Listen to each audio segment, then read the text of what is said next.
Hi, my name is Kayla. Please like and subscribe to MSA while I tell you my story. My whole life, I've been a book nerd. Stories are my escape into new worlds where I can fight dragons on the top of the highest mountains or move cars out of my way using my mind. However, in real life, I'm virtually invisible and usually powerless in the face of danger. Hey, watch where you're going, geek! Sorry. What's the point of those dumb glasses if you can't see anything? Thankfully, help was never too far behind. Ow! You hurt my head! That was the idea. Now imagine what I can do with all these.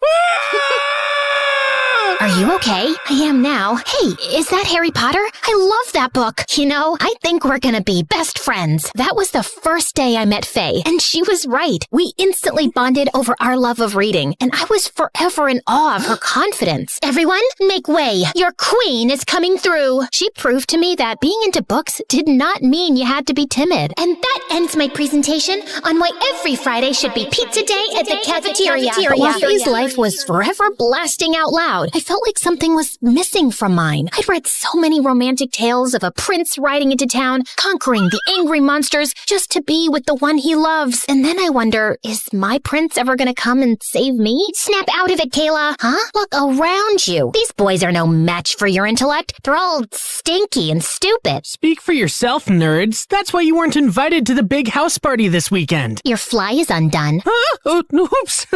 You see what I mean, Kayla? Is that the prince you were looking for? Yeah, maybe you're right. Except I really did want to go to that house party. I knew there was no way that was gonna happen. Or at least, that's what I thought, until everything changed one day as I was looking for a book in the library. Hey, what's this? Looks like a secret compartment. Pull it up. Whoa! Hidden beneath the shelf was a dusty book we'd never seen before. I blew on it and read its title, The Secrets to Get Boys to Fall in Love with You. That is the dumbest thing I've ever heard of. No wonder somebody hid it. Look at this stuff. How to dress for a man, how to talk to a man. I wonder if it works. Who cares? Shove it back where you found it. Actually, I think we should try it out. What? You can't be serious. I am. We could test it out tonight at the house party. Think of it as a social experiment where we see how easy it is to get boys to fall for us. Well, I do love a social experiment. All right, why not? I'm in. After school, we rush to my house and follow the book by the letter. Always wear bright red lipstick for attention. Check. Clip in hair extensions for more bouncy hair. Check. Learn how to walk correctly by balancing books on your head. Check. Juice your meals to digest them faster. Check. Ugh. Lift weights to tone your figure. I'm exhausted. Don't sit down. You'll get chair butt. And according to this book, boys hate chair butt. Ugh. Eyelashes, short skirts, pink everything, and ta-da! Wow, we look like completely different people. More like complete bimbos. I didn't care what Faye said. I was super excited. And when we arrived at the party, everyone was looking at us, and I felt seen for the first time. Hey there, good looking. Can I get you some punch? I'll give you a punch. Faye, remember the book? Like, oh my gosh, I would totally love some punch. Duh. Once alone, I scanned the room looking for my prince. And oh my god, there he was. He was the most beautiful boy I had ever seen. Tall, muscular, well-dressed, and looking so cool. I wanted to go over there, but I remembered what the book said. Chapter 13. Don't pester boys. Rather, stand against a wall and look mysterious, and they'll come to you. And so, that's what I did. But unfortunately, it attracted the wrong guy. Excuse me, miss. My name is Ricardo. And let me just say you are a radiant vision of sunbeam perfection. Oh, thanks. Please, let's swap numbers. Okay.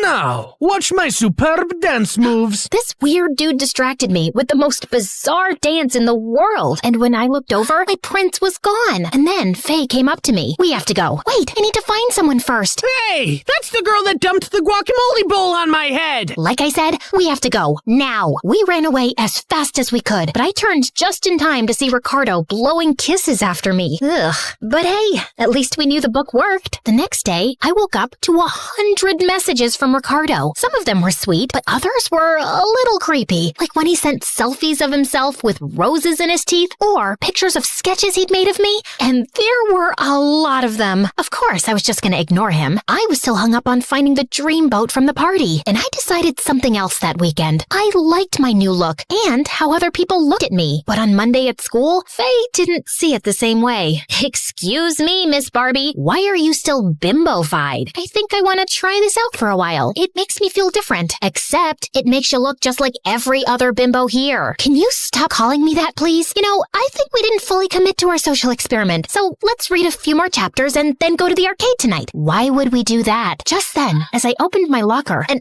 avalanche of teddies and gifts and love letters poured to the floor. Looks like Ricardo found me. Whoa, wait a minute. I'm starting to get the picture. You think you're actually gonna get your prince this way, don't you? You mean this guy? I don't even like him. Please, just come to the arcade. Do it for me, Faye. Hard pass. I'll be at the library where the smart people usually are. You're on your own. I hated to see Faye so annoyed, but I figured she'd get over it. Besides, I needed to continue my mission. That night, I read a few more chapters and then went to the arcade alone, where all the popular kids hung out. I felt super nervous by myself and considered leaving when— Hey, are you just going to stand there or are you going to play something? Oh my gosh, it was the hunk I saw at the party, and he was talking to me. Think quick, Kayla. What did the book say? Oh yes, chapter 7. Always laugh at boys' jokes. You're so funny. Thanks. My name's Lloyd. Are you waiting to play this claw game? Chapter 20. Be the damsel in distress. Oh, it's too complicated for me. Oh, here, I'll show you. The trick is all about timing. Like, oh wow, you're so good at that. Thank you. Sure thing. Would you like to get ice cream? Uh-oh. Chapter 3. Avoid fatty desserts. How about a low-fat milkshake instead? As we shared a vegan milkshake, Lloyd started telling me about his life. He was a part-time model, but his true passion was volunteering at the children's hospital. I mean, can someone be more perfect? I gazed into his eyes, and then we both moved forward to sip our straws at the same time. Our faces were so close, I almost thought he might kiss me, when suddenly my phone rang, and it was my mom telling me to come home immediately. Apparently, my grandma had broken her hip, and my parents needed to go out of town to see her. Since I couldn't miss school, they asked me to stay with Faye for a few days. I know the timing isn't great, and you're mad at me. Don't be silly. What are friends for? You packed all that makeup to bring over? Since when do you even have so much makeup? I went shopping yesterday. And what is this ridiculous bag? Wait, I've seen all the cheerleaders carrying this lately. Are you gonna start waving pom-poms in my face next? Faye, is me staying over gonna be a problem? No, of course not. Fine, I won't say anything. Although, the amount of money you spent on that makeup could run a soup kitchen for a year. Okay, I'm done now. But she really wasn't. She stared at me disapprovingly every day as we headed out for school. She huffed away angrily whenever any of the popular girls gave me compliments or invited me to sit with them at recess. And she gave me the silent treatment as I headed out for the arcade in the evenings. I'd met up with Lloyd there a couple more times, and I thought it was going well. Just as we were sharing another milkshake, we almost came close to kissing again, when suddenly— Hey, bestie. I thought I'd find you here. Ooh, aren't you gonna introduce me to this hunky monkey? What? Faye was here? And she was dressed by the book too? Lloyd Faye Lloyd. That's such a manly name. So Lloyd, can you show me how the photo booth works? Oh my gosh, it's so confusing. Yeah, I can show you. This was crazy. Faye was trying to steal the spotlight from me. Well, two can play at that game. Oh wow, look at these photos. We'd make such a cute couple for sure. If you say so. Oh, Lloyd, let's have a dance battle. All right. Oh, Lloyd, let's sing karaoke. Okay. Oh, Lloyd, let's get some cotton candy. Sure.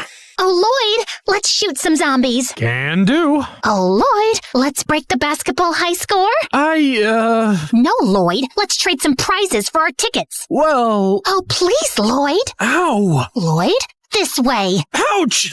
Come on, Lloyd. Stop! I don't know what's happening here, but it's freaking me out. It's not me. It's her. She's a phony. Me? You're the phony. Look at her. What the heck? Look, I don't know what's going on here, but you two clearly have some serious issues, and I don't want to get in the middle of it. Goodbye. No, Lloyd, come back. I can explain. Wait, Kayla, don't be a fool. Suddenly, I heard a loud crack and turned to see Faye tumble to the floor. Ow, these dumb heels. Faye, are you okay? I think I broke my ankle. Call an ambulance. As we waited for the ambulance, Faye turned to me angrily. This is all your fault. Me? You're the one who thinks all boys are trash, but then you just show up here to hit on Lloyd and ruin my chances with him? What's wrong with you? I don't want Lloyd. I was just trying to show you the mirror by acting like you. You look pathetic. pathetic trying to be someone you're not just to make some stranger like you? I thought we were the cool, smart ones who don't care about what's on the outside. If you don't care about that, why does it bother you how I choose to dress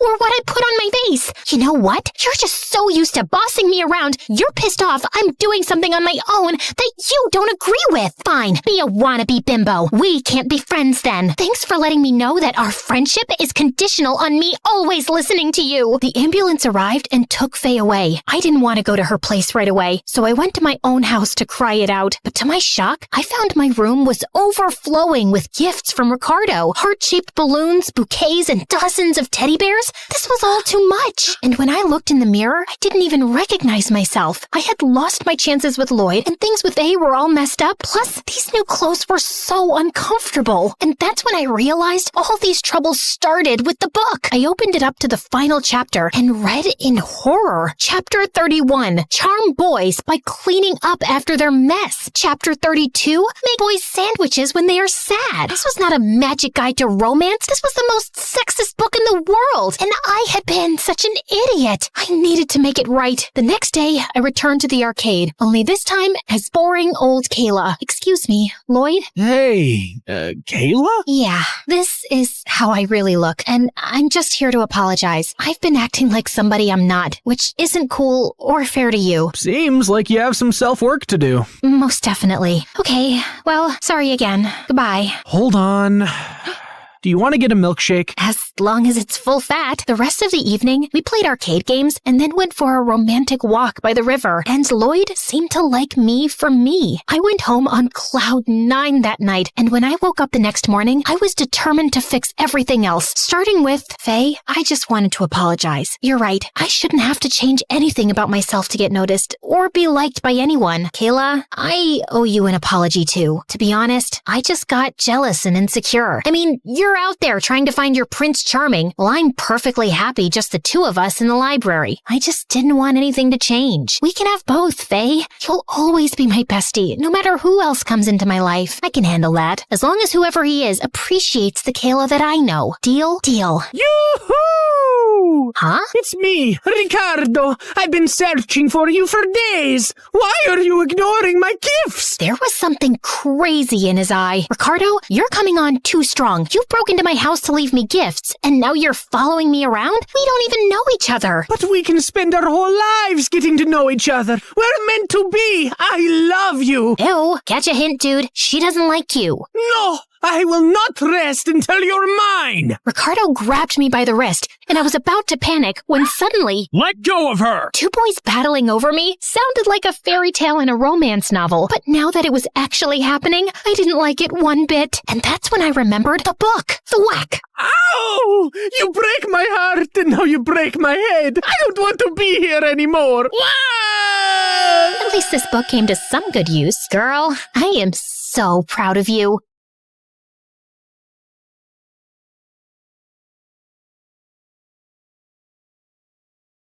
Hi, I'm Violet from Vermont. If you like my story, like and subscribe to MSA. I grew up with a single mom who made sure to provide everything for me. Mom was awesome, but whenever I'd see my friends at school with their dads, I'd ask Mom about my dad, and she'd just make light of it. I asked him to get bread one time. Looks like he's still searching the aisles. Even though she laughed, I knew the question bothered her. So I stopped asking. My mom loved me to bits, and that was all that mattered. One time when I was 13, everything changed. I was just minding my own business when a fight broke out in school.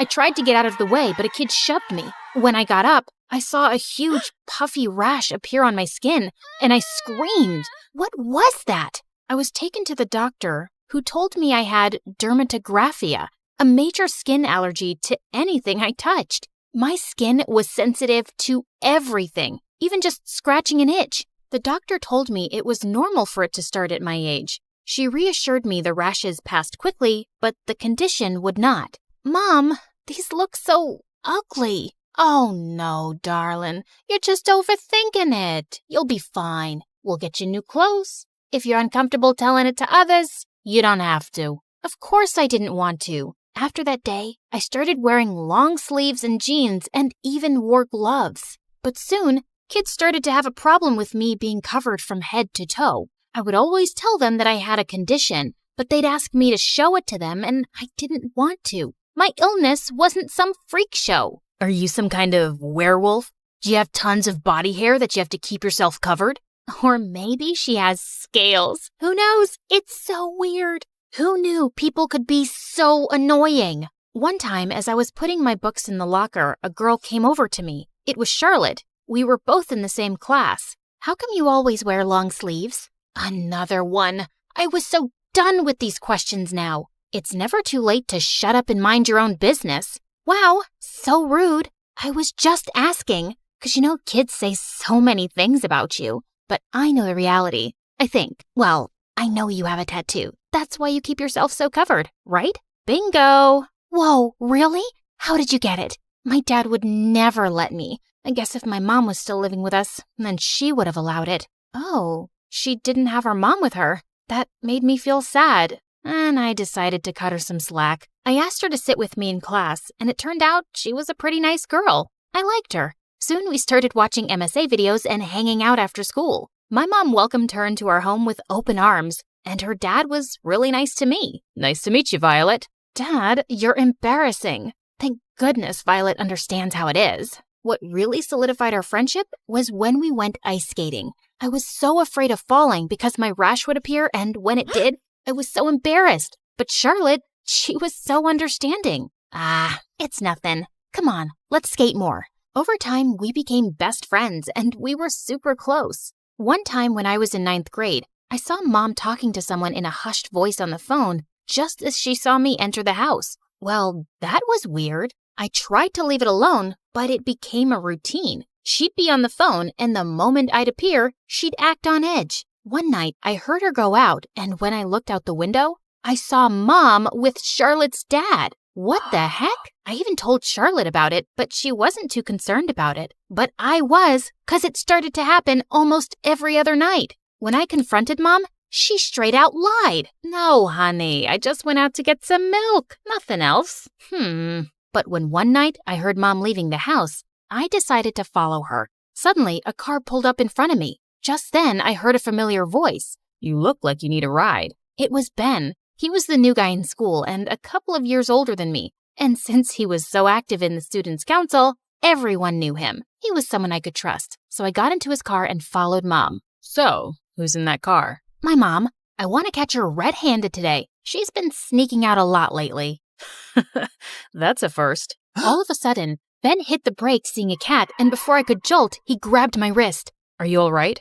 I'm sorry. I didn't mean to hurt you. It's nothing. I just don't like being touched, okay? We found my mom at a small diner sitting across from Charlotte's dad. After Ben dropped me off, I barged into the diner. I knew it! You lied! Violet, it's not what it looks like. Please, sit. Honey, please. I didn't want to, but seeing Mom plead, I sat down. I should have told you earlier, but I wanted to wait for the right time. Violet, Charlotte's dad is also your dad. What? It's true. Darling, I am sorry. Leaving your mom was the biggest mistake of my life. But now, I want to make up for lost time. Apparently, Dad and Mom had dated, but broke up after I was born, and Dad moved on to marry Charlotte's mom. And now, Mom and him wanted to get back together. My head was spinning. They both lied to me. Why now? Why wait all this time? Does Charlotte know? She doesn't know about this, and I'm afraid I can't tell her right now. The divorce from her mom has been tough on her, and I wanted to wait until the right time to break the news to her. Can you keep this a secret, please? No, none of this makes sense, and I hate you. I ran out of the diner with tears in my eyes, but Mom chased after me and drove me home. She begged me to give him a chance. Don't you at least think Charlotte should hear it from her own dad? She had a point, so I agreed. For now. The next day at school, I was feeling so nervous to face Charlotte. Hey girl, I tried to call last night. How about we catch a movie tonight at my place? At her place? No way! Right then, I saw Ben walking down the hallway. Before I could think of what to say, he came up to me. Violet. Ben! Charlotte, this is my date tonight. Date? Yeah, we're going out. Right, Ben? Yeah. I'll pick you up at 7. See ya. Vi, this is your very first date. I felt bad lying, but hey, it was a good save. But at home, Mom told me Dad wanted to talk to me, alone, and I had to see him. But in the evening, I found Ben waiting for me at my door with flowers. Oh, I am so sorry. I totally forgot about our date. I have to meet someone. As I started walking, Ben offered to drop me off, and I accepted. I met Dad at a park, and he had nothing new to say except tell me how sorry he was about leaving Mom and me. Please, don't you have anything new to add to your story? Listen, honey, I know. Don't you dare. You don't get to call me that. You can't just come waltzing back into our lives and act like everything's fine. Saying that, I ran out of the park and saw that Ben was still there. When I asked him why he waited for me, he told me how he just wanted to make sure I was all right. I found that quite sweet. On our way back home, Ben got me some ice cream and we talked. He sure was a sweet guy and I was liking him a lot. All of a sudden, Ben came near me and touched my nose. Got it. You were looking cute with some ice cream on your nose, though. Oh, I thought I was gonna kiss you. That wouldn't be so bad, would it? It sure wouldn't. But the rash?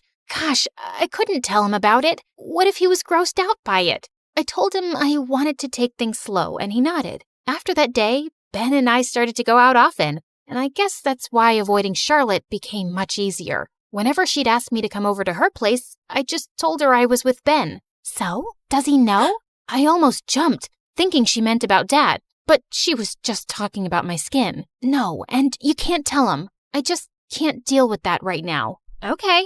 How about I ask my dad to come pick us up and we can go to the mall? I feel like I'm not spending enough time with you. Maybe later. A couple of days later, I was having lunch when Charlotte joined me. But just when Ben came and sat next to me, her face twisted. She got up and walked away. I followed her, and when I asked what happened, she went bonkers on me. Ben! He's always around you. Do you know that you have a best friend too, who is missing you? I thought we were like sisters, but now you're ditching me like I'm some third cousin. You don't even come over to my place anymore. Well, that was 'cause I didn't like seeing her dad, our dad, but I couldn't tell her that. But I realized it wasn't her fault. After all, Charlotte was my best friend. So I decided to go to the movies with her after school, and she was ecstatic. We had loads of fun at the movies. But just when we got into the cinema's elevator, the door suddenly closed before others could get in, and the lights went off. Oh God, this wasn't good. Getting stuck in an elevator was my worst nightmare. Vi, you okay in there? I'm calling for help. Hang on in there. Charlotte, fast. I can't stay in here. Every second passed inside that elevator felt like a lifetime. Finally, when the elevator door opened, I saw Dad. He instantly swept me in his arms. Oh my God, my baby. I was so worried. When Charlotte called, your mom and I rushed here. I just couldn't imagine losing my daughter again. What did you call her? What's going on? Dad had no choice but to tell her the truth. And when he did, Charlotte went completely ballistic. Out of nowhere, she transformed into a loud, angry monster. How dare you lie to me? You're ditching me, just like Mom did. Charlotte, please, at least listen to him. Dad had a reason. And you knew about this? How could you do this to me? You and your mom? Stay away from us. Saying that, Charlotte ran off and her father followed her. I was so shocked. I didn't know what to do. I was sure that Charlotte would understand eventually. After all, she loved me and always considered me a sister. I was really expecting Charlotte to apologize at school, but she just stared at me. The last thing I want to do is see your face, you liar. Charlotte, you always wanted us to be sisters, right? Can't this be a good thing? I don't anymore. Why did you have to lie to me? Right then, I saw Ben walking towards us, and seeing him, I saw a vicious look on Charlotte's face. Maybe it's because you're a natural-born liar. You lied to me. You even lied to Ben. Did you tell him your secret? What is she talking about, Violet? Charlotte, stop right now. Oh no, I'll tell you, Ben. Better yet, I'll show you. Suddenly, she pinched me hard on my arm. By the time she was gone, a huge allergy spot had appeared where she pinched me. Everyone stared at my arm, including Ben. He didn't say one word, but the look in his eyes made me realize nothing between us was going to be the same anymore. Because of the stunt Charlotte pulled, she got detention while I called Mom and she picked me up. I just couldn't be at school. I refused to talk to Mom and didn't even go to school for over a week and just locked myself in my room. I even turned off my phone. I just wanted to be away from everything and everyone. Thank God winter vacation started and I had some time to deal with the whole drama. One day, Mom entered my room and hugged me. I felt like I hadn't hugged her in a million years. Mom, can we move away? I don't want to go to school, see Charlotte, her dad, Ben, anyone. Honey, that's not the right thing to do. I know what Charlotte did was very wrong, but put yourself in her shoes. I never told you, but when Charlotte's mom left, the poor girl was completely traumatized and depressed for months. She totally lost it. Oh my God. Turned out, Charlotte had had a huge breakdown when her mom left. She needed years of therapy and only stopped going recently, which is why Mom and Dad thought she could finally be ready. But perhaps they were wrong. That would explain her reaction. She went through so much. You should have told me, Mom. I should have known about her condition. Honey, we thought to tell her when the time was right, but the way things unfolded left her shocked. The entire night, I kept thinking about Charlotte. Her mom had already left her. No wonder she was freaking out about me stealing her dad from her. I needed to make things right. First thing in the morning, Mom drove me to Dad's. He had Charlotte standing up front, who was so angry, she was shaking. Why are you here? To tell you that I love you and that won't change. I love you both too. Even before you knew about Violet, I loved you both, sweetheart. You don't love me, Vi. You abandoned me for Ben, and now I won't forgive what you did. I can't be abandoned again.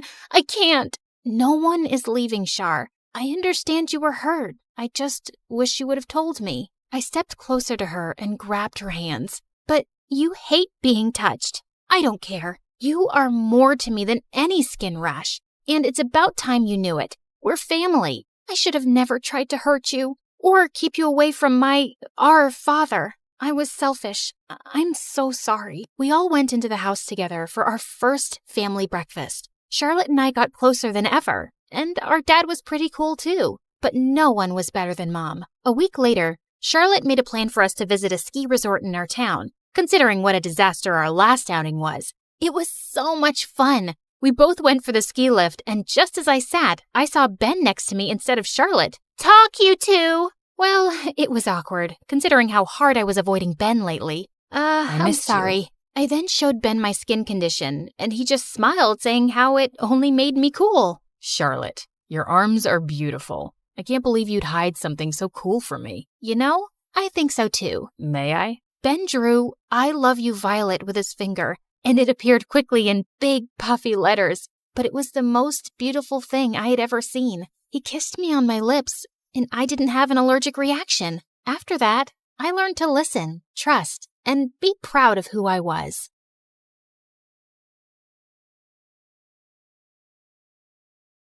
Hi, I'm Nora, and most of the time, I'm pretty sweet. But when I fall in love, I turn into a jealous psycho. Before I continue, please like and subscribe. I blame my mom entirely for it. She and my dad were high school sweethearts. But over time, Dad kept getting promoted at work and got busier, while Mom felt neglected and became really insecure. I mean, she became a nutcase. Like once in the supermarket, when Dad held the door open for the woman behind us, Mom accused him of flirting with her and even flung a melon at the woman's head. Or that time at my 6th birthday party when Dad gave a female clown a slice of cake. Mom marched over furiously, smushed the cake with her fist, and then gave the clown a wedgie. I don't condone violence, but that was hilarious. When I was in the 3rd grade, Mom was convinced that Dad was having an affair with his pretty new secretary. So one day, she took me and my older sister Sophie to his office. Please don't steal our daddy, lady.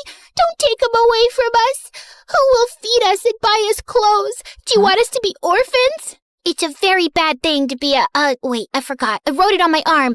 Oh yeah, a homewrecker. Homewreckers are bad, and you'll end up in jail, bad lady. Wait a second. Are those my jeans you're wearing? I want my jeans and my husband back, witch. Are you insane? As if my size 0 jeans would even fit your size 8 butt. Mom snarled and leapt at the secretary, who dodged her and went screaming down the hallway. She burst into the conference room with Mom on her tail, and the two ended up crashing onto the large conference table where Dad was having a meeting with the company's top executives. What on earth? You cheated on me and gave this bimbo my favorite jeans. Mom threw a stapler at Dad, which missed him and hit his boss instead. Needless to say, he was fired. And that was the day he left us for good. Sophie and I were devastated. Wipe your tears, girls. He wouldn't have left if he wasn't cheating on me. Take it from me. All men are garbage, and we're better off without them. Well, that didn't stop me from having my first crush in the 7th grade. His name was Adam, and he was our neighbor. One day, Sophie caught me staring at him from my window.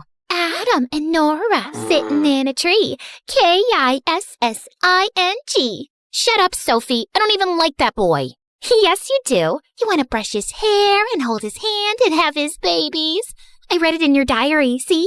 I snatched my diary out of Sophie's hand and pushed her out of my room. She was so annoying. A couple of weeks later, a super pretty girl named Becca joined my class, and we quickly became friends. Once, when we were hanging out at my place, Adam showed up at my door. Hi. I brought you some cookies I baked myself. You free to hang out? Oh, yeah. Why wouldn't I be free? Wait, I have another guest over, but yeah, I don't think she'd mind. Come in. You smell so good. I mean, the cookies smell so good. I wanted Adam to have a good time, so I logged on to Ask Brain 2 and asked about fun game ideas. The three of us played Truth or Dare, charades, and hide and seek. A couple of times, I caught Adam smiling at me, and when he brushed cookie crumbs from my cheek, my heart skipped several beats. The next day at school, I was at my locker, and I saw Adam staring at me from across the hall.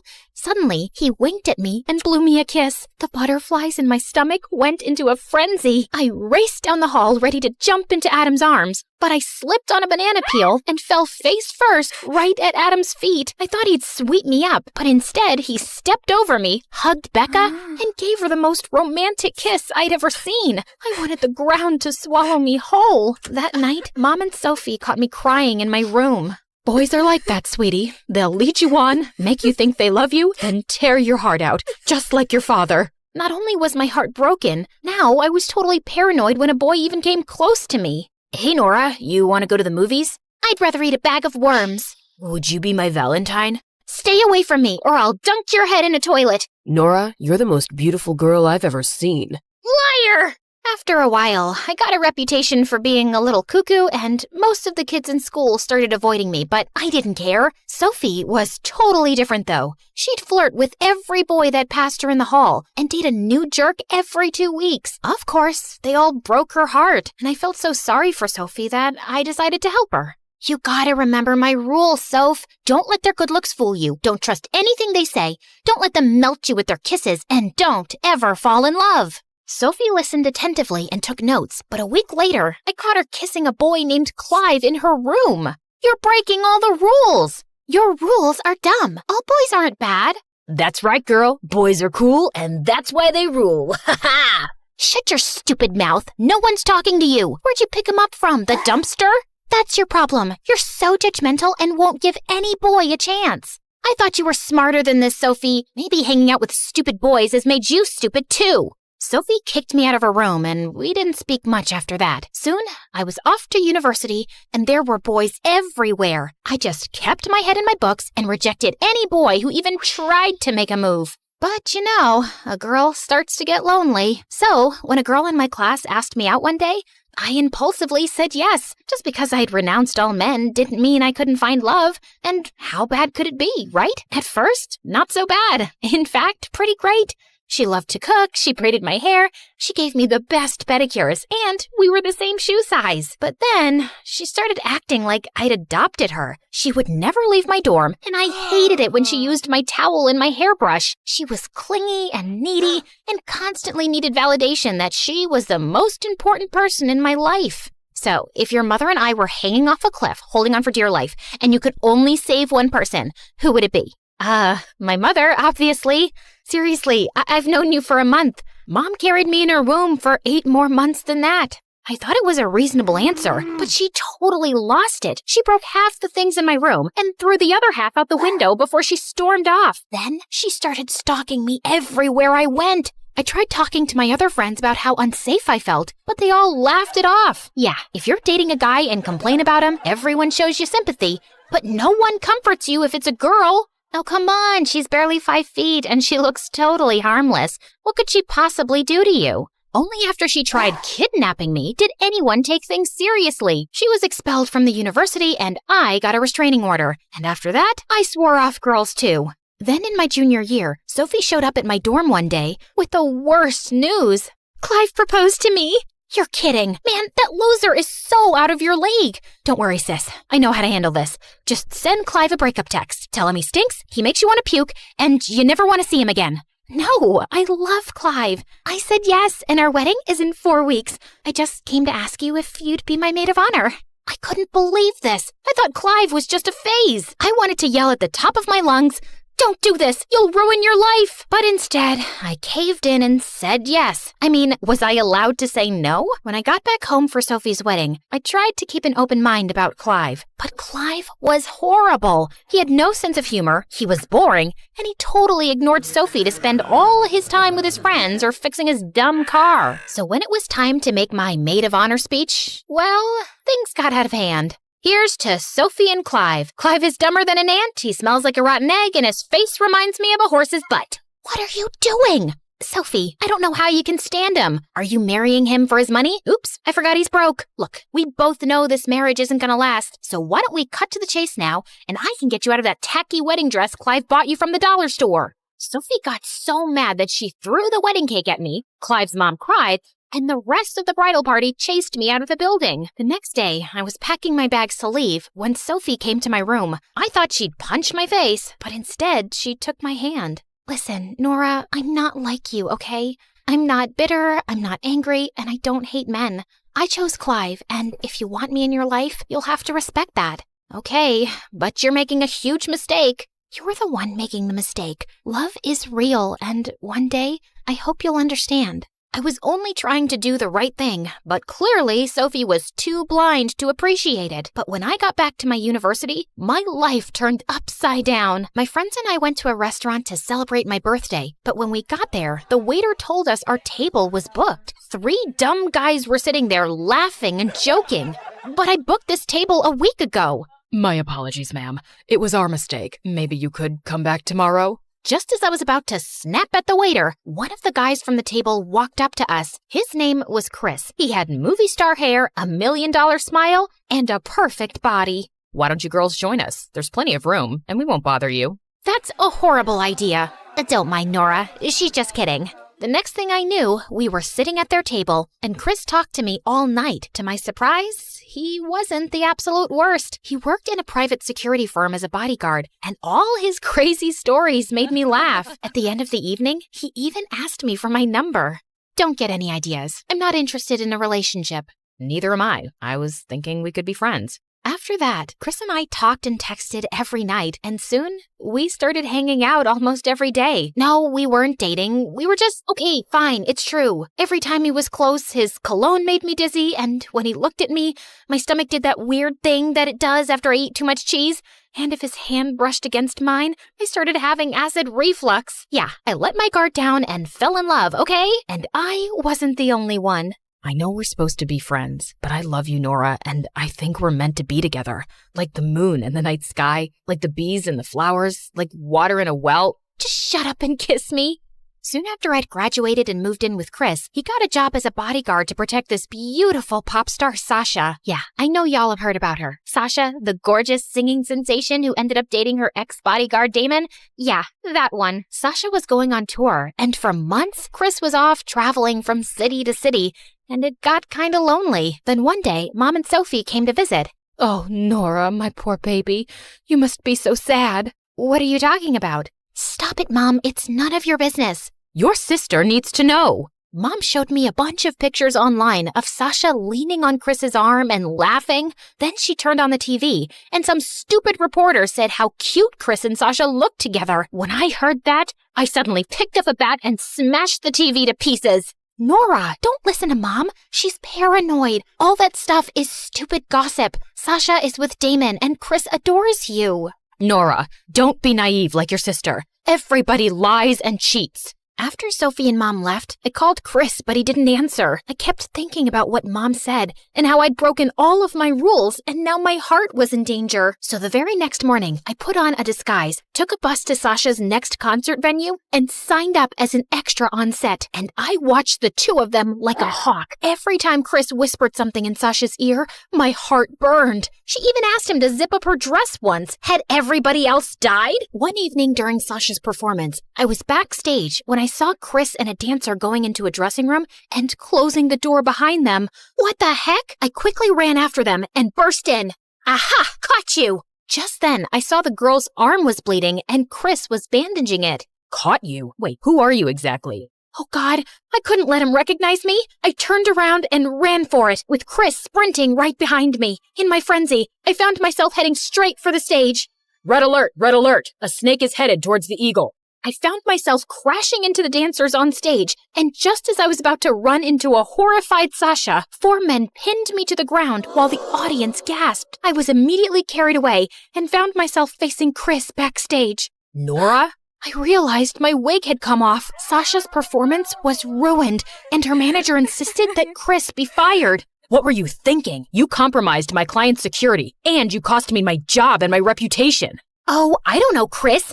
I was thinking how my hunky boyfriend hangs out with beautiful pop stars and dancers all the time and is never home anymore. Can you blame me for being paranoid? Yes, I can. I haven't given you any reason not to trust me. Yet. I just don't want you to be a bodyguard anymore. Well, too bad. It's my job. Just go home, Nora. I don't want to be around you right now.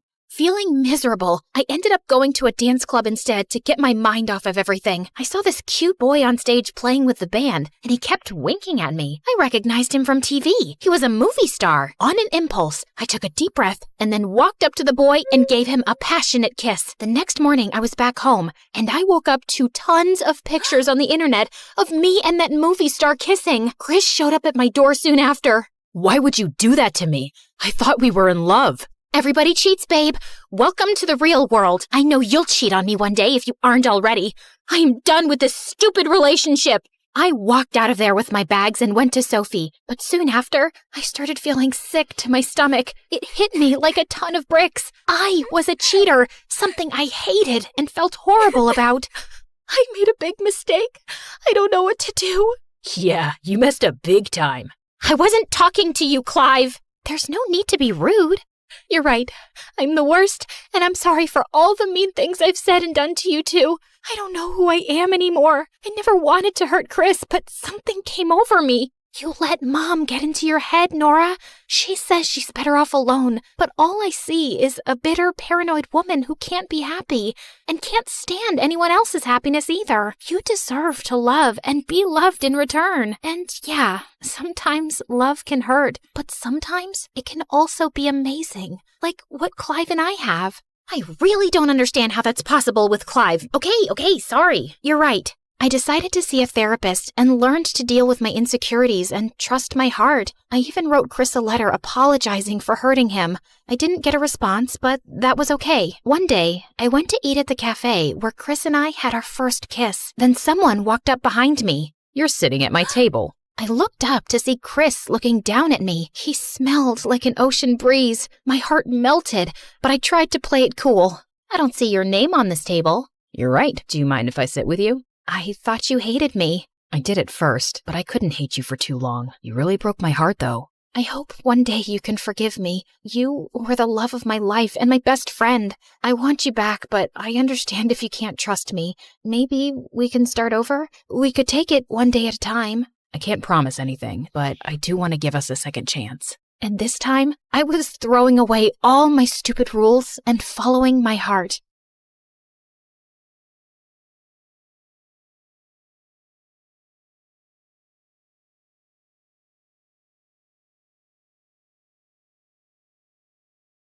Hi, I'm Elodie. Before I tell you my story, please like and subscribe. I was born on the outskirts of Paris, and my early life was pretty uneventful until I turned 7, and my parents decided we were going on our first real vacation. That involved flying to the Maldives on the other side of the earth. I was super excited, but as soon as the plane took off, I started feeling very uneasy. The height made me feel dizzy. Then, halfway in our flight, we started having really bad turbulence, and that made me panic. Are we gonna crash? Don't be silly. The chances are really low. So you're saying there is a slight chance we might die? I cried hysterically for the remaining flight, and when we finally landed, I was shaking. Not even a week of fun at sea could make me forget, and when it was time to go back home, I refused to get on the plane again. I caused such a scene at the airport that my parents had no choice but to take a ship for the return trip, and it drained their credit cards. This is the last time we're going on vacation ever. Mom and Dad argued about money all the way home, and soon after, they separated. I was convinced it was my fault. No, honey, we were having problems for a while. Don't worry, we'll be okay. But seeing them divorce was heartbreaking.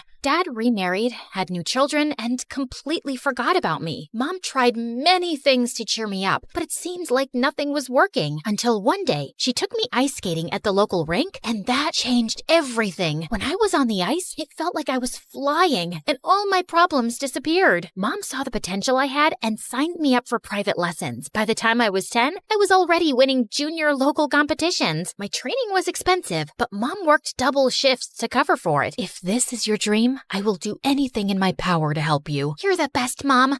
I'll make you proud. At school, I did well enough. My peers admired me, but unfortunately, I didn't have many close friends. Also, as time went by, I started noticing I wasn't like other girls my age. Like one time when I was 15, I was at a friend's house for a sleepover, and we were watching the movie Titanic. During the final scene, all the other girls were crying, but I just couldn't get it. I snatched the remote and paused the movie. This is so stupid. Look, there's enough room on that door for Jack to climb too. Elodie, you're ruining the moment. This moment is already ruined. Who even likes such dumb movies? Needless to say, I was never invited for a movie night again. So maybe I wasn't that much of a romantic. Or at all. Big deal. As I grew older, most of my peers started dating, breaking up, and crying over ice cream, while I was still waiting for my first crush to happen. I felt like I was being weird, and the only person in the world who got me was my best friend Louis. We got closer months ago. Mom is happy I'm not getting distracted by dating, but her sister and friends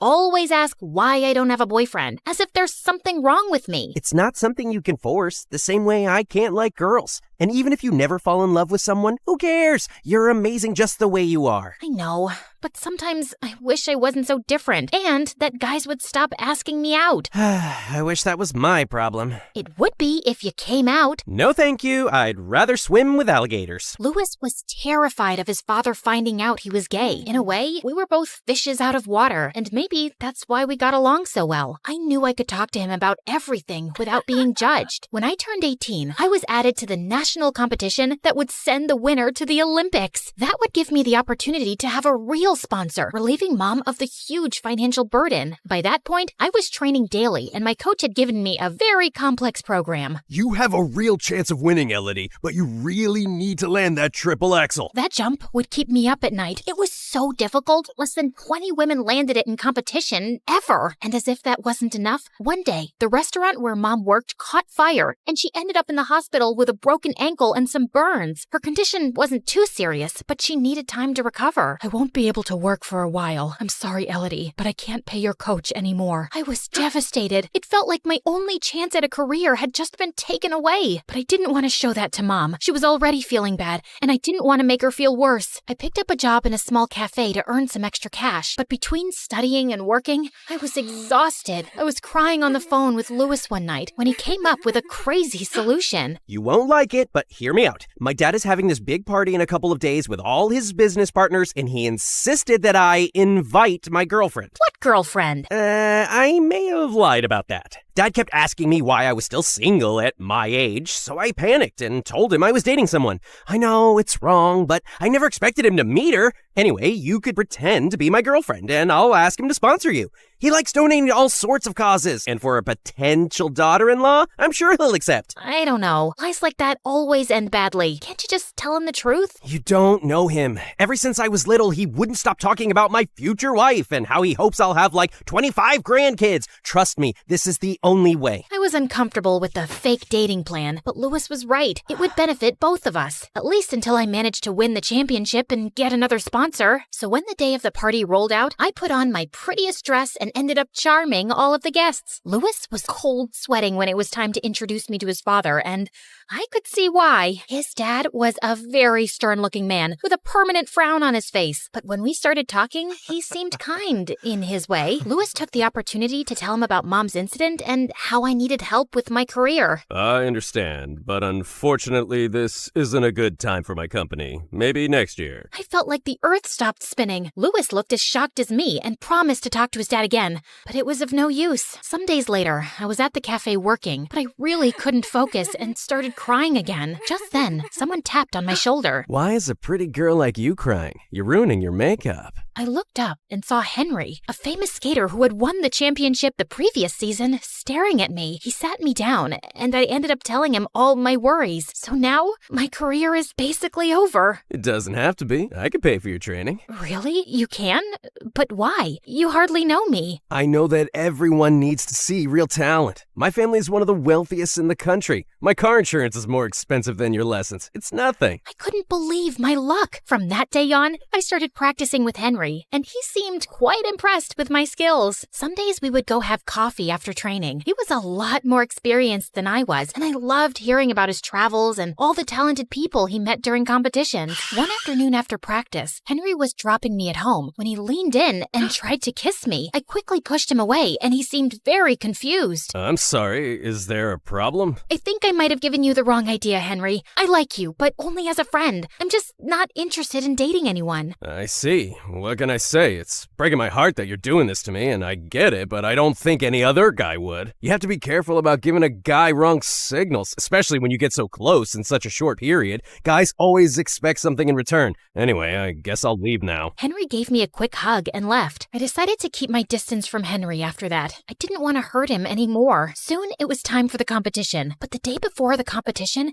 I was so stressed out I could barely stay still. So Louis asked me to go to the local fair with him to calm my nerves down. We went to all the booths trying our luck. I spent an embarrassing amount of money at the duck pond game, and Louis won at the miniature rifle range. The lady gave him a huge heart-shaped plushie, which he gave to me. A lucky charm for tomorrow. Sure. It has nothing to do with how bulky this is. We were having a good time, going on roller coasters and eating fries. But just then, I heard someone calling my name from the crowd. I turned around and saw Henry walking in our direction. So he's the reason you broke up with me? Henry? No, you're misunderstanding. Louis is just a friend. Just like I was a friend to you? You know, if you liked someone else, you could have just said that. And what's even about this guy that made you reject me? Is it money? Careful, dude. You got yourself a gold digger. Don't you dare talk to her like that. Or what, you'll hit me? Henry took a step forward, his fist balled up. But I got in the way and pushed Henry aside. It's not worth it, Louis. He's just a crazy, possessive guy. Forget about him. Oh, wow.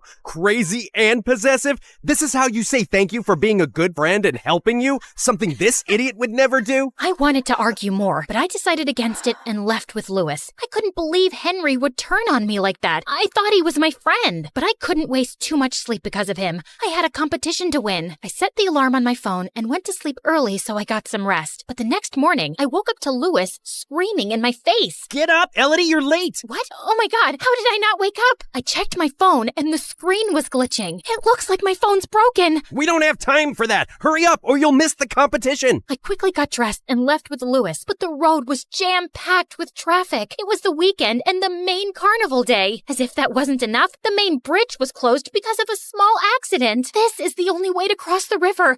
We're never gonna make it. What am I gonna do? I might have an idea. Louis got out of the car and we made our way back to the fair from the previous night. Okay, anytime now. Who? What? That. I looked where Louis was pointing and my heart dropped. Right over the fair, a couple of hot air balloons were already taking off and others were waiting for customers on the ground. Oh, no. You gotta be kidding. I know you're afraid of heights, but this is your only chance. Listen to me, Elodie. You can't let your fear win. Not now, when you're so close to making your dream come true. Louis was right. My stupid fear was getting in the way of my dreams, but I I was stronger than that. We paid the man piloting the balloon and hopped on. As we took off, I closed my eyes and wrapped myself around Louis like an octopus. You can look now. Trust me. I slowly opened my eyes, and it was so different from what I remembered from that airplane all those years back. Sure, I was still afraid, but from up there, the world looked so peaceful and beautiful. The flight didn't last long, and soon we were landing in front of the arena. We ran inside, and I got my skates on just in time. The place was packed, but I felt confident and performed my best routine. And then came the final moment, the dreaded triple axel. I took a deep breath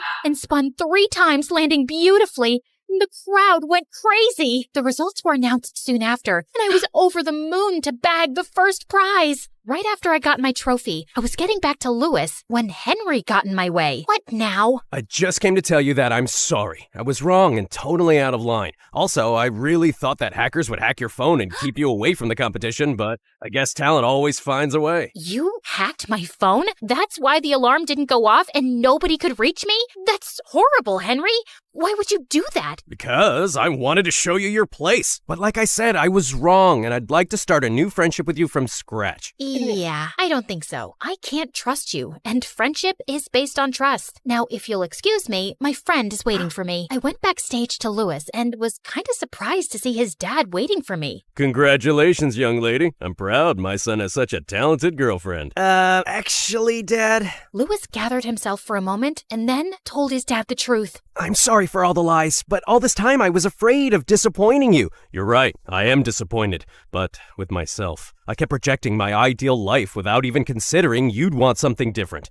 Son, all I really care about is for you to be happy. And you, young lady, this was a big step in your life, and I have a surprise for you. Louis and his dad took me home with them, where his dad had organized a party to welcome Mom after her discharge from the hospital. She couldn't be at the competition, so the party was our chance to celebrate together. Mom introduced herself and thanked him, and then they kept chatting, and it gave me a weird feeling. What's going on with our parents? They're so red. Are they sick? Worse, they like each other. And yes, you guessed it. That's how I ended up with a stepfather and brother. I learned that you have to face your fear, or you'll be afraid for the rest of your life.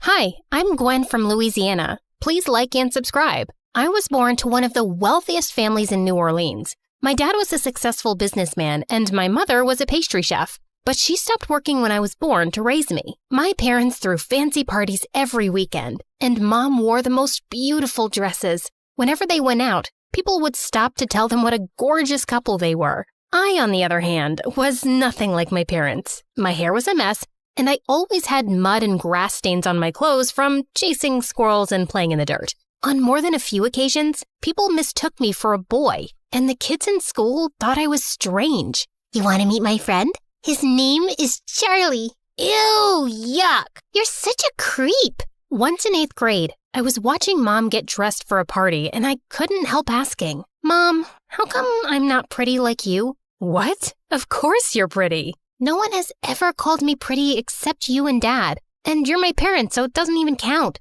Are you sure I'm your daughter? Gwen, why would you say that? None of the kids at school like me very much, and I just don't see how I'm related to you two. Was I switched at birth? Am I adopted? You can tell me. I won't be upset. Mom pulled a beautiful gold locket from her jewelry box and put it around my neck. Inside that locket is a powerful secret. Beauty, success, happiness. Whatever your heart desires, you'll find your answer in there. No way! It's true. I want you to have it. But you have to promise to wear it all the time to keep it safe. I nodded and opened the locket. There was a mirror inside. I don't understand. What do you see? My face, obviously. Well, that's the secret. Mom, that's really lame. One day, I hope you'll see what I see when you look in that mirror. When I was in 10th grade, things took an awful turn. Mom got really sick and went into a coma, and Dad and I were devastated. Over time, Dad started making bad business decisions and lost most of our money.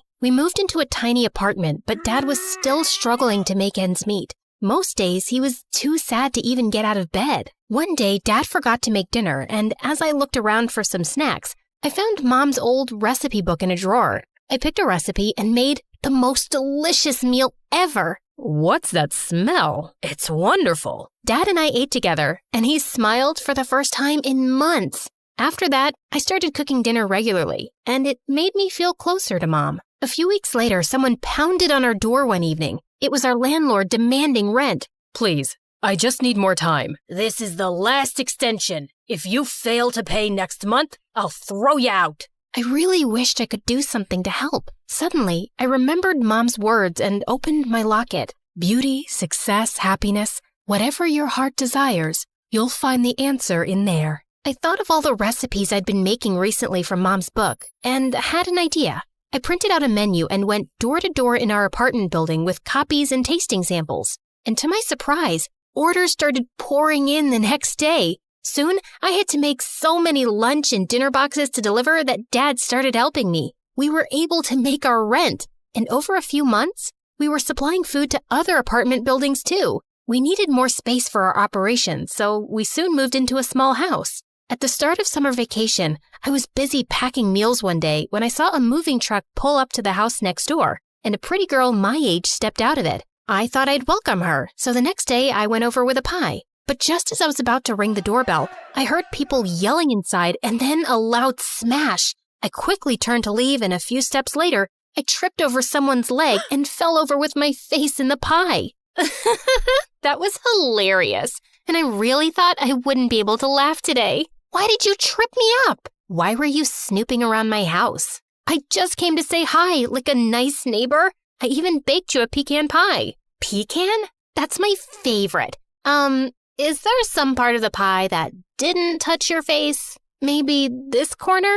That looks okay. I sat down beside the girl as she ate. Her name was Emily, and she told me the people screaming inside were her parents. I can't stand when they fight, which is all the time. They're so busy hating each other, they don't even notice me anymore. What are your parents like? Do they get along? Suddenly, I felt a lump in my throat, and I just couldn't bring myself to talk about Mom. Yeah, my parents are like best friends. They're perfect together. But it's just me and my dad right now. Mom's out of town for a few months. Emily and I quickly became friends, and we spent the whole summer together, watching movies, riding our bikes, and baking cookies in the kitchen. When high school started, I was glad that I had a friend for a change. But the very first day, I saw some cheerleaders talking to Emily by the lockers, and then she came skipping to me. Guess what? The cheerleading captain said I've got a great look, and she wants me to try out. Well, that Candace is a jerk. She's always calling me a weirdo just because I don't paint my face like a clown or act like a bimbo. I don't know. She was really nice to me. It was obvious Emily wanted to join cheerleading, and I didn't want to sound petty, so I didn't say any more. And soon enough, I felt she started changing. Sure, she still hung out with me, but she'd run off the second Candace called her. She even started changing the way she dressed, and I could swear she was trying to imitate Candace's nasal voice when she spoke. One day at lunch, Candace and her gang walked over to us and invited Emily to a party. I'd like to bring Gwen too, please. Hey, why are you begging for me? I'm not dying to go. Sorry, Em. The party's kind of exclusive, but I've heard some rave reviews about your food, Gwen. Think you could cater for like 100 people this Sunday? I don't mind if you come as a waitress. I'd be happy to take your order, but I won't be waiting on you. You could have made yourself loads of tips, but suit yourself. As much as I disliked her, I didn't want to turn away a big order. I worked hard all weekend, and Dad dropped it off at her place. But the next morning, I was shocked to find the food inspection authorities at our door. It turned out that Candace had made a complaint because she got an allergic reaction from something she ate at the party. She told me she had nut allergies, and I was very careful. Well, clearly some contamination happened, and we'll be investigating further. For now, we're suspending your business license for the next 6 months. I was so mad. And the next day when I saw her in school looking just fine, I felt even angrier. Candace, you have to withdraw your complaint. I'll give you your money back. It's not about the money. You endangered my life. My parents take me very seriously, and they're not gonna back off. Sorry, there's nothing I can do. You're such a witch! Emily, how can you be friends with someone like her? Yes, Emily. Why don't you make a decision already? Who will it be? Me or her? Emily stared at me blankly, then looked away. Candace smirked, and I stormed off. But later that afternoon, I found Emily waiting for me outside my house. Look, about what happened in school, let me explain. It's pretty clear to me, and I have no idea why you're here. I like being your friend, but I also like being a cheerleader. Why can't I have both? I can have those friends there, and we can always be friends outside school. If you can't be my friend at school, I don't want to be your friend at all. What's the matter with you? I just like being popular. I like being noticed and feeling seen. You don't know what it's like growing up in my house. Don't use that as an excuse. Everyone's going through something. It's not a good enough reason to be a jerk friend. You're one to talk with your picture-perfect parents. You wouldn't understand. Well, thanks to your friend, I might lose my business for good, so I have other things to worry about. Just go away, Emily. Fine, have it your way. And the next day, Emily was even worse. She actually joined Candace and her minions in making fun of me. That afternoon, I went down to a coffee shop that I knew was hiring. The owner was a kind man who was also impressed by my baking knowledge, and he immediately offered me the job. One evening, as I was at the cash counter, a cute boy with sunglasses walked in. He ordered some coffee and then dropped a $20 bill in the tip jar. I've never seen you here before. What's your name? Gwen. Nice to meet you, Gwen. I can give you my autograph if you'd like. Why would I want your autograph? You don't know who I am? Hey, buddy, I've got other customers, so if you don't mind getting out of the way, please. No one has ever talked to me like that. Well, maybe if someone had, you wouldn't act like the world revolves around you. Please, step aside now. Just then the boy pulled off his sunglasses, and everyone in the coffee shop lost their minds. OMG, Damien, I love you. I'm your biggest fan. Suddenly, a crowd of people rushed towards the boy. Then 2 huge bodyguards appeared out of nowhere and ushered him out the door. That night, I looked Damien up online and discovered that he was a pretty big movie star. I felt like an idiot. The next day, my boss called me in for a special shift at the coffee shop, and I found out that Damien had booked the place for a networking event and was inviting some big celebrities. I want you to make your mom's signature pastries that you had me try one day. I was only too happy to, and the guests couldn't stop raving about them. My boss introduced me as the baker, and I caught Damien smiling at me warmly. It kind of made my toes tingle. After the party was over, Damien asked me if he could drop me home. I think we got off on the wrong foot. I'm Damien. It's a pleasure to meet you. Damien and I talked and laughed the whole way home. This was really fun. I feel like you really see me. Of course I see you. I'm looking at you right now. Wait, I hope you're not telling me you're a ghost. You're funny. I mean, most people just see my fame and stardom. They don't really bother to get to know the real me. Who do you see when you look in here? Not some famous star, just plain old Damien. Well, I think plain old Damien is pretty cool. Damien came to see me at the coffee shop every time he was in town, and I had a growing crush on him. One night, Emily and her friends were at the coffee shop when Damien walked in. Is that? No way! Damien came up to me, ordered his usual, and then took a seat to wait for me to get off work. And suddenly, Emily and Candace were waving me over like lunatics. How can I help you? Introduce us to Damien. Come on, give him my number. You can do that for an old friend, right? I'm afraid I can't. I know Damien won't be interested in you. And why's that? Because you're as lame and fake as your jumbo eyelashes. How dare you talk to me like that? I'll complain to management. Go ahead. I only spoke the truth.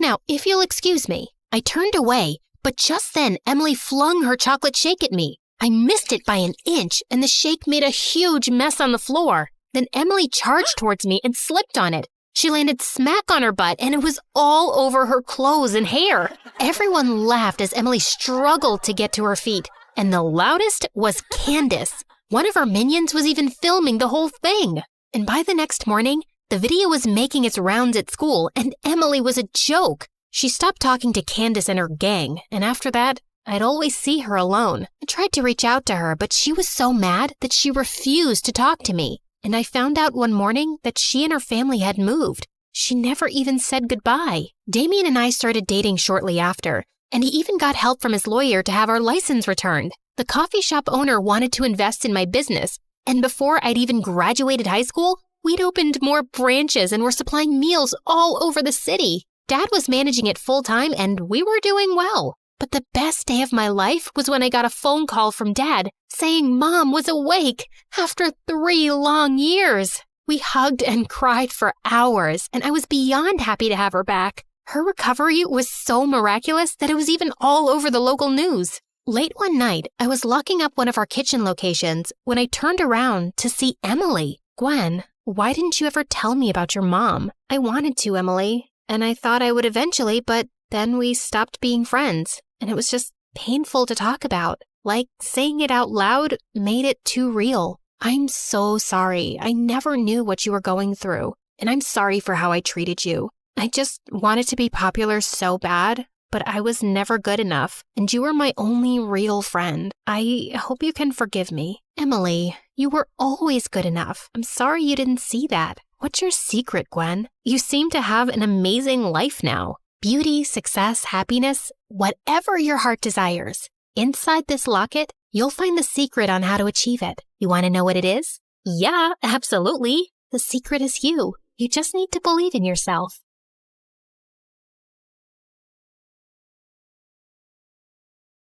Hi, I'm Serena, and I know what you're thinking. She looks nothing like her family. That's because I was adopted when I was a baby.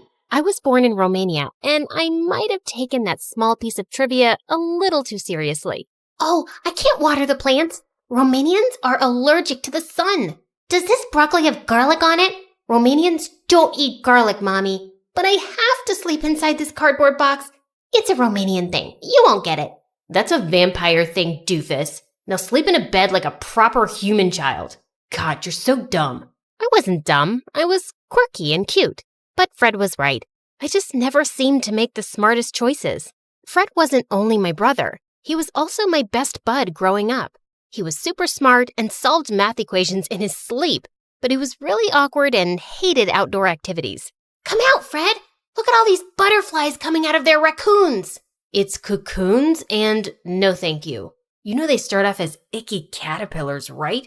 Quit being such a party pooper and come play with me. But Fred just stayed inside. I chased the butterflies and didn't realize when I ended up rather far from home.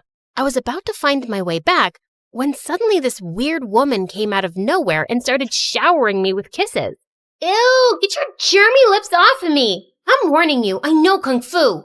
Serena, I'm your aunt. I know your real mother. She wants to meet you at the ice cream shop. My what now?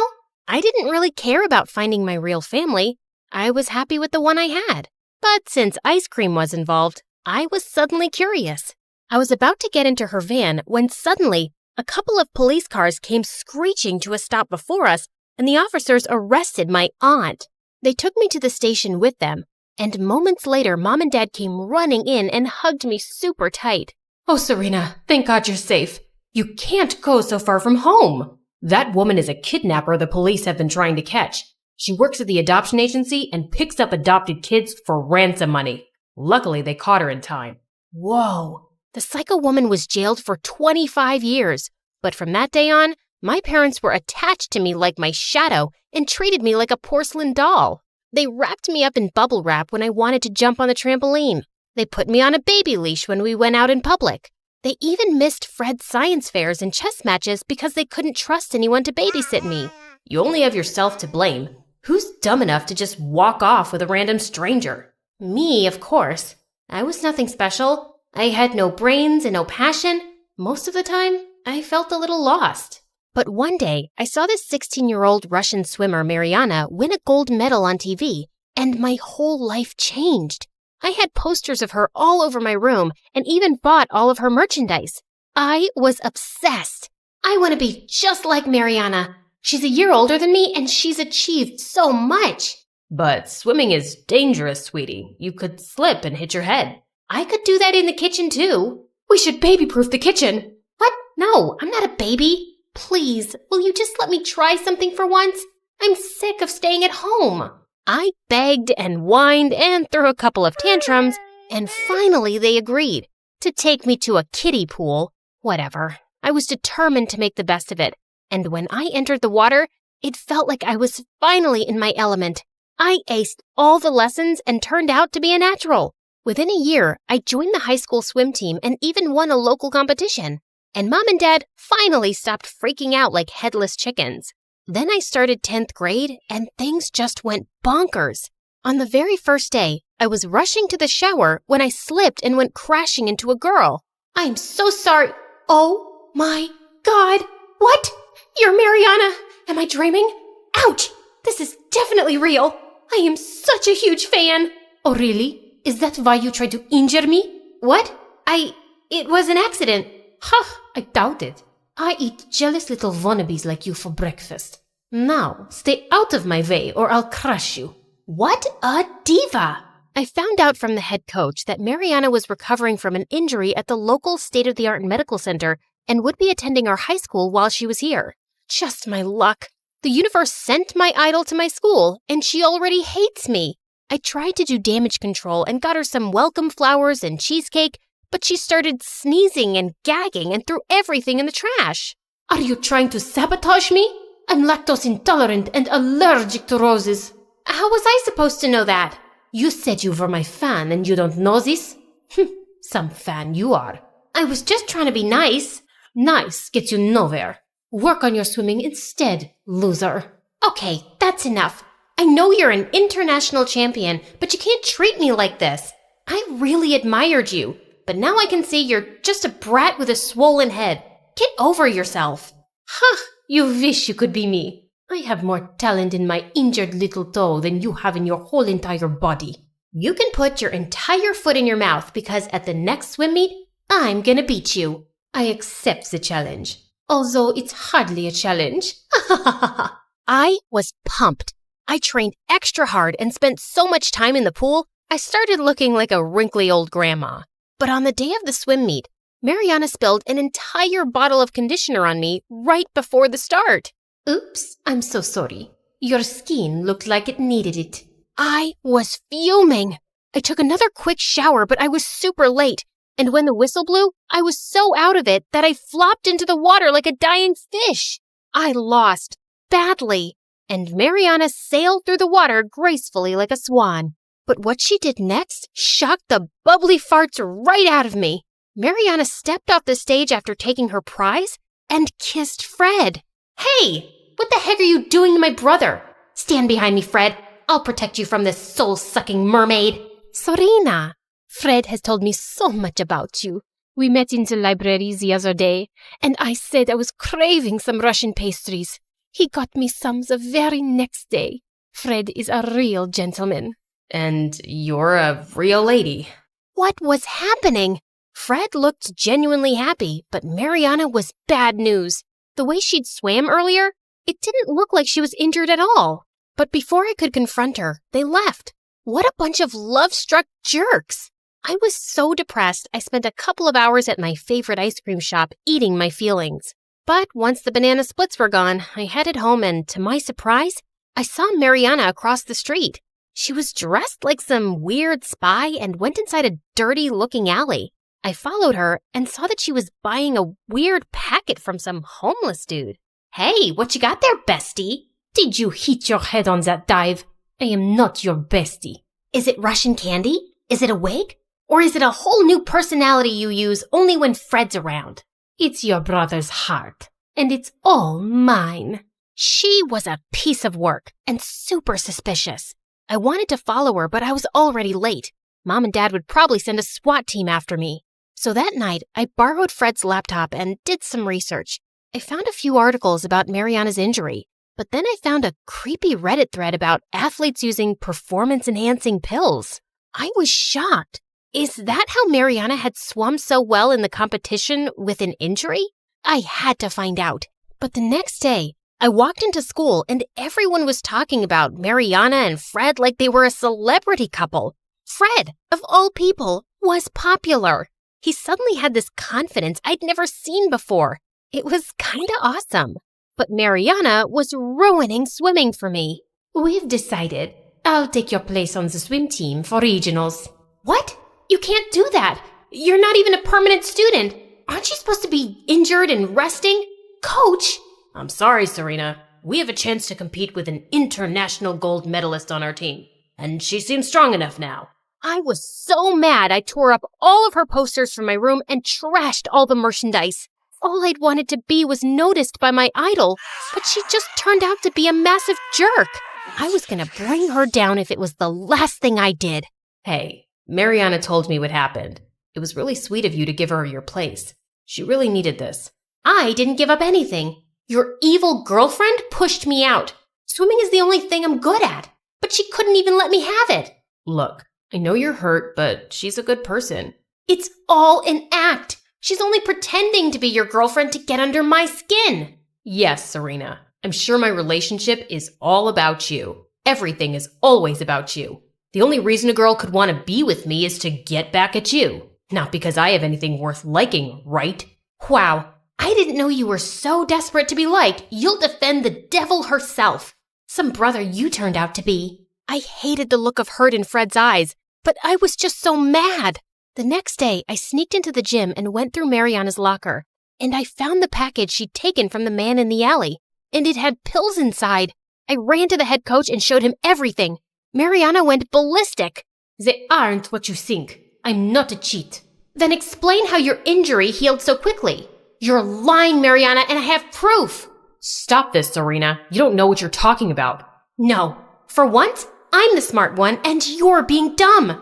She played you with her big eyes and pretty face. She's just a cheating witch. Stop calling me that. And then she pushed me into the water.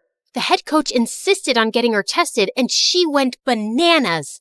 She started ripping up pool noodles with her teeth and threw swimming flippers at the students like a mad person. 2 coaches had to drag her away, and she was suspended during the investigation. But I wasn't even happy about it. My teammates were mad at me for being a sneak. Fred wasn't talking to me, and Mariana, all the blood work came out clear. Turns out, the pills were special Russian vitamins. But she was so messed up with all the media attention and headlines, she completely failed at the regionals. I felt like a total jerk. It was time for me to apologize. Hey, I'm sorry about the whole mix-up. As if your plan worked. I lost the competition and my reputation. Now you can have your perfect life back. Perfect? My life is not perfect. My adoptive family is the bomb, but I've always felt a bit lost since I was a kid. Swimming makes me feel like I belong, and you took that away from me. Yes, I did. Because I'm better at it, and it's good for the team. But Fred was right. You're a selfish, spoiled brat who only thinks about herself. I was so mad, I slapped her hard across the cheek. We were rolling around on the floor fighting like cats when suddenly Fred came in between. What the heck is wrong with you two? She started it. She's always hated me. That's enough. I love you both, but this needs to stop. You love me? Are you okay? Do you have brain fever? Stop it, Serena. After all these years, I've taken a back seat while Mom and Dad obsessed over you. I thought you'd be okay with me being the center of attention for once. It was true. Mom and Dad always went out of their way to make me happy and keep me safe. They hardly ever talked about Fred. I was selfish and felt terrible for not realizing it before. And Mariana, you can't blame Serena for jumping to conclusions when she doesn't know the truth. What truth? Suddenly, Mariana looked so sad, it broke my heart. My family had to flee Russia. Some really bad men were after my father, and I had to fake an injury so they would give us quick visas to come to America for my medical treatment. Now I can never go back, and I can never swim for another country if I want to keep my family safe. That's why I wanted to be part of the swim team so badly. But that doesn't explain why you're so mean and horrible. It's all I knew. In Russia, you don't become a champion by being nice and sweet. You have to be really tough and fight for your place. It will be a hard habit to break, but I see you all as competition, especially you. You're good. She said it reluctantly, but she said it, and I was on cloud 9. Aw, that's all I ever wanted to hear from you. Get away from me, or I'll take the words back. You can't take it back now. You think I'm good, and we'll be on the same team together. It's gonna be epic. Is your sister crazy? What is wrong with her? Why is she so huggy? She's just really happy, and so am I.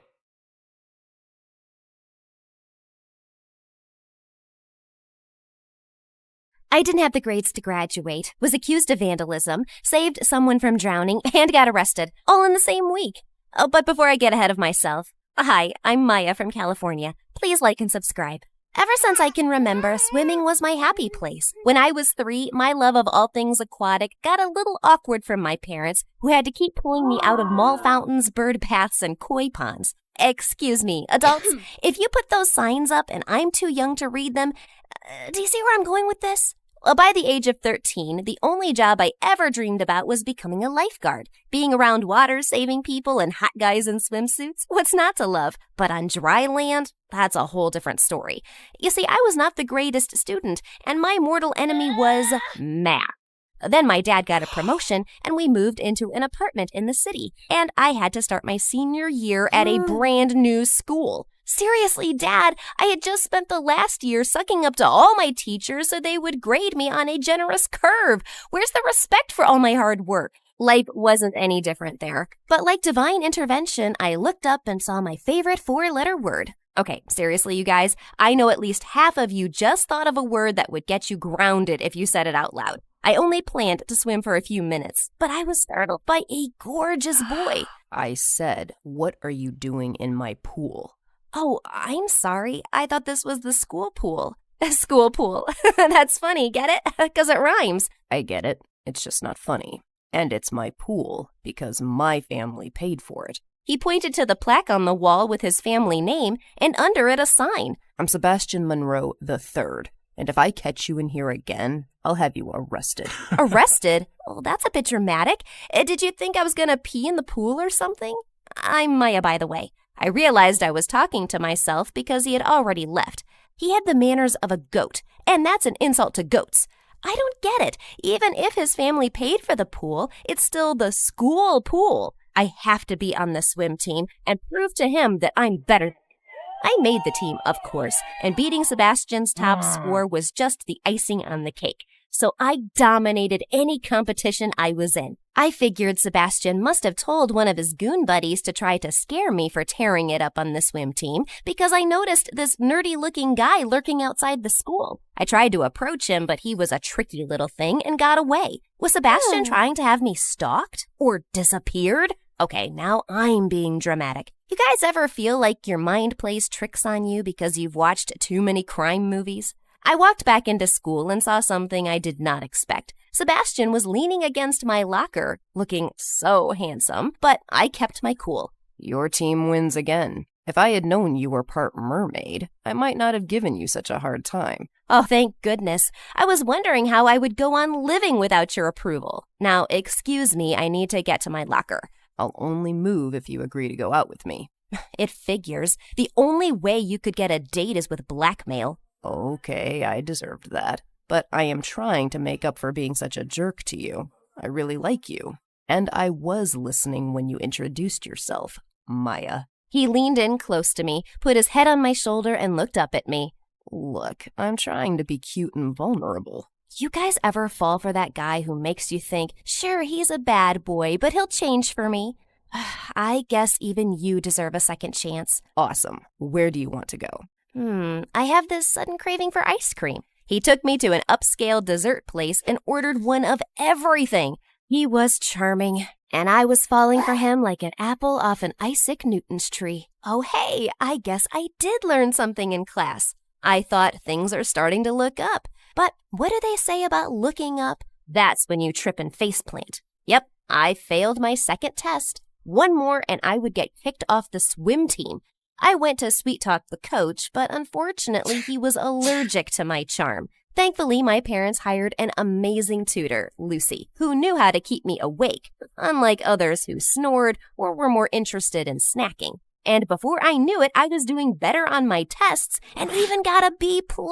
And by the way, this Lucy is awesome. But unfortunately, the story isn't about her. But please know she's amazing. Maybe I should tell her story one day. Don't you agree, guys? So to review, I was dating the hottest guy in school and crushing classes and the swim team. That nerdy guy was still popping up at school, and now that Sebastian and I were dating, I knew he wasn't behind it, so I asked him. Oh, he's probably smitten with you. Too bad you're taken. but I can't stop thinking about it. You just need a distraction. I'm serious, Sebastian. What if He interrupted my rant with a kiss. If he's what? I was so charmed by his kiss that I forgot what I was saying. He who? Well played, Sebastian III. Well played. After school that day, I came home, and there was a package at my front door. No return address, just my name on it.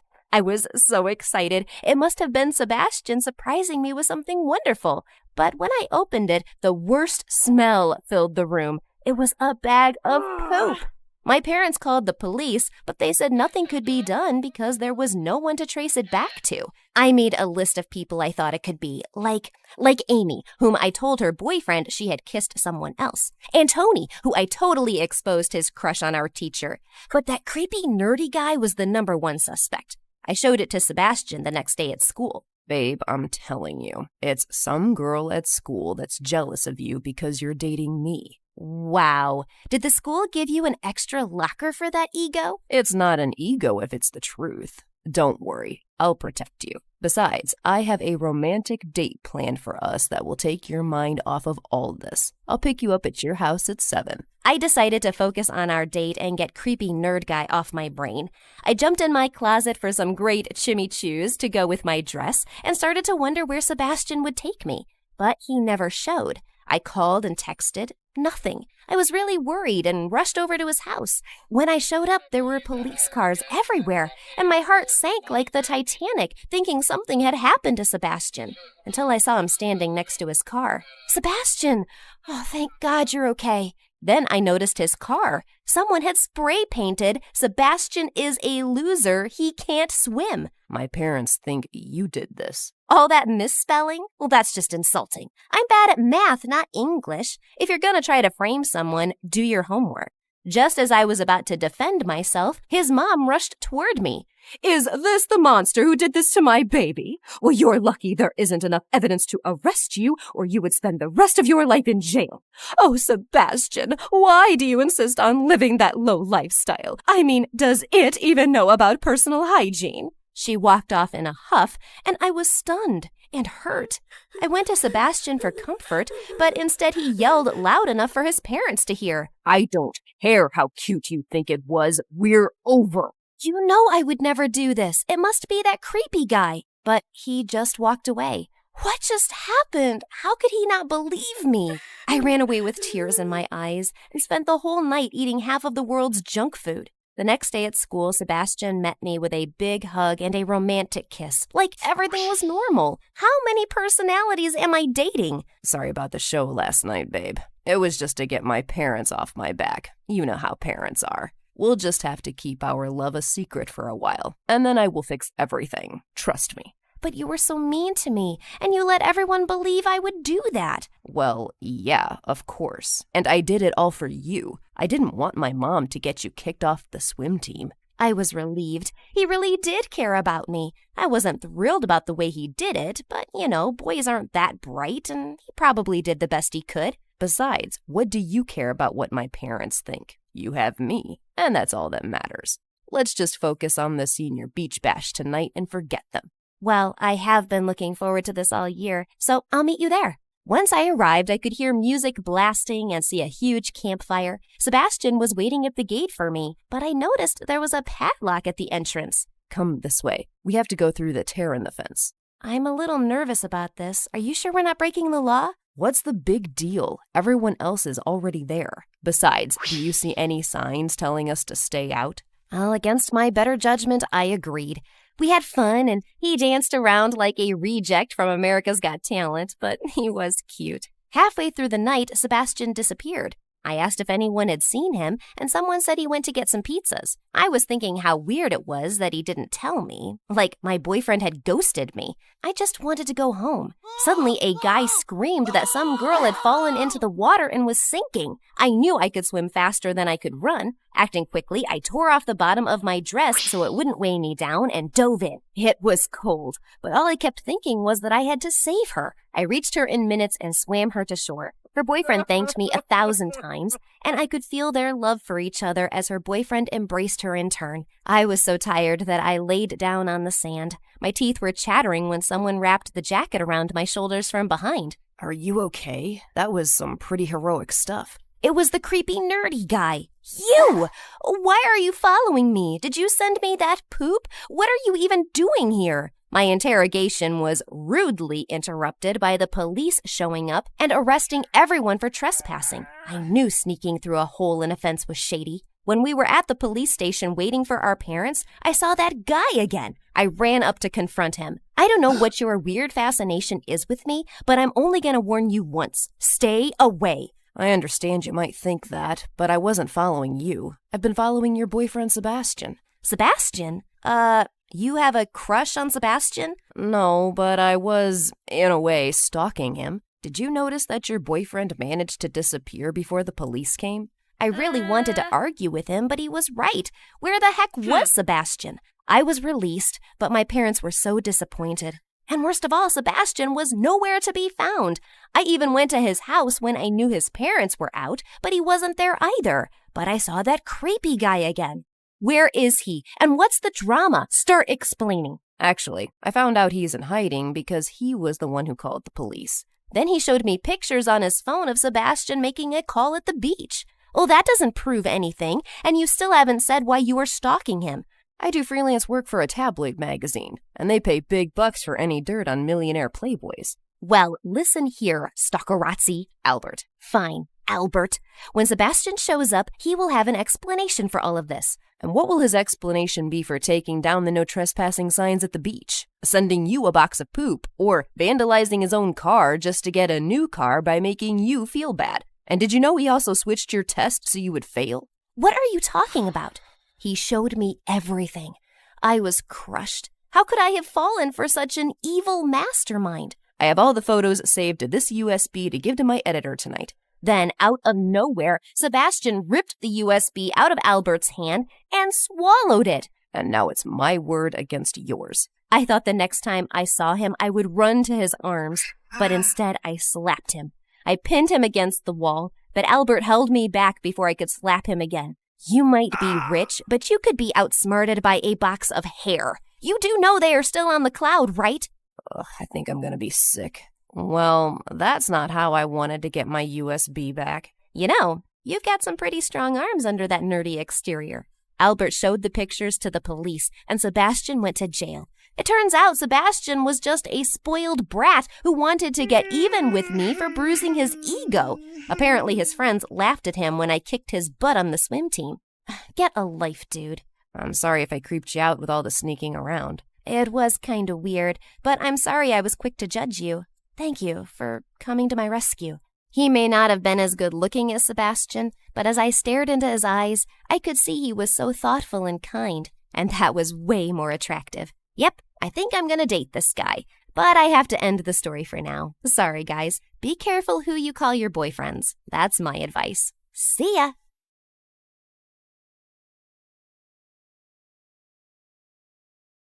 My best friend Amy and I were staring at my laptop in shock. If you don't do something, your channel will die faster than the plant I got yesterday.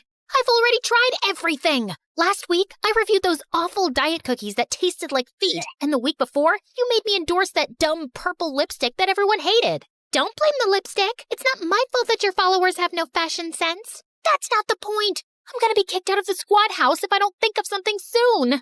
Hi, I'm Lola, a 17-year-old YouTube star. And at this point in my life, I was hoping to keep my spot in the squad house, a place where world-famous influencers come together to make videos for money. Please like and subscribe to MSA. Staying in the squad house was a big deal for me because, unlike most influencers here, I didn't come from a rich family. My dad was a farmer, and even though he worked hard, we were barely scraping by. Things got worse when Dad fell sick and couldn't work for months. Mom tried helping, but she was just bad at everything. So I decided to work as a part-time waitress. Then one day at work, a colleague of mine introduced me to vlogging, and I was hooked. I spent hours watching people on YouTube live their best lives. And when I found out the kind of money they made, I had to give it a shot. So I saved up, bought a secondhand camera, and started recording. Hola, I'm Lola. And I'm going to take you through a typical day at the farm. So I start by feeding the pigs, and then I feed the chickens, collect the eggs, and try not to break them. Follow me for more such content. I I posted a bunch of videos, but I didn't get a lot of followers. Until one day, I was recording a live video of the farm when I accidentally slipped and fell into a pig pen. I got out, but then tripped and fell into a haystack, making a complete fool of myself. Everything was streamed online, and I was super embarrassed. But to my surprise, people loved it. I didn't think much of it until a few days later when I was shooting a video. This chicken flew into my face, and I fell into a tray of eggs. And that clip went viral too. People loved watching me do stupid things around the farm. So that's what I gave them. I made videos on being chased around by goats, almost getting kicked by a cow while milking her, cleaning horse poop, and then slipping right into it. And I got really famous. Soon I was doing advertisements and brand endorsements, making enough money to support my family. 6 months later, I moved into the squad house where I met my best friend Amy. We were roommates, and even though her dad was rich, she was pretty grounded. She also gave me advice on how I could make my vlogs better. It's time you move on from being the goofy pigpen girl and focus on something bigger, like fashion and lifestyle. You're in the big leagues now. You gotta step up your game. Amy was a very famous vlogger, so I took her advice. I bought designer clothes, started doing a bunch of makeup tutorials, and completely transformed my channel. Life was great until a few weeks later when I joined my new school, and everything changed. It was my first day when I was rushing to class like a headless chicken and crashed right into this tall guy. And boy, was he cute. Is it fate or just your good luck that you ran into me today? I'm so sorry. I wasn't looking. Don't be sorry. It's not every day that you fall into Brett's arms. Hey, you're the girl who made videos about chickens and pigs, right?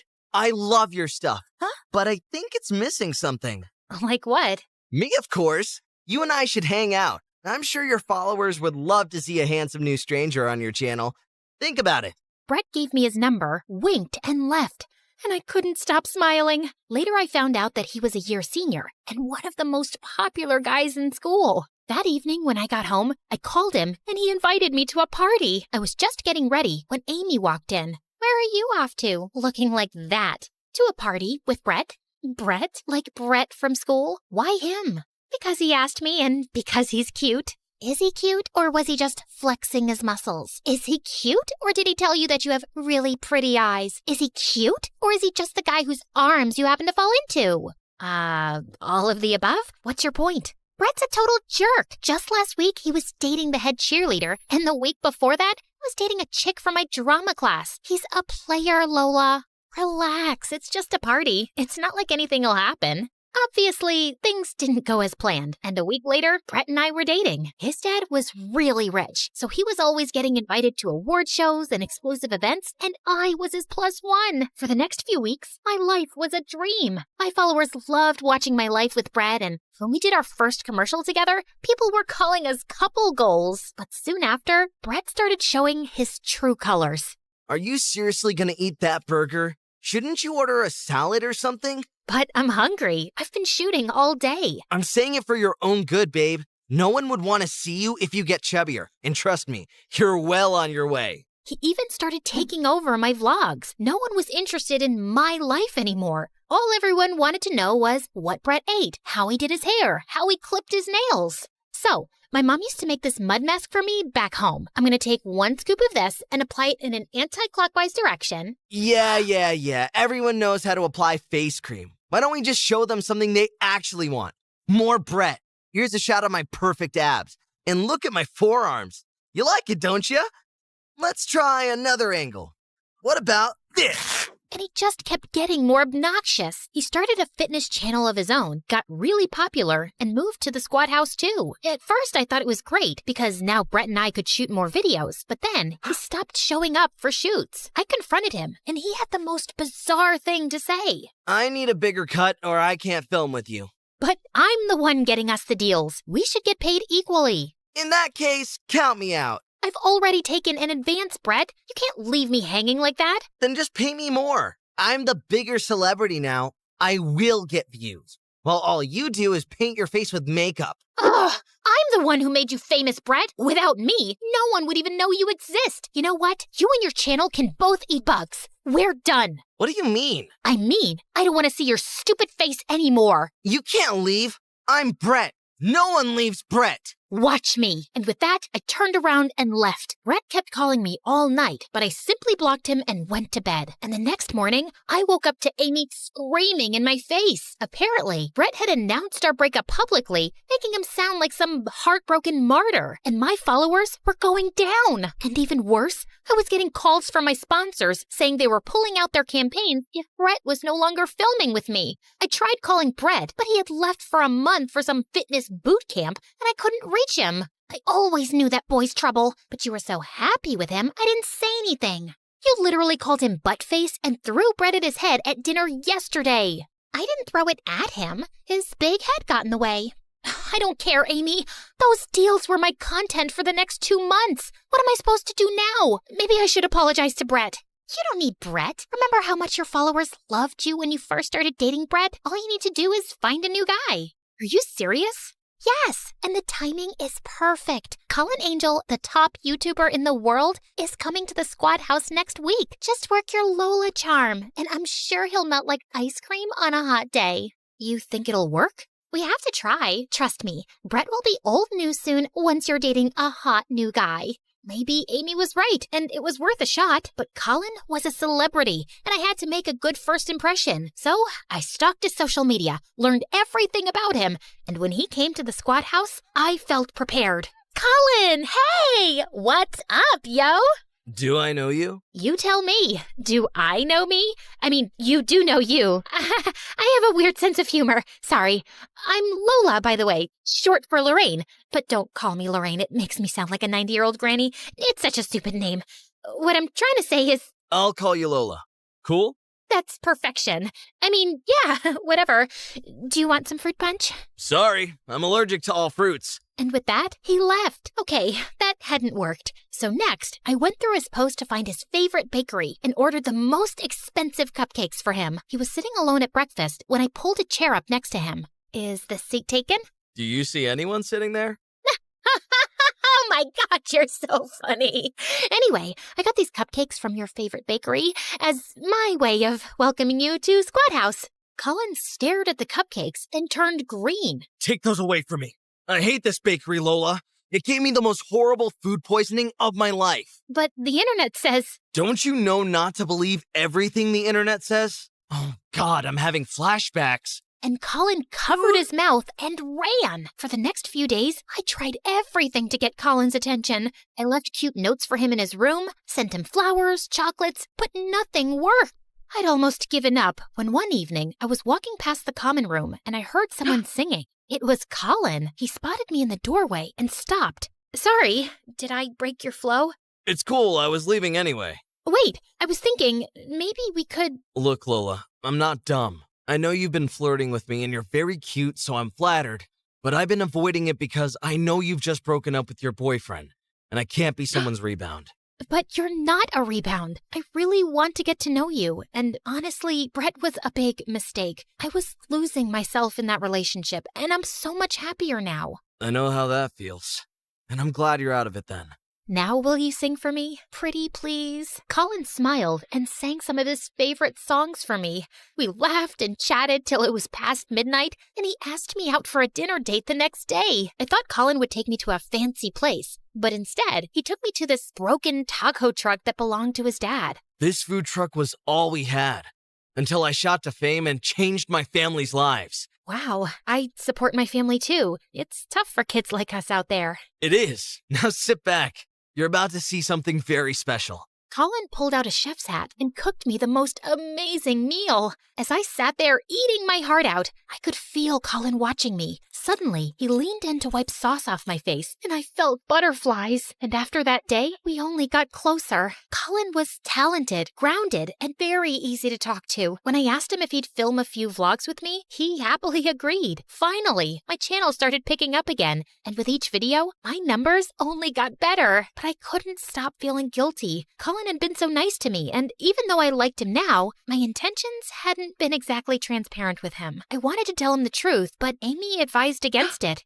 You can't! Not until we have more content for your channel. Your numbers are up, but it's not enough. But I can't keep lying to Colin. He's so sweet, and I really like him. I really liked Brett too. Look how that went. And let's say you tell Colin the truth that you used him to gather views for your channel. How do you know he won't go online and broadcast everything? Think about your family before doing anything stupid. I thought about it a lot, but I concluded that I just couldn't lie to Colin anymore. So the next morning, I sat down and wrote a note to Colin confessing everything. I was on my way to slip the note in his room when suddenly Brett got in the way. Hey babe, I'm back. What do you want? I want us to do a collaboration video. Why? I thought you're too famous for me. I am, but I guess my followers just want to see your pretty face on my channel. So what do you say? Get back together? I'd rather get punched in the face. Fine, suit yourself. But first see this. Brett shoved his phone in my face, and I was shocked. It was a recording of me and Amy talking about Colin and how I'd used him to save my channel. I was just taking it all in when suddenly Colin spoke behind me. Is this true? You used me to boost your channel? Colin, please, hear me out. It started off like that, but I swear, I liked you almost immediately. I didn't fake that. I do believe you, Lola. And I really like you too. Excuse me, that's my girlfriend you're talking to. Ex-girlfriend. Amy, where did you come from? Dude, focus. Yes, Lola, focus on me. If we get back together, I'll give you the bigger cut on every project. Deal? No, don't. I'm more famous than he ever will be. I'll make sure your channel becomes super popular. You know I can do that. Colin's got a point, and it doesn't hurt that he's a total dreamboat. Better than this moron Brett. Shut up! You shut up. You shut up first! I'm not listening. You lose. Oh my God, quiet! All of you! I think I'm done with all of you. Lola, listen to me. No, Amy, you listen to me. You know what I just realized? I was good. Great, in fact, till I started listening to your advice. Wear this, date him, don't date him. It's crazy. I know it's coming from a good place, but it's not me. I didn't want my channel to be about makeup and boys. People liked me when I was authentic and made them laugh. That was my thing, and I want to go back to it. And Brett, get your head out of your butt. The world doesn't revolve around you, and I am never working with you again. Fine. Then I'll post this video of you admitting you used Colin, and I'll tell everyone you used me too, and you're just an opportunistic witch. Your voice is so irritating, man. Just shut up. Suddenly, Amy snatched the phone from his hand and threw it away, breaking it into pieces. Brett charged at Amy, but Colin pushed him away. Brett got up again and started throwing things around like a crazy person. Some of the other influencers had come running at all the noise, and they live-streamed Brett's meltdown. Brett was immediately thrown out of Squad House. After security took him away, Colin walked over to me. So I guess you and I... Colin, you're a wonderful guy, but right now, I need to focus on just me. I feel like I've lost myself all over again. I'm gonna go home. I really like you, Lola. But yeah, I totally respect your decision to be on your own right now. Who says she's on her own? I'm coming with you. You will? Sure. I can do some makeup vlogs at the farm. Also, I owe you an apology. I think you redeemed yourself with that little stunt you pulled on Brett. Yeah, I really cracked that nut. At least I was right about him. Can't argue with that.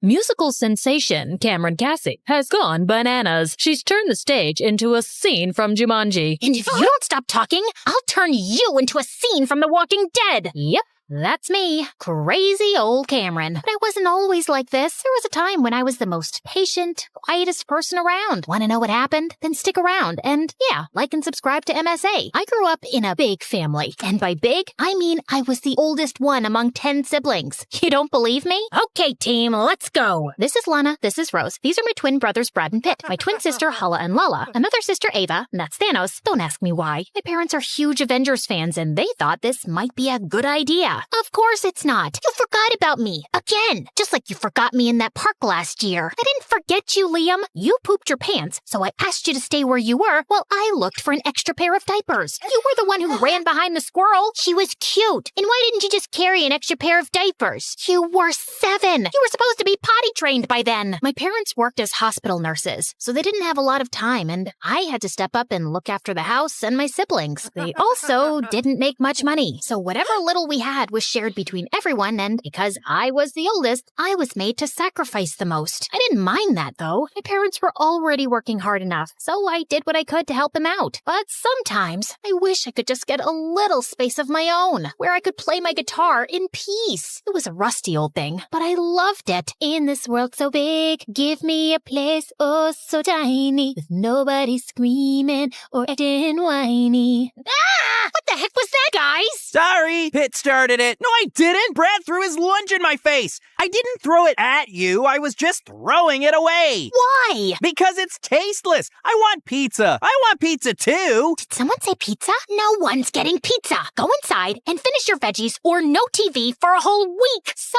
yeah, things weren't peachy at home, but school was worse. Between house chores and studies, I had no time to make friends and grew up to be an introvert, which somehow made me the perfect target for bullies like Bailey. We'd been classmates all our lives, but ever since her family struck it rich, she became this mean, hostile person with a personal vendetta against me. It didn't make sense. She was the lead drummer of the school band, really popular, and even had her own YouTube channel where she did covers of famous songs. So I just never understood why she was so obsessed with me. Like this one time in high school, I was casually singing my favorite songs when Bailey barged in. Hi, everyone. So in this episode of Off-Key Talents, we have Cameron Cassie. She thinks she sings well, but she sounds like someone stepping on a squeaky toy. Maybe it's because she's always screaming at her horrible siblings. How many are there again? Can you get that off my face? I'm not comfortable, and I don't care. Anyway, I got what I wanted. You can go back to whiny singing now. You're not going to post that, are you? Bailey just gave me an evil grin and left. I wanted to scream in her face, but I knew she'd only make my life more difficult, so I kept my head low and went on with my day. But the next morning, I was still in bed when my sister Lana came running into my room and told me that the video Bailey posted had gone viral. What? Why would she post that? That's it. I will bite Bailey's head off and then use her hair to mop floors. What are you talking about? People are loving you. You're famous. Lana shoved her phone in my face, and I was shocked to see that she was right. People were calling me inspiring, adorable, amazing, and all sorts of great things. Within a few hours, it had more than 1 million views, and I was famous. You got pipes, girl. Would love to take you out sometime. You have the most beautiful voice in the world. Will you sign my pizza? Sure. Bailey sat in a corner, looking totally humiliated, and it was the best day of my life. I was debating whether to thank her or kill her for posting my video without asking me, when suddenly my phone rang. It was some lady who told me that Tucker Wayne, owner of one of the biggest talent agencies in the world, wanted to see me. Apparently, he was assembling an all-girls band and wanted me as the lead singer. The money was great, and he'd even sent me a first-class ticket to New York for the same night. I was pretty excited, but my parents weren't happy. Who's gonna look after the house? Maybe we could hire some help? Don't be ridiculous, Cameron. We don't have that kind of money. Millions of people go to New York every day because they think they can change their lives. What makes you think you're any different? You'll only become disappointed. And what if I'm successful? This opportunity could change our lives. Fine, do what you want, but don't come sulking back to me when you fail at this stupid music thing. I was hurt that my parents didn't support me, but I knew this was my one chance to turn things around. So I packed my bags and left for New York that night. When I arrived, a limo whisked me away to the most stunning building I'd ever seen. Mr. Tucker greeted me warmly and gave me a tour of the studio. The first day of recording was an absolute blast. Everything seemed to be falling into place until a few days later, I was chilling in my hotel room when the door flung open and Bailey walked in. Ah! Bailey? What are you doing here? Your drummer had to drop out because of personal reasons. So Tucker called me in. Why? What do you mean, why? Because I'm talented, you butt face? Talented in making my life miserable? Ooh, someone grew a tongue while I was away. Relax, that was school. But this is real life. I won't bully my own teammate. You can take my word for it. As soon as Bailey left, I spoke to Tucker, and he confirmed Bailey's story. He asked me if I was okay with it, and I wanted to say no, but Bailey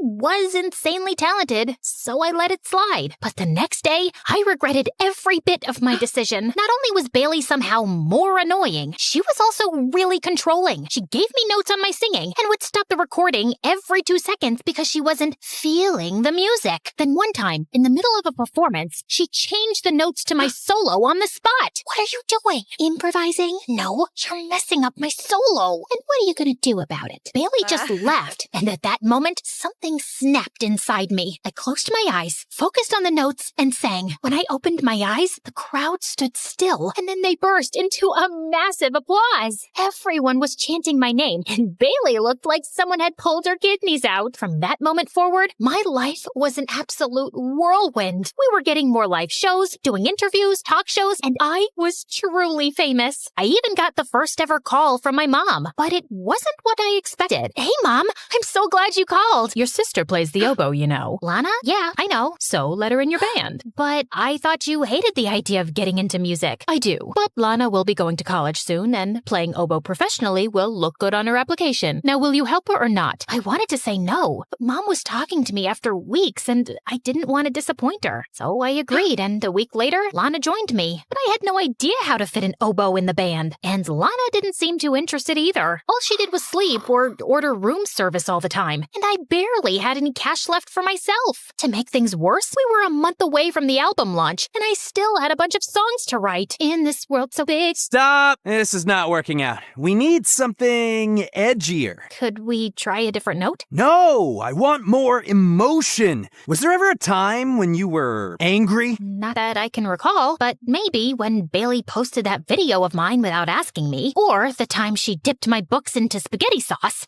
or when she tried to spoil my solo on stage. Darling, you can't let people walk all over you like that. Stand up for yourself. Dig into that rage and come to me tomorrow with a new song. I spent the entire night replaying the conversation with Mr. Tucker, and when I calmed down, I realized he was right. I was a pushover. Bailey had tormented me for years, and I'd never stood up for myself. My own parents had treated me like a pushover, but not once did they pay attention to what I wanted. And when I finally did something for myself, they tried to snuff that spark out too. Heavy with rage, I picked up the phone and dialed in. Bailey? Yeah, you're out. You're a bully, and no bullies are allowed in my band. And I cut the call before she had a chance to scream. On a high, I called my mom next. Hey, Mom, Lana doesn't want to be here, and oboe doesn't make sense in this band. I'm sending her home. Finally! I couldn't believe I just stood up to my mom, and to be honest, I felt pretty proud of myself. The next day, I walked up to Mr. Tucker and told him the conversation I had with Bailey. I thought he'd be mad, but instead, he smiled. Good for you, darling. And don't worry, we'll find a new drummer. Let me hear that new song. I poured my heart into my song, and Mr. Tucker was so impressed, he sent it straight for recording. He even set up auditions, and within no time, we had a new drummer in our band. A week later, when the song was released, it got more popular than all our live shows combined. We rose to the top of every chart, got invitations to every celebrity show, and Mr. Tucker even extended my contract. I was making more money than ever, and life was pretty good. But the more I leaned into my emotions, the angrier I got, and pretty soon, I was lashing out at everyone. I ordered this salad with ranch. This is blue cheese. What are you doing? Trying to make me fat? I'm sorry, ma'am. I forgot. Did you forget to brush your teeth? Did you forget to take a bath? Did you forget to sleep? No? Then how can you forget to follow simple instructions? The waiter ran away crying, and I felt a bit bad. But with the amount of money I was spending, I deserved better service. But the next day, I was making waves on social media for being rude and mean. Apparently, someone from the restaurant posted a video of me screaming at the waiter, and now everyone was out there to get me, including the paparazzi. Have you always been this spoiled, or has success gotten to your head? Have you always been this stupid, or did you fall on your way here and damage your brain? That's inappropriate. Your face is inappropriate, Jane. You are a terrible interviewer. You should switch jobs because I don't think this one's gonna last that long. I was mad with power, and no matter how much people called me out for it, I just didn't care. I partied like there was no tomorrow, shopped like a crazy person. I was finally living my life the way I wanted to. I didn't even care about showing up at work, and my bandmates tried to warn me, but I was the star of the show. No one would replace me. I thought I was untouchable until one day I walked into the studio and saw Bailey in the recording room. What is she doing here? Oh no, this is awkward.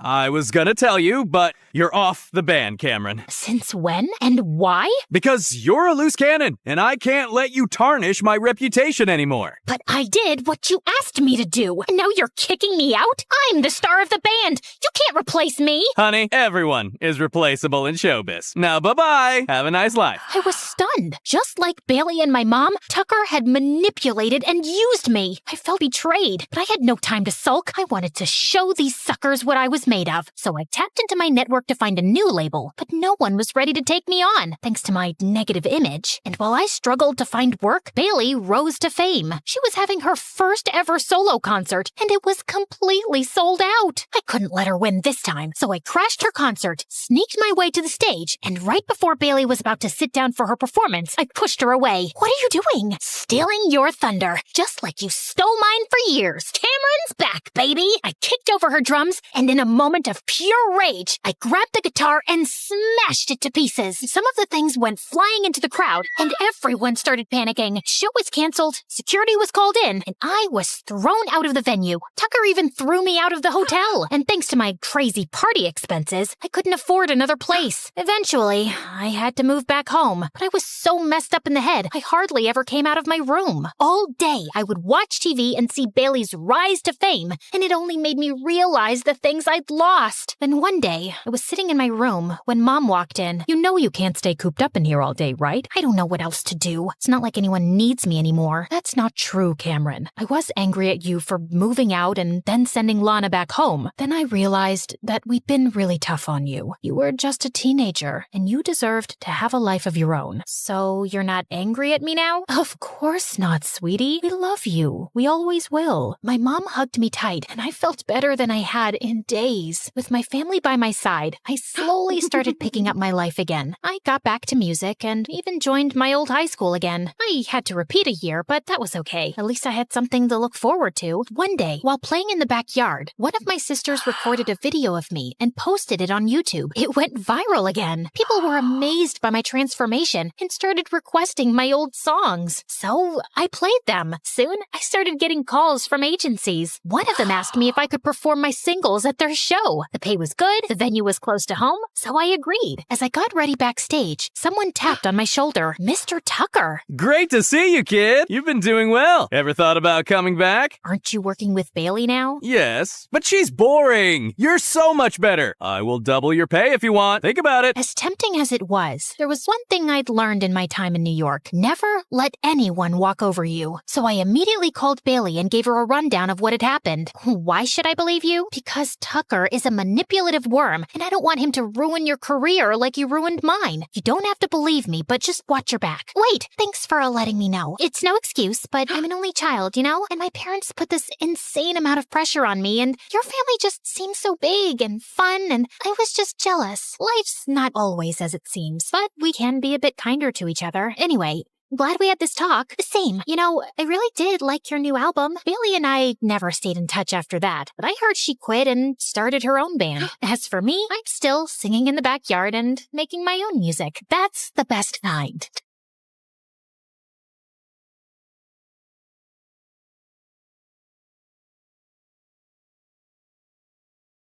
Hi, I'm Amanda. Before I tell you my crazy story, please like and subscribe. I was 5 when I realized my parents were famous for all the wrong reasons. They were rich lawyers who were known for defending the bad guys. People in the neighborhood hated us and would leave horrible notes, throw stink bombs, or trash in our driveway almost every day. Ew, someone put cat poop on the doorstep. Just wipe it off, Amanda, and don't disturb us. We're in the middle of something important. You're playing with toys, Mom. Ugh, I feel sick. These are not toys. That's a limited edition Batmobile. Yeah, that's another thing. Mom and Dad were obsessed with collecting action figures and were oddly secretive about it. They even had a secret room where they kept their toy collection, and no one was allowed to enter it. And I was not allowed to tell anyone about their crazy hobby, which I couldn't even if I wanted to because no one at school talked to me. Every time my parents would win a case,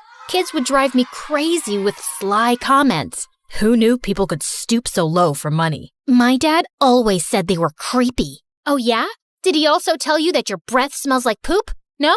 Well, then he isn't as honest as you think. Because you stink! I hated it, but I wasn't gonna let them tear me down. So I put all my focus into perfecting my art. By 11th grade, I could draw portraits in under 2 minutes. When I won the junior art competition, I begged Mom to take me to a fancy dessert place. But 5 minutes into it, she started getting jittery. Oh my God, I gave birth to a sloth. Could you please hurry up? Jeez, Mom, what's the rush? I'll get brain freeze. There's an auction online for a rare Iron Man figure that I can't miss, so eat faster. I tried, but Mom kept glancing at the phone, and it made me anxious. After a while, she told me to take the bus and just left. At least I could eat in peace now. Just as I was leaving, I saw a girl my age staring at the food displayed in the shop. Hey there, do you want something? Leave me alone. I don't need your charity. The girl pushed me and I fell flat on my butt. Worst celebration ever. The next day in class, the teacher walked in with someone. It was the girl from the dessert shop. Her name was Sophie, and she was wearing the same clothes as yesterday. She sat next to me, but didn't say a word. She smelled like a blown-out match. But later in the cafeteria, she walked up to me with a stern face. Why are you staring at me? And what's that you're making? Oh my God, is that me? Yeah. I just like the background and the light, so no one has ever sketched me before. You're really good.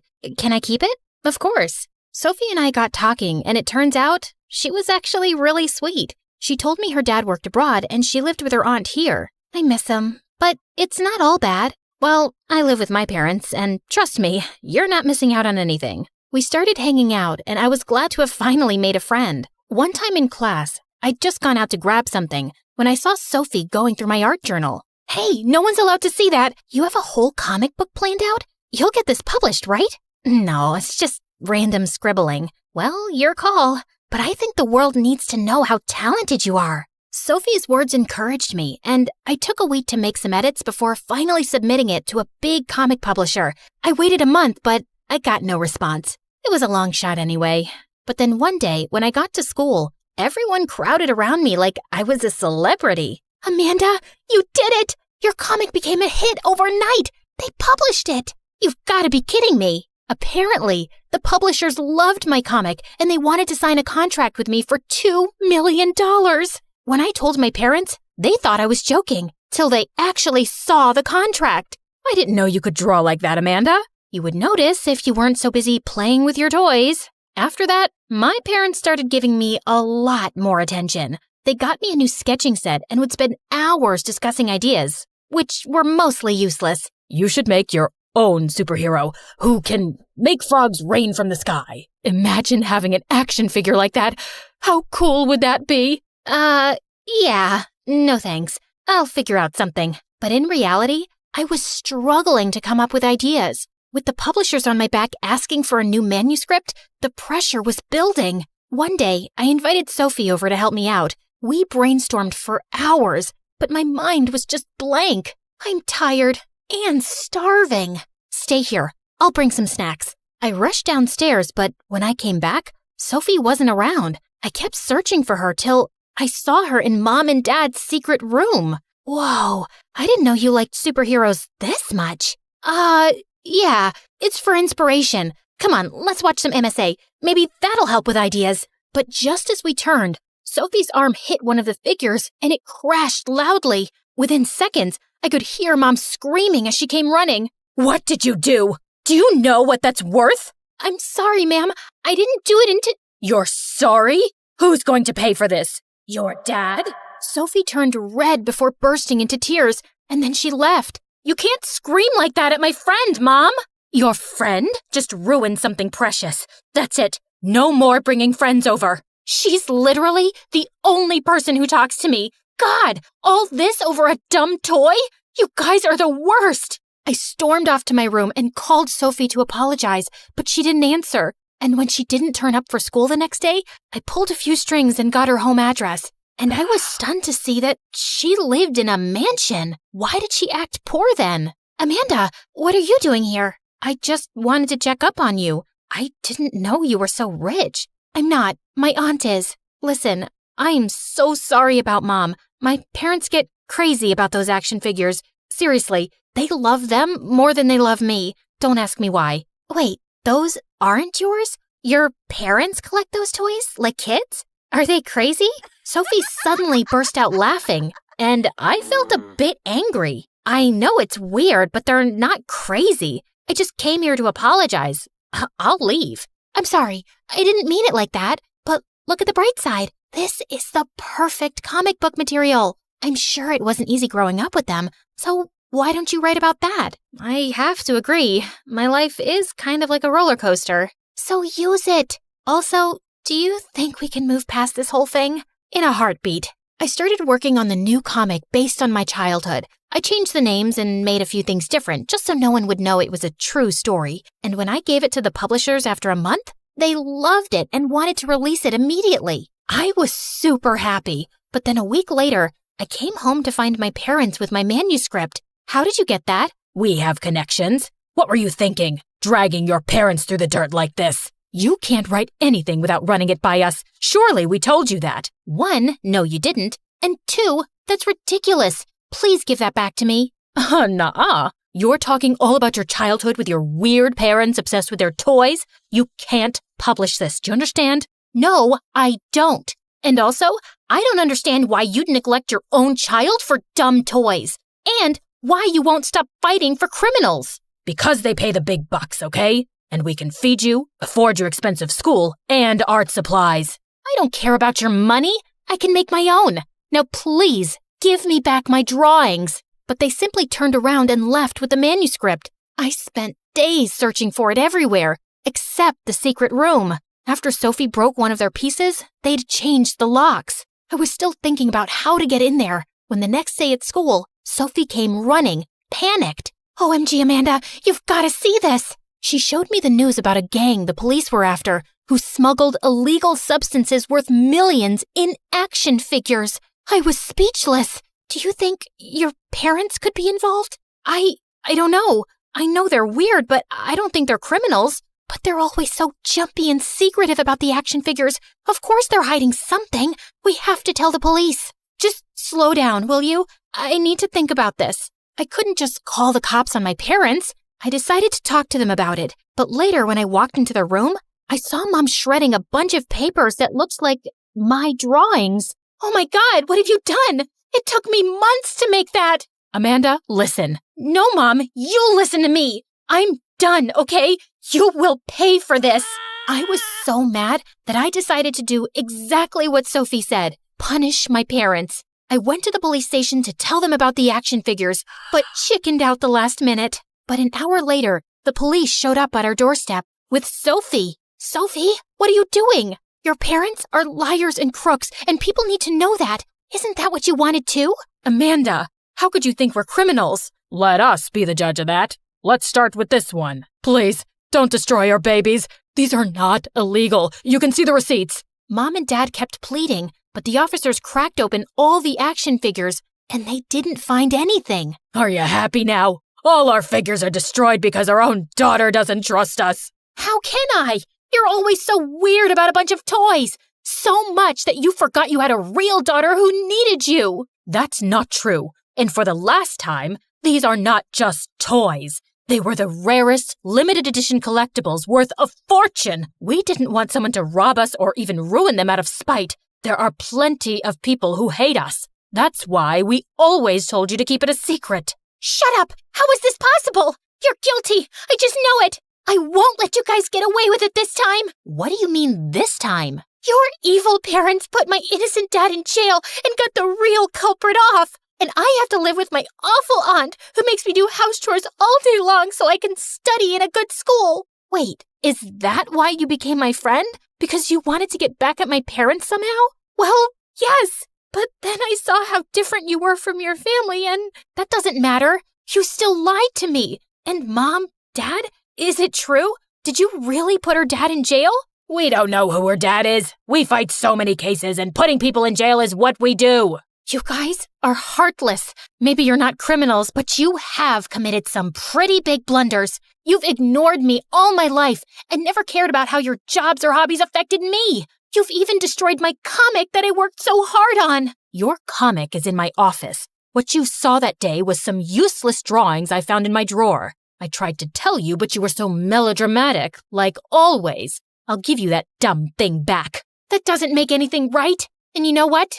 I'm done with you. All of you. Amanda, don't bother explaining. After that day, I ignored Sophie and stopped talking to my parents. Maybe they started feeling a bit bad because they tried making amends by helping get Sophie's dad out of jail. I was happy for her, but I wasn't ready to forgive my parents yet. Sophie left town soon after, and I didn't hear from her again. I got my manuscript published in a month, and it was even better received than the first one. The money I earned was enough to put me through a good art school, and I left home for good. Soon I got busy with studies and writing a new comic, and a whole year went by. One day, I was at a comic book store when someone tapped on my shoulder. Sophie, it really is you. I'm so happy to see you, Amanda. Sophie, you look so different. What are you doing here? I work here now. We moved to this town after Dad got out, and we're doing well for ourselves. Listen, Amanda, I wanted to call you a long time ago, but I didn't know if you'd talk to me. What I did was wrong. I was angry and foolish, and you didn't deserve that. Dang right I didn't. But who could blame you, honestly? My parents destroyed your family, so I get why you were so angry. Does that mean you're not mad at me? Maybe a little, but not as much. Let's talk more over coffee? Sounds good to me.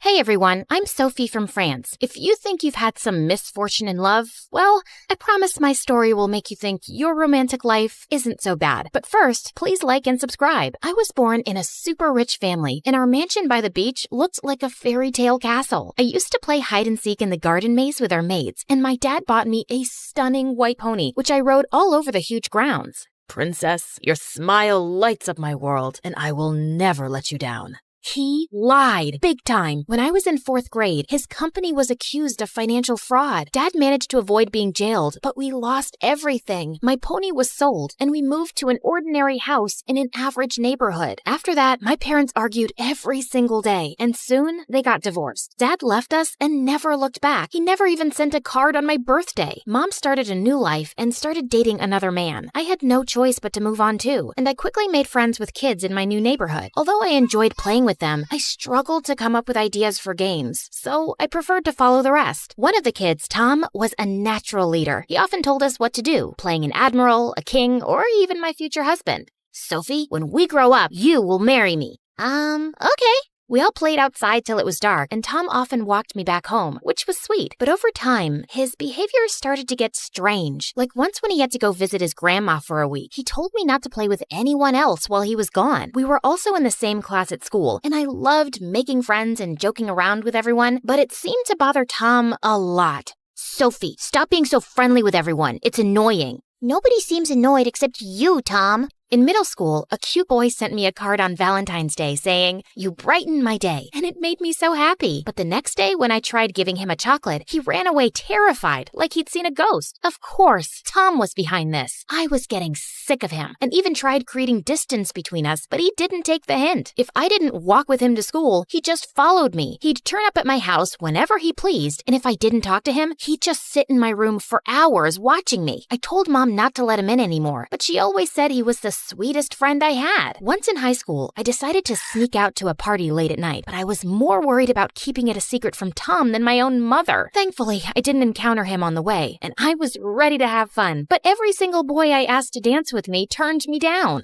Okay, can someone please explain what's going on? I'm pretty and cool, and yeah, pretty. Why don't you boys want to dance with me? Because your boyfriend isn't gonna like it. I followed his sideway glance to see freaking Tom watching me from a corner. Tom, are you stalking me? And stop telling people you're my boyfriend. It's dangerous for you to be out alone so late, so of course I followed you. And I never said I'm your boyfriend. I'm your fiancé. You accepted my proposal, remember? We were 9 years old. Listen, we are not dating or engaged, and I don't need your protection. You need to back off. I'm warning you. I should have stopped this nonsense a long time ago, but to be honest, I was a bit scared of Tom. But now, I really needed to send him a clear message that I was not his property. So the next day, I asked the strongest guy in school to date me. It started out well, but on the 3rd day, my boyfriend disappeared. He broke up with me on the phone and didn't come to school. And soon, I heard he'd left the city. Now, I was officially untouchable. Although I was furious with Tom, I still cared about him, and he obviously needed help.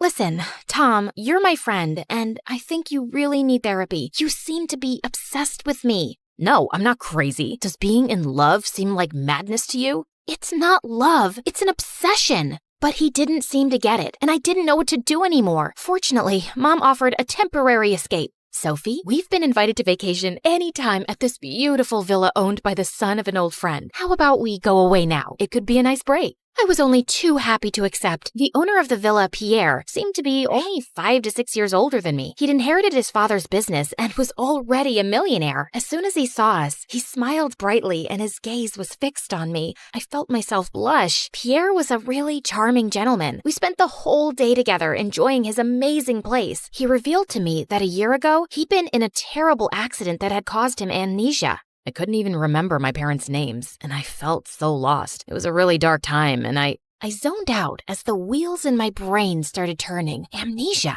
Yes, this could be the perfect solution for getting rid of Tom. Well, I'm glad you're fine now, but on the upside, it must have been good to forget bad things. Oh, trust me, there's nothing good about it, and it took a while to recover. Maybe faking amnesia was a bad idea, but it was the only shot I had at getting my life back. So the next day, I was busy looking for an opportunity to fall and act like I had amnesia. And it presented itself when Tom suggested that we go horse riding. I chose the wildest horse, named Terror. We went riding along the coast and watched a lovely sunset. I knew we'd be heading back soon, and I had to execute my plan now. I haven't ridden a horse in years.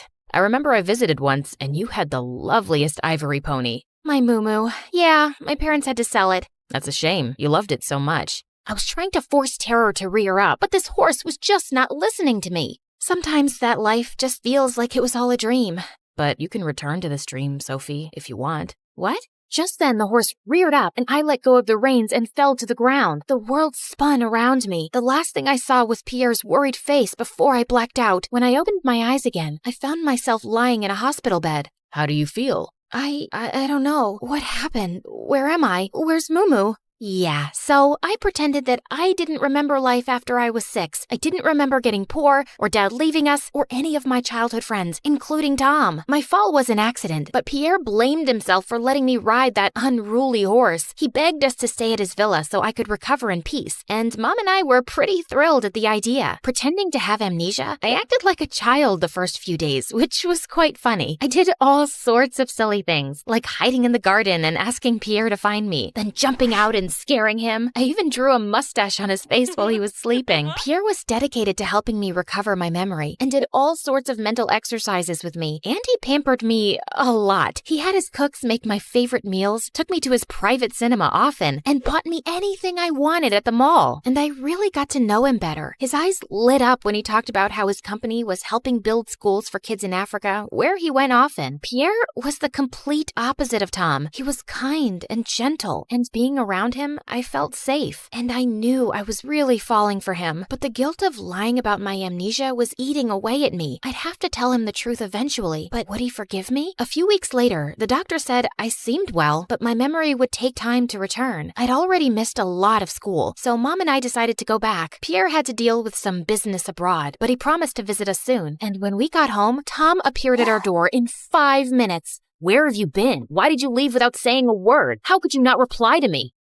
Are you sure you're at the right house? Who are you? Huh? What is this dumb game, Sophie? Mom told him everything about my amnesia, and Tom was shocked. Then he got angry and refused to believe Mom, but she firmly told him not to stress me out and leave our house. The next day at school, everyone found out about my amnesia and asked me stupid questions, like if I still remembered how to read or write. Tom followed me around watching me, but he didn't say a word. But that afternoon, as I headed out of school, he confronted me. Enough of this nonsense, Sophie. I'm not buying your stupid act. Look, I'm sorry if you were someone important to me, but I really don't remember you. I'm sorry. How could you forget me? I've loved you since we were 9.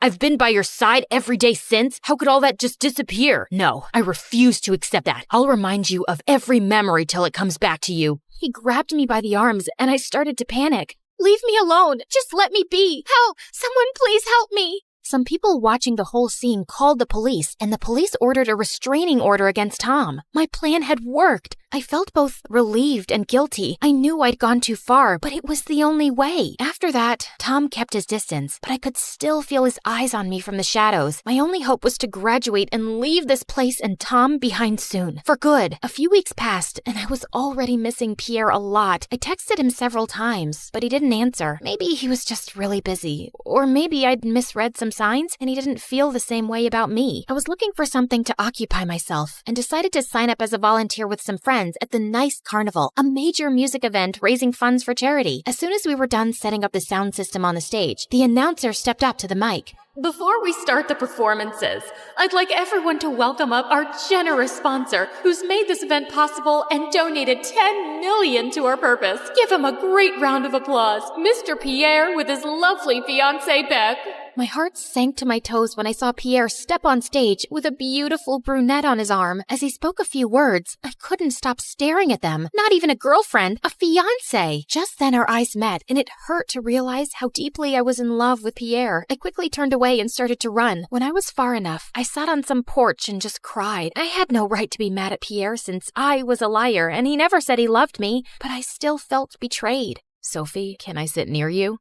Yes, Tom. That guy on stage, I saw how you looked at him. You're in love with him, aren't you? Suddenly, I just broke down and told him everything. How I'd been scared of him and faked my amnesia. Tom, I never said you were crazy, but your behavior isn't okay, and you made me feel suffocated. I know I've been a little intense, but it's only because I care about you so much, Sophie. I've loved you since the first time I met you. But caring about someone doesn't mean not respecting their boundaries, and you can't force someone to love you back. You can't hold on to an obsession for years and expect it to turn into a healthy relationship. I know you're right, but I don't know what to do, Soph. I can't help how I feel. That's why I think therapy could help you, Tom. You really deserve to be happy, but it can't be at the expense of someone else's well-being. You need to learn to let go and move on. Tom promised that he'd try therapy, and I felt like someday we could be friends again. Pierre's calls and texts were endless, but I refused to answer them. But one day, a strange sound caught my attention. It was a helicopter landing in the fields behind our house, and Pierre came out of it.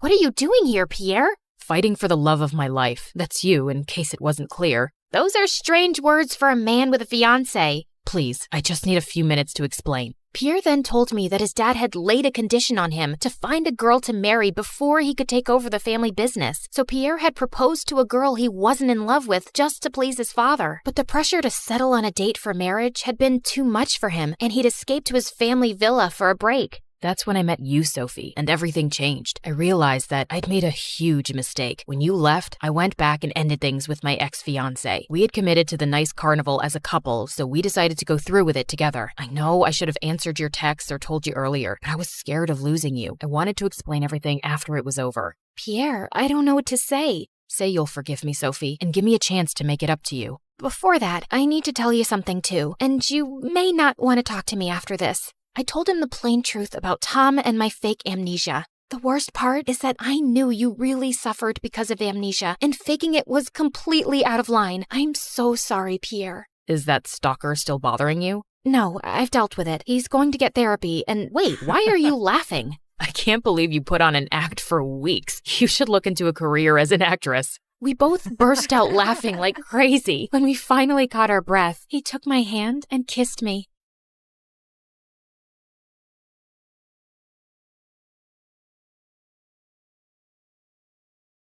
Hey there! My story is a little different from the stories you might have seen on MSA. Want to know why? 'Cause it has a ghost in it. I'm Beatrix, and unlike other kids who are born crying, I was born smiling. Yep, and that sort of freaked out my mom and the doctors. Come on, little angel, it's time to cry. But instead, I cooed and laughed. Mom had so much fun playing with me and making me beatbox.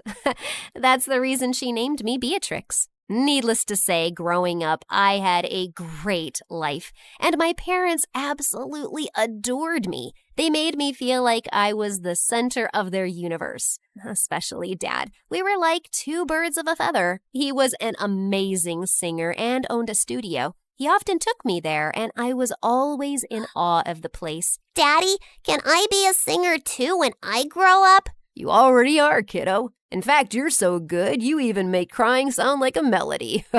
I always thought that nothing would ever break us apart and our family would stay together forever. I was so wrong.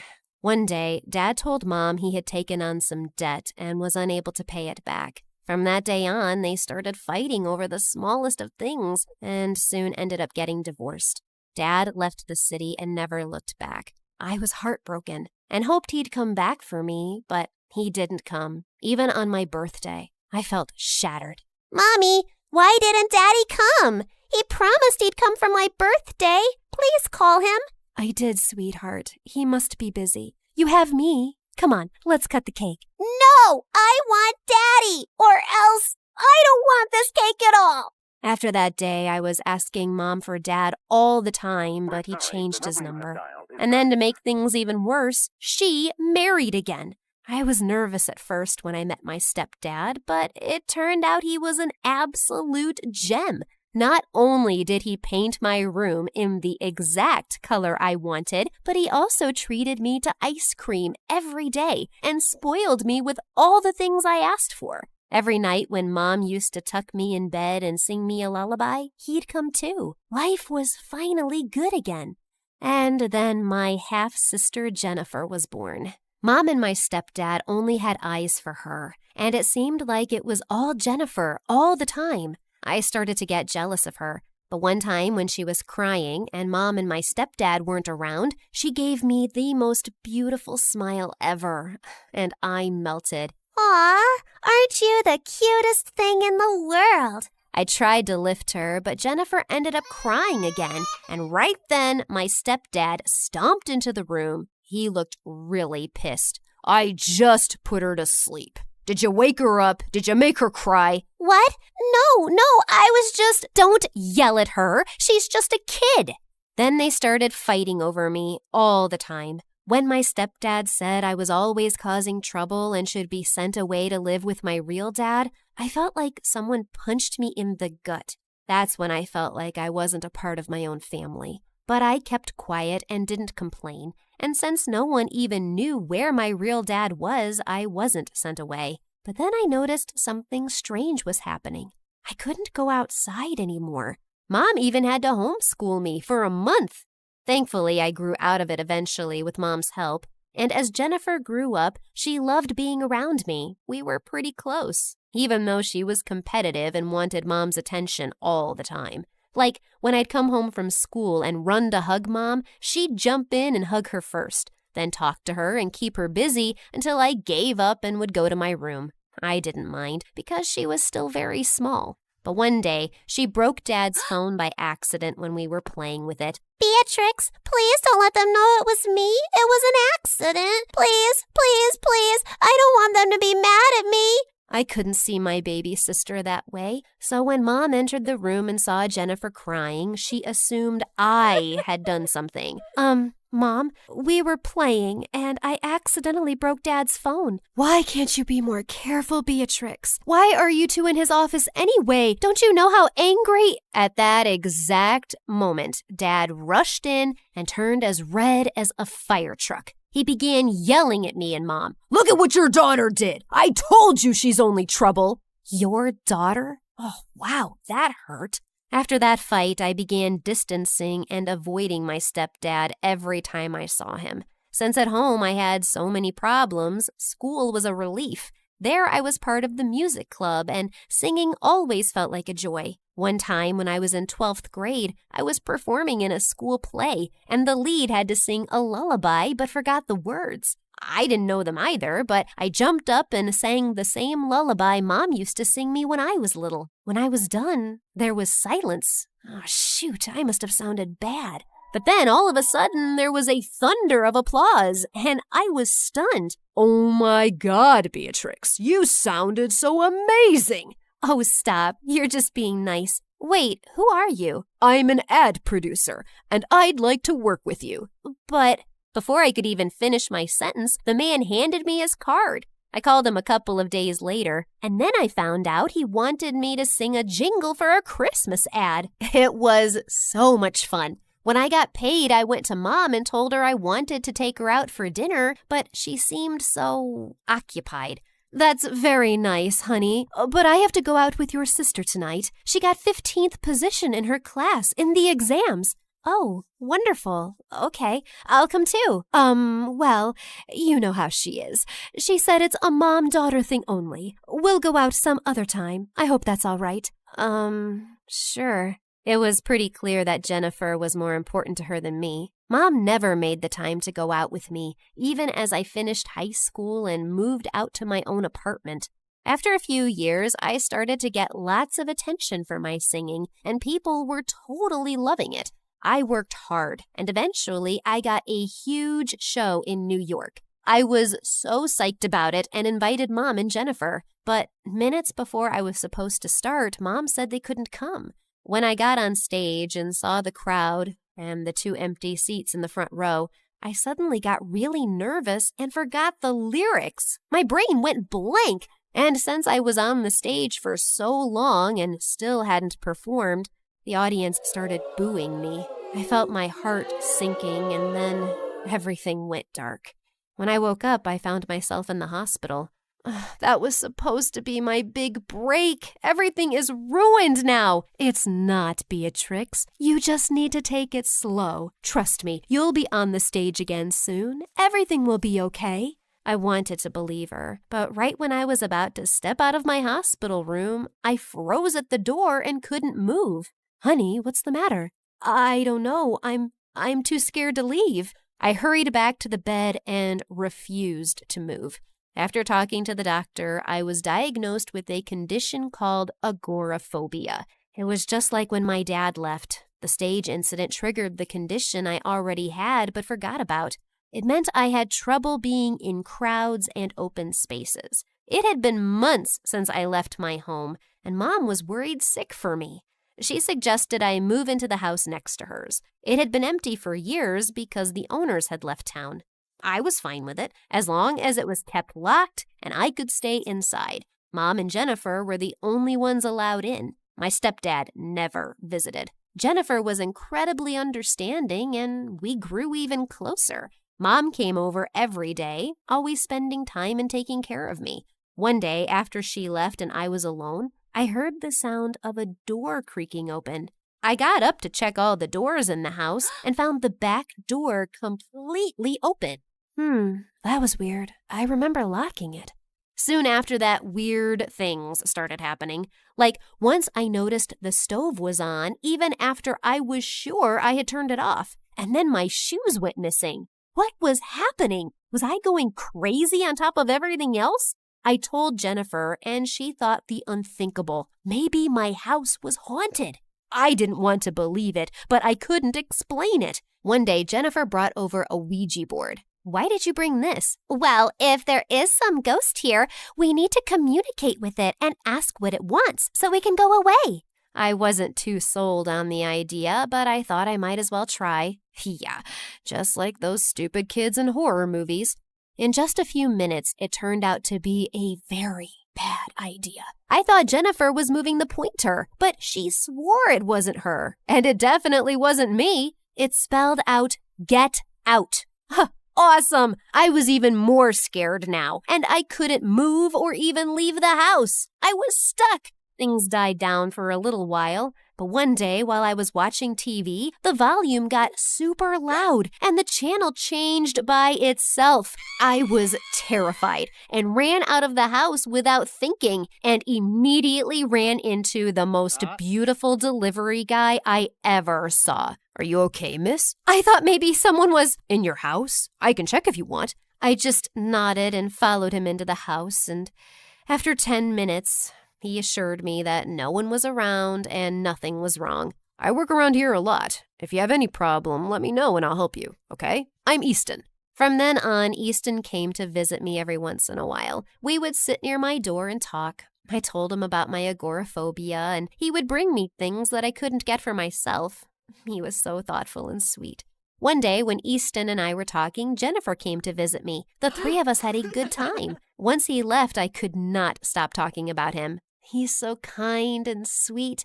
You know, we like the same pizza, and we both love the Marvel movies and be an Easton sitting in a tree. Kissing. No, what are you talking about? You have a crush on him. It's so obvious. Oh no, it's true. The day Mom was supposed to meet him, I invited her and Jennifer, but he called and said he had to work late. Mom seemed disappointed. I went to get them some snacks, and when I got back, I overheard Mom and Jennifer talking, and Mom was crying. I don't know how I can help her. I've never seen her this happy. But Mom, you should know about it. That Easton does not exist. She's maybe hallucinating, going crazy. What in the chocolate fudge? Beatrix, honey, what do you mean he doesn't exist? Jen, you saw him. Bea, I'm sorry, but I didn't. I was pretending for your sake. There was no one there that day. If Easton wasn't real, then who was I texting a while back? That was me. I put in my number when you weren't looking. Could it be true? After everything, I thought maybe she was right. Maybe I really was losing my mind. Mom consoled me for hours until I finally calmed down. Then we made an appointment to meet the doctor the next day to see if I really was going cuckoo. Just a week later, I was trying to get ready when a diary fell out of my cupboard. I went pale when I saw what was written. Easton used to live here all those years ago? This freaked me out so much that when the doorbell rang, I screamed. I was shaking as I opened the door. But the minute I did, I went pale with fear. It was Easton, standing right in front of me. Beatrix, I'm sorry for not showing up last week. Stay away from me. Why are you haunting me? What do you mean? What's going on? You're not real. You're my imagination. Or a ghost. That explains all the weird things that's been happening. The stove, the TV, the weird... What? Of course I'm real. I don't know what you mean. I began screaming and yelling for Mom. And pretty soon she rushed to me with Jennifer and stepdad following behind her. The minute they saw my frantic state, they went pale, especially Jennifer. Mom, I can see Easton, and I'm scared. I think he's a ghost. Honey, I can see him too. Of course you can. I'm a real human. What's going on here? I don't understand. Jennifer, we met too. What's going on? We all turned towards Jennifer, and as if on cue, she began crying and wailing. It was all about Beatrix. She's my mom, too. Ever since she got that condition, she's been with you, not me. I've done things to try to make her angry at you and happy with me, but it never works. Jennifer, how could you do this to your sister? You made her think her house was haunted? It ain't my fault she's so dumb. Believing there was some ghost. Stupid Beatrix. How dare you do all of this? All I've been is nice to you. And you're so ungrateful. But Mom, Dad, I did this all because I love you and want you to myself. Enough. I can't believe you could stoop down to this level, Jennifer. You're the one who has a problem. And this is all my fault. I'm sorry, Beatrix. If I had never behaved that way towards you as a child, Jennifer wouldn't have grown up hating you this way. Easton just stood there, shocked at the entire situation. After talking to him later, we continued to stay friends. Mom and Dad helped me get through my agoraphobia and get better. Jennifer was sent away for therapy and treatment. With my parents' support, I was able to turn my focus back to music. It took a lot of hard work and dedication, but eventually I was able to start performing again. Mom, stepdad, and Easton were all there in the front row when I went on stage again. And when the show was over, Jennifer surprised me with flowers. She was finally better. I'm sorry for everything. You were always a great sister. I was selfish. No more ghost stuff? Never. Good. Let's go to my not haunted house and celebrate.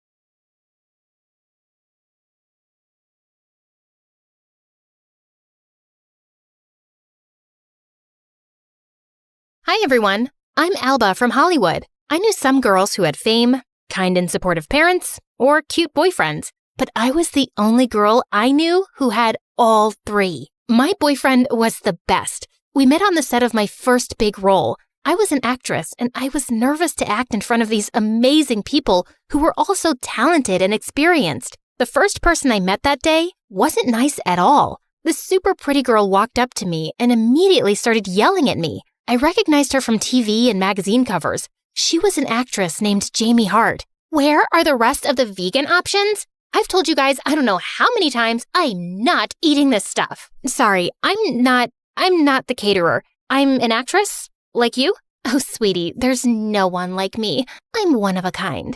Good luck, though. I didn't know what to say. When she left, I felt even more scared. Was this what it was going to be like working on a big show? Rude people treating me like I'm their servant? But then right after that, this random guy approached me. He must have noticed how anxious I was because he pretended to trip into the craft service table to cheer me up. Everyone else looked over like he was crazy, but I couldn't stop laughing. First day? Yeah, I'm a little nervous. I was too when I first started. How did you get over it? Oh, I didn't. I'm terrified right now. He grinned at me, and I could tell he was joking. I was having a hard time imagining him ever being scared. He was so comfortable and at ease with himself. I wondered what his job was on set. Just remember, you're here for a reason. You wouldn't have gotten this job if you didn't nail the audition. You'll be great. I'm Malik, by the way. And then right after that, I found out he was an actor too, and my co-star on the show. We became close really quickly. And then things turned romantic, and he asked if I wanted to make it official. He got along with my parents, and even my dog was obsessed with him. So my first day got off to a bit of a bumpy start, but things were great now. I felt so much more comfortable on set. It took me some time, but I realized that Malik was right. I was there for a reason. The only person still rude to me was Jamie. But whatever, I didn't care. She was clearly just insecure and felt threatened by my success. Even though I didn't get nervous about my job anymore, there was still one thing that really scared me. My family's curse. Okay, curses aren't real, but I couldn't help worrying anyway. When my mom and grandma were my age, they both ran into some really bad luck. My grandma got into a car accident, and my mom almost got trapped in a house fire. Besides, I'd been lucky for so long. No one could have a perfect life forever. Malik and I got dinner at my favorite restaurant for my birthday. Malik gave me this gorgeous diamond necklace, and the food was amazing. But I couldn't fully enjoy my meal because I was thinking about this stupid curse. Babe, you know there's nothing to worry about, right? What happened to your mom and grandma was a coincidence. Besides, they're both still here. They got through it. I know, you're right. I just get anxious sometimes, even when my brain tells me it makes no sense. You know what I do when I'm feeling anxious? Before I could ask, there was a loud bang as Malik slammed his knee against the table, pretending to hurt himself. Our plates and silverware jumped, and half the restaurant turned to stare at us. I started laughing. I loved that Malik was willing to make a fool of himself just to make me smile. The table started to shake again. Okay, Malik, you should probably stop before they kick us out. That isn't me. All of a sudden, the walls started to shake too. I heard glass shattering, and people were getting up from their tables. Everyone was scared. Don't panic. It's an earthquake. Come on. We ran for the exit. Just before we got to the door, I remembered I forgot my necklace. I started to turn back for it, but before I could move, a big chandelier ripped from the ceiling and fell right on top of me. Then everything went dark. There was a strange beeping sound. What was that? When I opened my eyes, I was in a hospital bed. My parents were looking down at me with worried faces, and there was someone else there too. A boy who I didn't recognize. Alba, we are so glad you're awake. You scared us. What happened? There was an earthquake. You had an accident at the restaurant where you and Malik were having dinner. I guess the boy's name was Malik. But why was I having dinner with him? Oh, my head was pounding. I must have hit it pretty hard. What's the last thing you remember?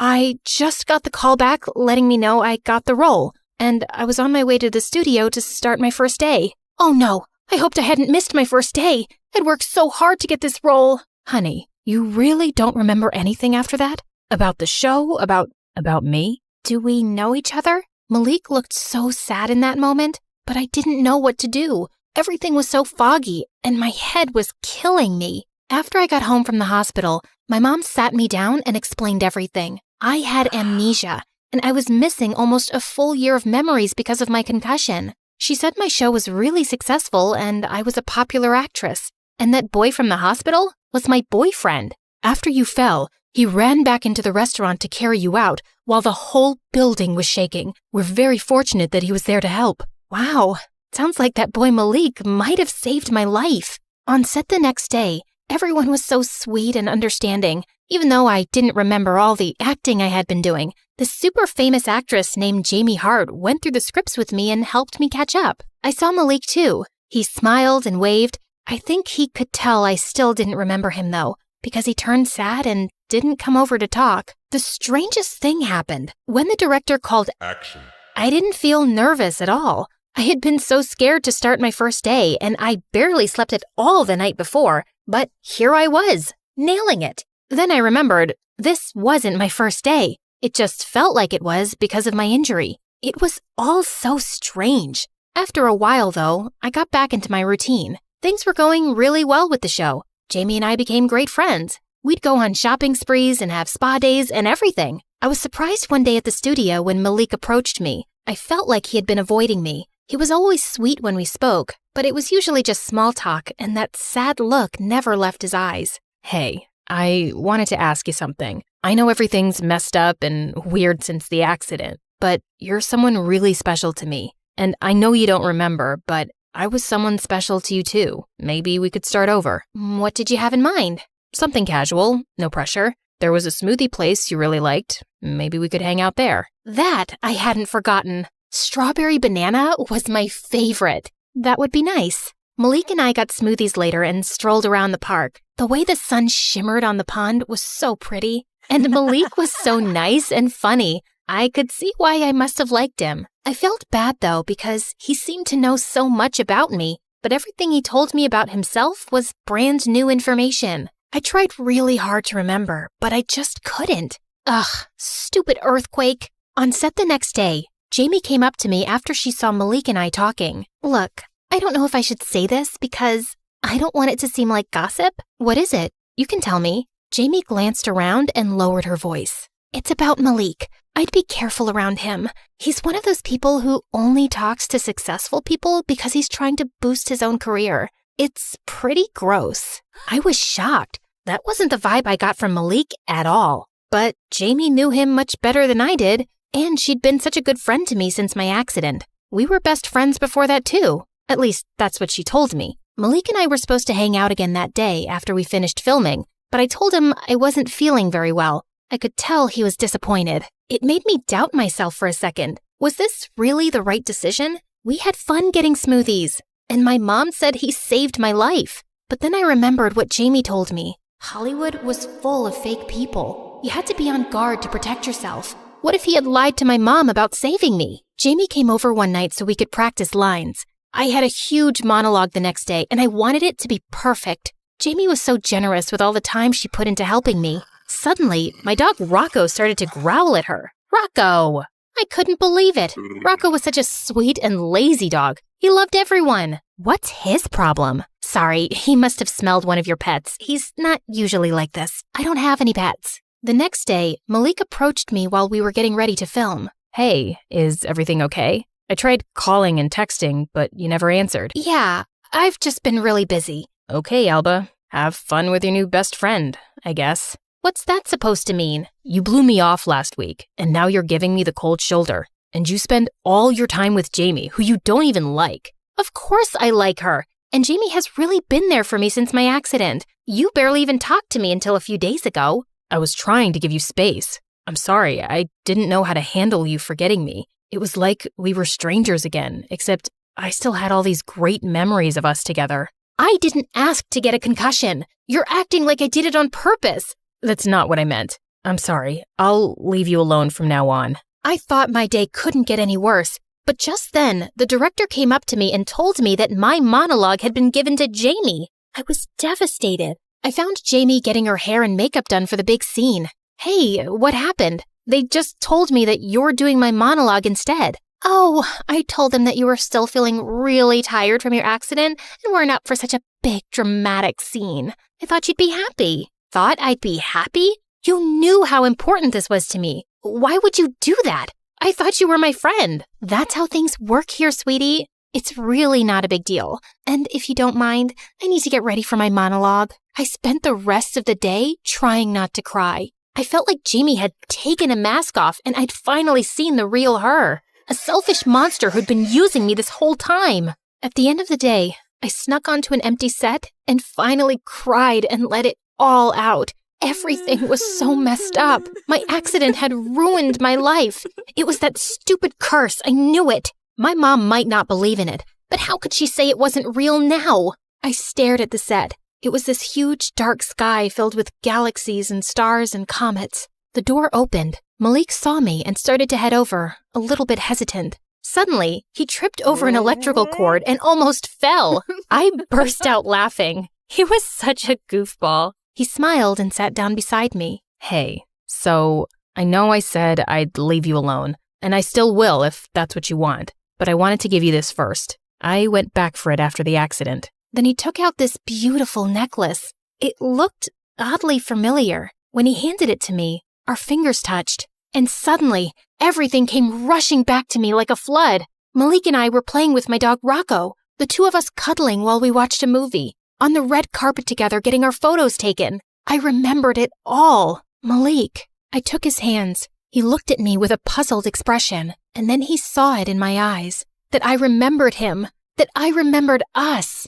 He leaned in and kissed me in front of the galaxies and stars. A moment later, a security guard came in. Hey, you guys can't be in here. Malik and I laughed and then raced off the set holding hands. The next day, I found out that Jamie had been fired. It turned out that she was only acting like my best friend because she had heard a rumor that her character was being written off the show. I would have tried to help her if she'd just been honest with me, but now it was too late. Anyway, things went back to normal. Eventually, I stopped thinking about the curse. It wasn't real anyway. The only real thing was life's ups and downs, and I couldn't control that. All I could do was be here in the moment. In this moment, I was enjoying a strawberry banana smoothie with my boyfriend, and it was perfect. Malik grinned at me. You know what would make this moment even more perfect? If more people liked and subscribed to MSA, he said with a knowing wink. I couldn't help but laugh at his suggestion.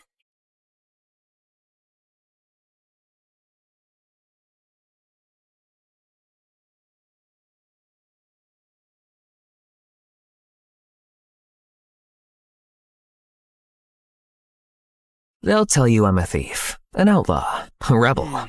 All of it's true. But what they miss is the best part. The part when I met her, Maid Marian. Because before her, I was fighting for a cause, sure. Taking from the rich, giving to the poor. But it was just a fight. Marian didn't just join my cause. She transformed it to a crusade. Our greatest enemy was the Sheriff of Nottingham, a man whose unfairly high taxes made life unaffordable for all. I was just a boy when he came for us. My father, a proud and honest farmer, couldn't pay the rent after a season of failed crops. His men banged on the door, then dragged us into the street like animals. I was terrified, but my father stood tall. We've paid our dues every season. A man's worth shouldn't be measured by the gold in his hand, but by his work and his honor. Honor doesn't pay the sheriff his rent. My mother begged and pleaded, but they tossed us out and set fire to the fields. I watched everything my family had worked for turn to ash. I swore that night I'd never let anyone feel that powerless again. In my world, the rich lived in their own bubble of luxury and ignored the poor. I never felt guilty robbing them. The noble women were no different, lost in gossip and gowns, and unaware of the struggles beyond their lavish walls. That's just how it was. Until I met Marian. Disguised as a beggar in the bustling marketplace, I kept my head down. The sheriff's men had plastered wanted posters of me everywhere. Amid the usual chaos, a desperate cry caught my attention. A frail old man who had been caught stealing bread was pinned to the ground by one of the sheriff's brutes, ready for the usual harsh public punishment. Just as I prepared to intervene, a confident voice interrupted. Stop that! The crowd parted, and she stepped forward. At first glance, she seemed like any other noblewoman. A public beating of an old man for stealing bread? Have you no mercy? Kindly go about your business, milady. I am Lady Marian of Beaumont, and I will not let this man go. Lord Beaumont was a powerful man, the sheriff's top tax collector and the reason the poor starved. But besides being beautiful, his daughter also had a spark and kindness I'd never seen in a noblewoman before. My heart beat faster than a fiddler's strings. The guard, unsure of what to do, let the beggar go. As she turned to leave, I saw her look at one of my wanted posters. Be warned, he's one of the most dangerous criminals in all of Nottingham. He says he steals from the rich, but the poor pay the price. More guards roam the streets because of him, which means higher taxes and more punishments. He thinks he's helping, but he makes it worse. I watched her go, assuming I would never see her again. It wasn't my place to think of her, for I was betrothed to a woman I didn't love. It was a match arranged for peace between families that my heart had no part in, nor hers. But still, I couldn't help telling my loyal merry men of my encounter with the compelling Lady Marian. You're smitten by someone from the Beaumont family? She might have a sweet face, but her heart and loyalty will always be with her family coin. He's right, my friend. Temptation comes in many forms. She'll lead you to heaven first, and then straight to your doom. Trust me, Robin. I've seen it before. Her world and ours, a distant shore. Despite my friend's warnings, I couldn't shake her from my thoughts. That very night, as fate would have it, I would see her again, and everything would change. It was an ideal night for stealing. The sheriff's grand party would keep the nobles busy, the perfect place to show off their riches. I sneaked through the back of a grand estate into the kitchen and quietly took what I could. But upstairs, as I reached for an ornate necklace, I sensed someone else was in the room. You're Robin Hood, aren't you? The dangerous criminal? I turned slowly and knew exactly who it was. And there she stood, Lady Marian, bow drawn, an arrow pointed at my chest, the same fire in her eyes that I'd seen in the marketplace. I put my hands up. I mean you no harm, and I am no criminal. I steal back what they've already taken from us. I knew you'd come. I was waiting for you or one of your merry men. I knew the banquet would be the perfect distraction. Clever. Well, I hope the reward is worth it. You think that stealing trinkets and silverware is helping your cause? Maybe in the short term, but you need a better, longer plan if you are to win. I don't remember asking for your advice, my lady. Go back to your silks and oysters where you belong. This is not your fight. It's only a matter of time before the sheriff catches you. And then what will the poor do? Ever thought of that? I couldn't believe her cheek. But deep down, I knew she was right. Well, it looks like I've been caught. So you tell me. I don't want to turn you in, Robin. I have a plan. You're stealing from the wrong places. The real wealth isn't in these houses. It's in the vault beneath the castle. The taxes collected from the poor. Now I see it. You're insane. How am I supposed to get into a steel vault? Why, Robin, it's simple. I'll get the key. I was shocked. Her plan was bold, yes, and brilliant, but I was hesitant. And why should I trust you? Because it's my fight, too. I've watched my family grow fat while others starve. I've seen food wasted on dogs while people beg for scraps. I've seen the sheriff's men drag families from their homes, beat them for a few missed coins. And I've had enough. But if you get caught, you'd be an outlaw, and your betrayal will never be forgiven. I don't want forgiveness. I want change. Her words struck me hard, as if she had shot me in the heart with her arrow. I saw my own past flash before my eyes, the night my family was thrown out by the sheriff's men. The fields burned, our home reduced to ash. Marian wasn't just a noblewoman playing rebel. She meant every word. Then so be it. Finally, she lowered her bow, and for the first time, we smiled at each other. I was captivated by her, and knew it wasn't just her plan I was falling for. It was her. Together, we could ignite a change far greater than anything I could ever achieve alone. We arranged to meet the next night that night, and I ran straight to the merry men, eager to explain my plan. But they were less trusting. She's not here for the people, Robin. This is just her rebelling against her father. Her heart's burning with anger, not justice. The fire can consume us all if we're not careful. It's a clever plan, I'll grant you. But don't easily place your trust. When it's her or your head, she'll leave you for dust. It took me a while to convince them, and even then, I knew they were placing their faith in me, not Marion. And my heart believed in her, but my mind couldn't silence the doubts. What if it was all a setup? But I decided to brush all negative thoughts away and focus on the task ahead. Marion planned to steal the vault keys from her father and leave them in the sheriff's castle library. We'd sneak in at dusk, steal the treasure, and vanish without a trace. But before I set out that night, I wanted to see my betrothed. It didn't feel right committing to her when I couldn't shake Marion from my mind. I'm sorry, but we can no longer wed. I will ensure your family is provided for. You'll never want for anything, I swear it. But she was outraged. This wasn't about love. It was about pride, the humiliation of being cast aside. I thought I'd done the right thing, but I had no idea what her wrath would lead to. Later, the merry men and I arrived at the estate. We crept through the garden toward the library. My heart pounded in my chest, not just from the risk of the mission, but because I was placing all my trust in Marion. But when we reached the library and looked where she told me to, my heart sank. The keys weren't there. Had something gone wrong? Suddenly, we heard footsteps, voices. We ducked behind a heavy curtain just as the door swung open. It was Marion and her father. I must say, Marion, this is a pleasant surprise. You've never shown much interest in my line of work before. Yes, Father. I thought it was time to understand more about our holdings. See things through your eyes. Was this all part of her plan? Did she need more time? But then, the unmistakable sound of clanking armor echoed down the hall. The door burst open. This time, guards flooded the room. Start the search! We've received word that Robin Hood is in the castle. My heart dropped. I was desperate to believe Marion hadn't betrayed us. But it wasn't long before they ripped back the curtain and found us. I was dragged out in front of Marion and her father. As the guards bound my wrists, I caught her eyes. I begged her silently. Say something. Do something. But she just stood there.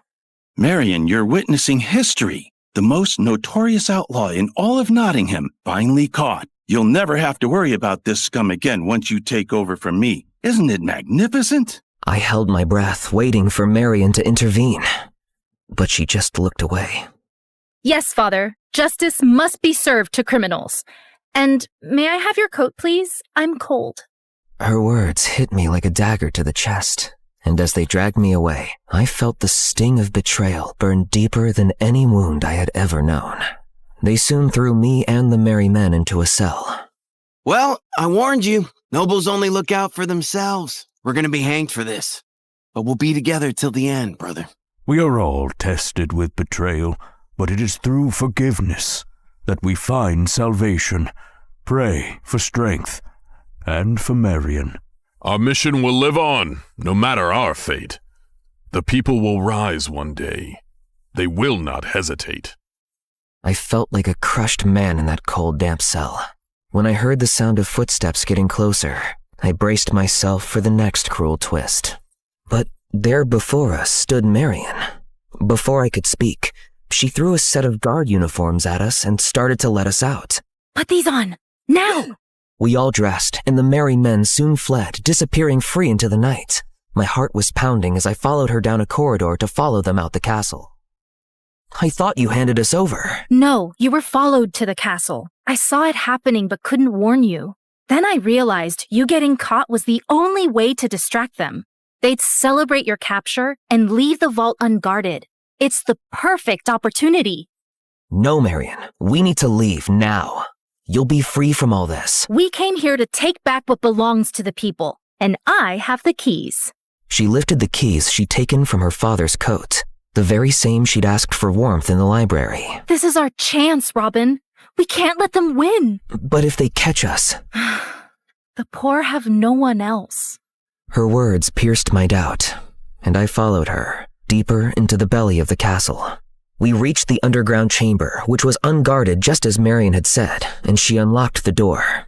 We walked over to the vault door at the back, and she unlocked that too. I turned its handle, but it wouldn't budge and kept slipping from my grasp. As I struggled, Marion stepped forward and placed her hands over mine. Your hands are trembling. Here, let me help you. Our eyes locked briefly as we pushed down on the handle together, and the door clicked open. We soon filled sacks with coins and gold, our hearts racing. But just as we were about to leave, laughter and voices carried down the hall. And it was none other than Lord Beaumont and the Sheriff of Nottingham. Let us take what we can before the celebrations end. The king won't miss what he doesn't know exists. Only you and I know the amount of cash and gold we really have here. We quickly shoved the bags behind a pillar, but we had nowhere to run. Just then they entered, and Lord Beaumont hastily hid a sack behind his back. Guards, what are you doing inside? Wait! The vault! It's open! Lord Beaumont drew out his sword. Show yourself! I was thinking about how to tackle him and the sheriff when suddenly, Marion stepped forward calmly. I had no idea what she was doing. Then she lifted her visor, and the color drained from her father's face. Marion? What in the world is this madness? What are you doing here? It's obvious, is it not? How dare you steal from the king? Isn't that what you were both about to do? But father, you have it all wrong. I was stopping the robbery. My heart plummeted. Would she really do this to me? But when she pushed me down to my knees and handcuffed me, I knew my fate was sealed. Is that so? But why are you in armor? Looks like a disguise to me. Father, look at how he doubts my loyalty. I knew all the guards would be drunk and busy in celebration, so I came here in armor to do my duty. And I found this thief here in armor too, which he stole from a guard he attacked earlier. You should be thankful I caught him, because it's none other than Robin Hood. Marion pulled off my helmet to reveal my face. The sheriff and Lord Beaumont looked shocked, then started laughing. Marion, I always knew you had the mettle of a true Beaumont. Well done. Excellent work, my girl. You see, Robin Hood, no matter your cunning, you cannot outwit true loyalty. I desperately tried to make eye contact with her, but she didn't meet my gaze. Guards! Guards! Suddenly, Marion kicked my back, and I fell face forward. No need for them, father. Look at how pathetic he is. He's in handcuffs and can do no harm. Why don't you check the vault first and reassure yourselves that everything is in there? I hope I've made you proud. The sheriff and Lord Beaumont walked towards the vault as she quietly unlocked my handcuffs. And the second they were inside, we both rushed to the vault door and pushed all our weight against it, slamming it shut. As we heard the muffled shouts and cries of the two men inside, Marion quickly locked the vault door, and we walked out of there with the bags of riches and big smiles. That was close. You really had me thinking this might fail. It was never meant to fail. Not for me. What do you mean? The vault was empty days ago. What we loaded into these bags? Fake painted rocks. Tonight wasn't about gold. It was a final farewell to my father and my soon-to-be fiancé. The sheriff? So this was... a trap. I knew the sheriff couldn't resist a quiet raid. I hoped my father would follow. He never trusts anyone with the money. Lucky me. Caught red-handed in an empty vault, with no one to blame but each other. The royals will handle the rest. You played them. I played everyone, but I chose you. She wasn't just escaping her world. She tore it down, piece by piece. Oh, and tell Friar Tuck he was wrong. I didn't fall from grace. I burned the palace down first.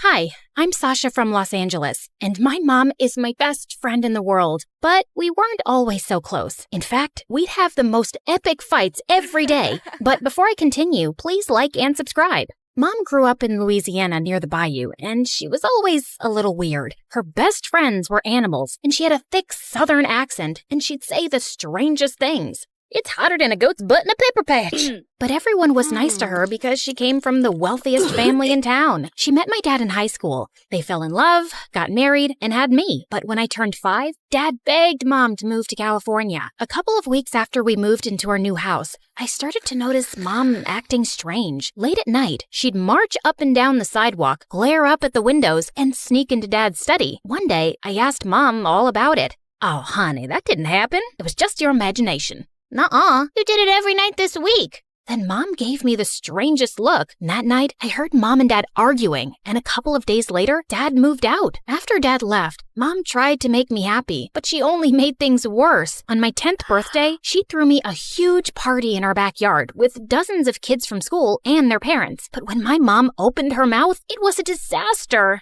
Well, butter my backside and call me a biscuit. Excuse me, what? I'm as happy as a tick on a dog. All the kids laughed at my mom. Even their parents thought she was a joke. I got so mad, I sprayed them all with the water hose. They ran away screaming. But to my surprise, instead of thanking me, Mom grounded me for a week. As the years passed, I started to notice that Mom was way too nice. When I was in middle school, Mom inherited millions of dollars. She donated a ton of it to several hospitals, and Mom's name was in all the newspapers. Next day, strangers started coming to our house to ask her for money for their fake charities and stupid businesses. We have to save the toothpicks. Teeth are suffering all around the world. Imagine a plate that could talk to you, then walk into the kitchen and clean itself. Dinner would never be the same.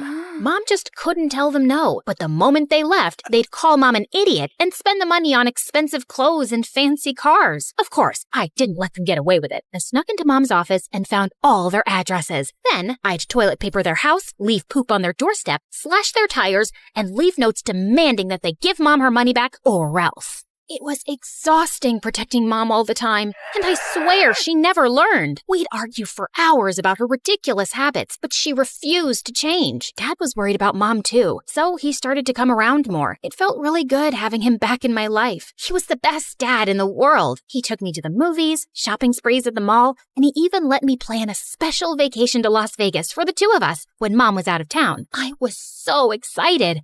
I used Mom's credit card to book a fancy room at a luxury casino with the finest restaurants on the planet. Nothing but the best for my daughter. We'd just stepped into the airport when Mom showed up and ruined everything. She canceled the trip and dragged me back home. A week later, I called Dad to apologize for Mom's behavior. Your mom's crazy. I can't stand her anymore. Can we hang out this weekend? Sorry, I'm busy. Maybe another time. I kept calling, trying to make plans with Dad, but he always made up some excuse, and when he didn't call me for my 15th birthday, I was devastated. Mom caught me crying in my room. The next day, she told me someone special was here to see me. I raced down the stairs. I just knew it was Dad, but instead, it was a huge pig named Sam, and she said he'd be my new best friend. Sam followed me around the house. He ate my homework and pooped everywhere, but after a while, I learned to love him. We took long walks in the neighborhood every day. As you can imagine, everyone in town thought I was a crazy psycho, except for my neighbor Josh. Wow, cool. Is that a pig? No, Sherlock. He's a unicorn. Can I pet him? No. For weeks, every time Josh saw me walking Sam, he'd run up and try to talk to me. One time, he even bought me an ice cream cone. It's hot. I was thinking that you'd want one. I wasn't sure if you wanted a cone or a cup. Oh no, it's melting.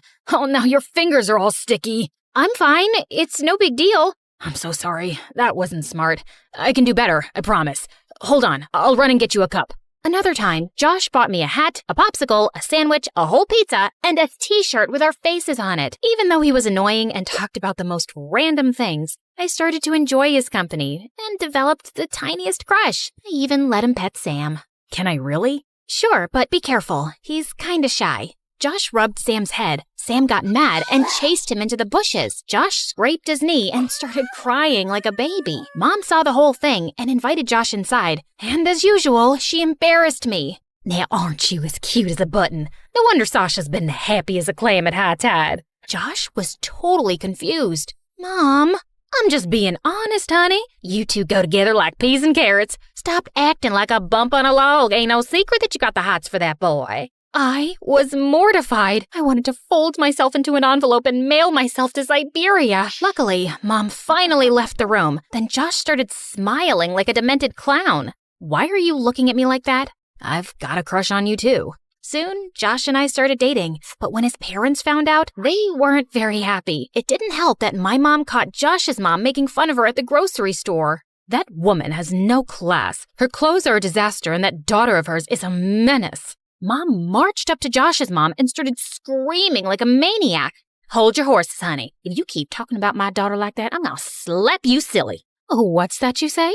I can't understand you. Maybe you should learn some proper English. Josh's mom shoved past Mom and started laughing with her friends. Mom grabbed a pie and smashed it in Josh's mom's face. Josh's mom grabbed a cantaloupe and threw it at Mom's head. Then the two of them started fighting like wrestlers in a cage match. Josh tried to break it up, but accidentally got hit in the eye by someone's elbow. Then a couple of security guards showed up and dragged them out the door. The police showed up and gave them both a warning. That night, Josh sent me the worst text ever. It said, "Hi, I can't be your boyfriend anymore. Sorry." I called Josh a dozen times, but he didn't answer. I went to his house, and his mother sent me away. I was heartbroken. Mom tried to comfort me, but it didn't help. The truth was that my mom was ruining my life, and I started to really resent her. I wanted her to change, but I knew she never would. But things started looking up in the fall. I was accepted to a fancy private school across town, and since no one knew me, it was the perfect time to reinvent myself. I changed my hair, bought new clothes, and practiced being cool in the mirror. When school started, the most amazing thing happened.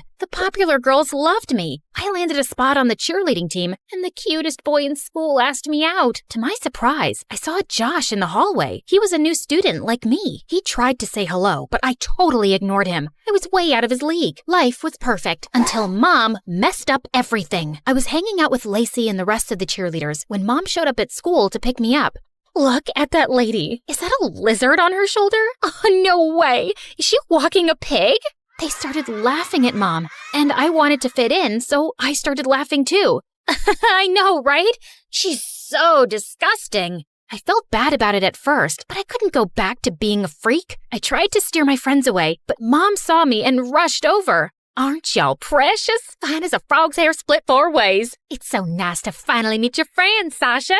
Then the worst thing happened. Sam squealed and then pooped on Lacey's shoes. The entire ride home, I was raging mad. I didn't talk to Mom for the rest of the night. The next morning at school was the worst. Lacey and the other kids couldn't stop talking about Mom.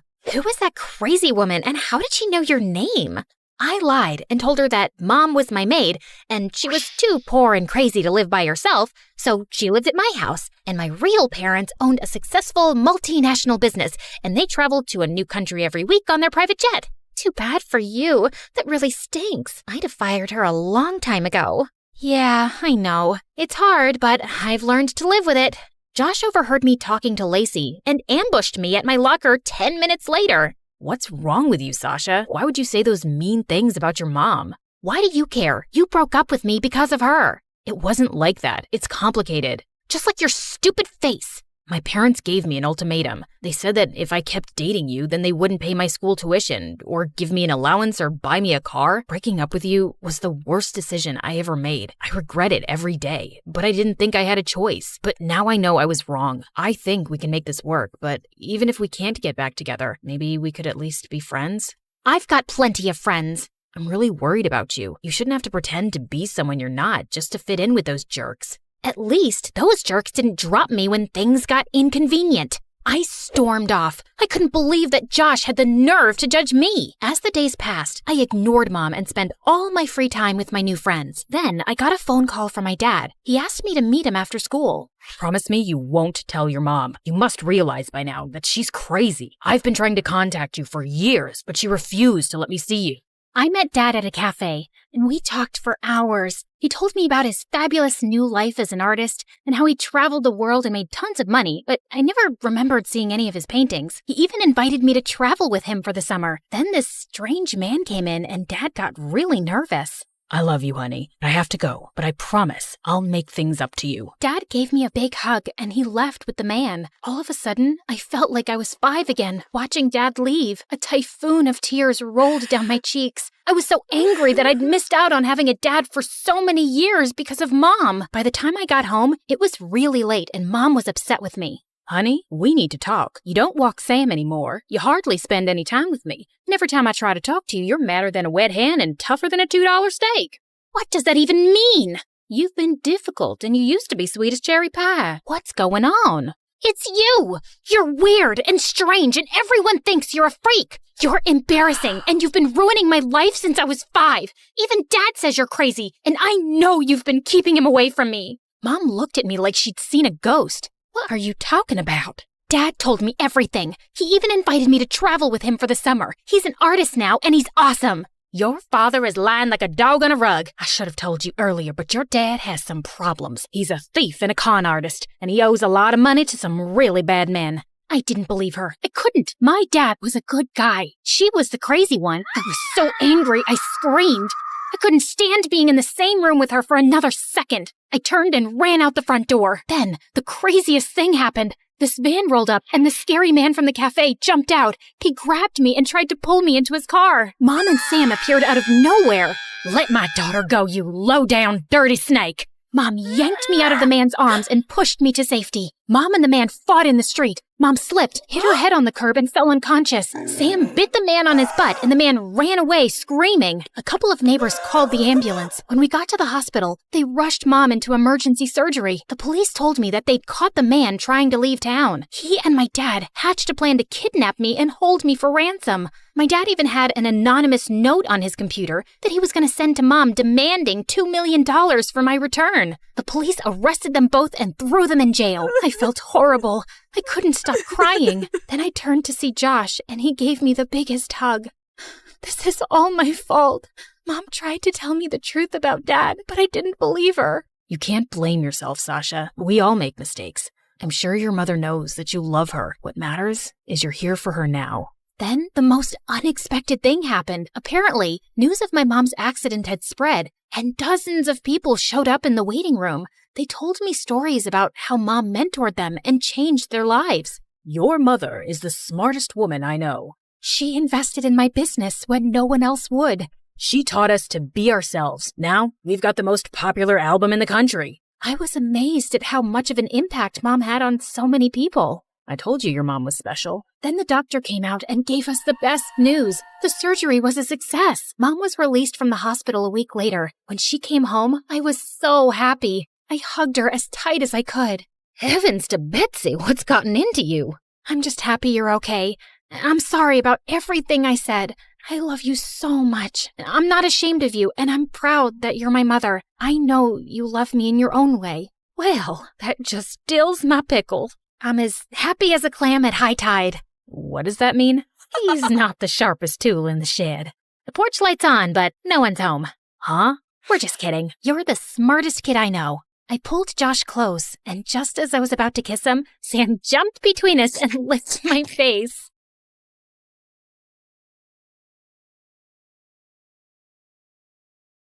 Hi, I'm Shayla from Texas, and I'm a child genius. Before I continue, please like and subscribe. I was only 6 when I discovered I was what people called gifted.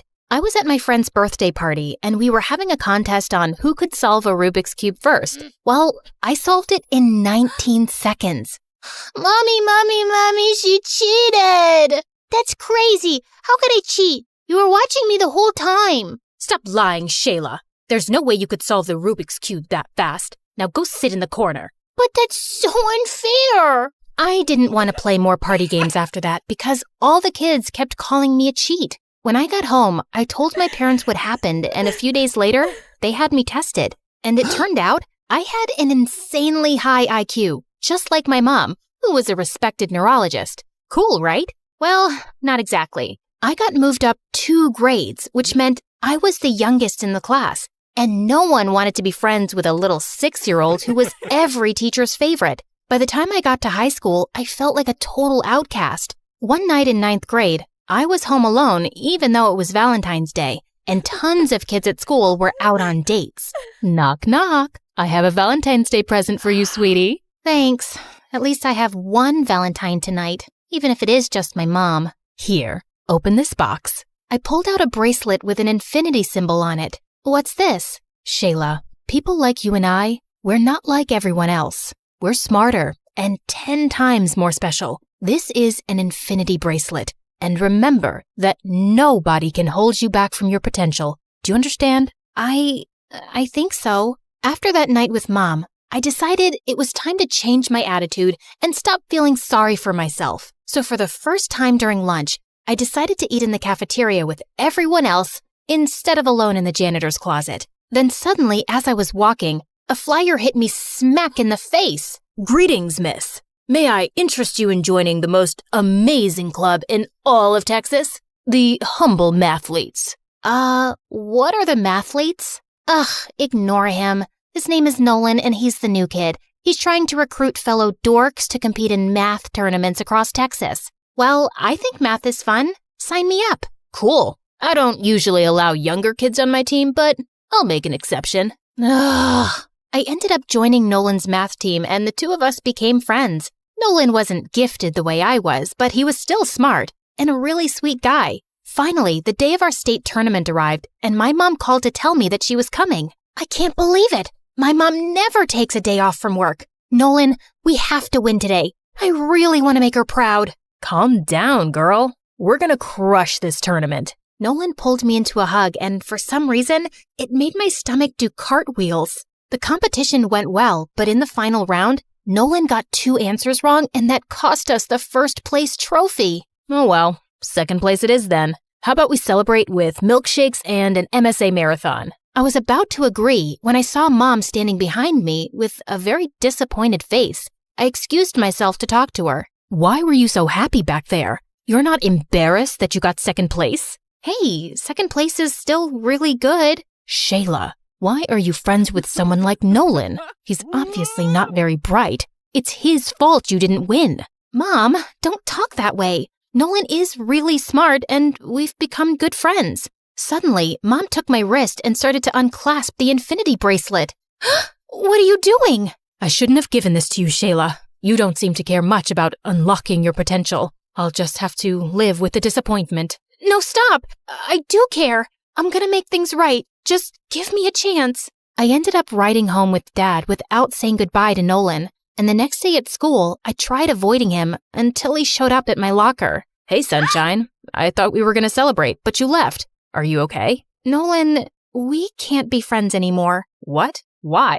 You want me to be honest? Of course. You're not smart the way I am. You're average at best. And if we continue hanging out, you're just gonna hold me back. I'm so sorry. I ran away before Nolan could answer, feeling horrible. Nolan didn't speak to me again after that, and I didn't blame him. Then 2 months later, my life took a turn. Mom was offered a research position in China. So, does that mean we're moving to China? No, only I'm moving, and I'm divorcing your father. I just can't have anyone in my way right now. But don't worry, you and I will keep in touch. Mom kissed my cheek, and tears filled my eyes. After Mom left, I tried to keep busy and comfort Dad, who wasn't taking the divorce too well. One afternoon, I was sitting on the porch when I saw a van pull into our driveway. A lady came out, and to my surprise, it was my first grade teacher. Mrs. Johnson? Is that you? Shayla? I haven't seen you since they pulled you out of my class to move you up 2 grades. Miss Johnson invited me to dinner that night, but while we were eating, she kept asking me if something was wrong, and I just couldn't hold it in. I told Miss Johnson all about Mom leaving and how hard school was and how much I missed Nolan. It doesn't matter though. I just need to focus on myself and my goals. I remember I was just like you, Shayla. My grades and my dreams meant everything to me, but I realized over time that part of success is also about being happy. No offense, but that sounds like a cheesy quote you'd read on Instagram. Maybe, but it's true. Try doing at least one thing that makes you happy this week, sweetheart. I was exhausted from finals, so that week I decided to take Miss Johnson's advice. I went to the community pool to sunbathe when I tripped over a crack in the sidewalk. Whoa, easy. Thanks. At that moment, I realized the lifeguard was Daryl, the most popular guy in school. I usually save people from water, not concrete. You look familiar. I feel like I know you from somewhere. What's your name? I was about to tell him, but then I paused. Boys like Daryl usually never talk to me, and I wanted to start off on the right foot. I'm Cher, like the singer.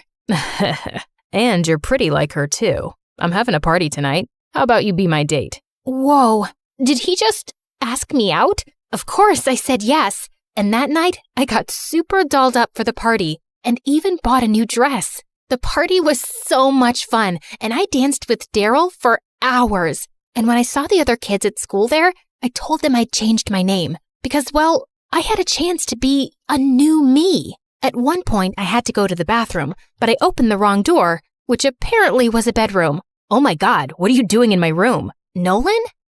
This is Daryl's house. Yeah, and my mom and I moved in here 2 weeks ago. Daryl's my cousin. Oh, I didn't know that. Of course you didn't. Daryl doesn't want to be associated with nerds. How did you get invited here anyway? Actually, I'm not a nerd anymore. I've decided to change. Also, my name isn't Shayla anymore. It's Cher. Cher? Yeah. So, if you could call me that from now on. No, I don't have the time or energy for this.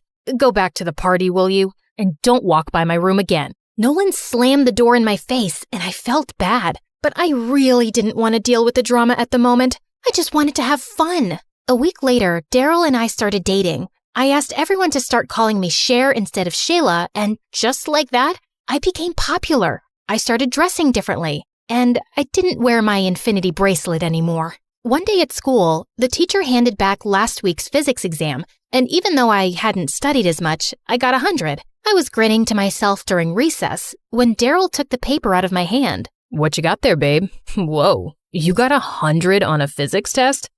What are you, some kind of computer bot? No, my brain just works a little differently than other people. Like a little Miss Smarty Pants? Wait, are you one of those nerds who thinks she's better than the rest of us just because she can memorize a few extra facts? I thought you were cool. I am cool. You know what? It was just dumb luck that I got full marks. Whew, I thought we might have to break up. Daryl and his friends made it clear they hated nerds. So for the next few weeks, I purposely failed all of my tests and didn't do any homework, which they all high-fived me for. The end of the semester school party came around, and the theme was game night. Daryl and his friends just wanted to play foosball and table tennis, but I couldn't help being distracted by a bunch of kids playing trivia. What is a 5-pointed star called in geometry? Time's ticking away, guys. This is a crucial round. Anyone in the room who knows what the answer is? Why would anyone know that, loser face? Can you stop ruining the party and have your geekathon somewhere else?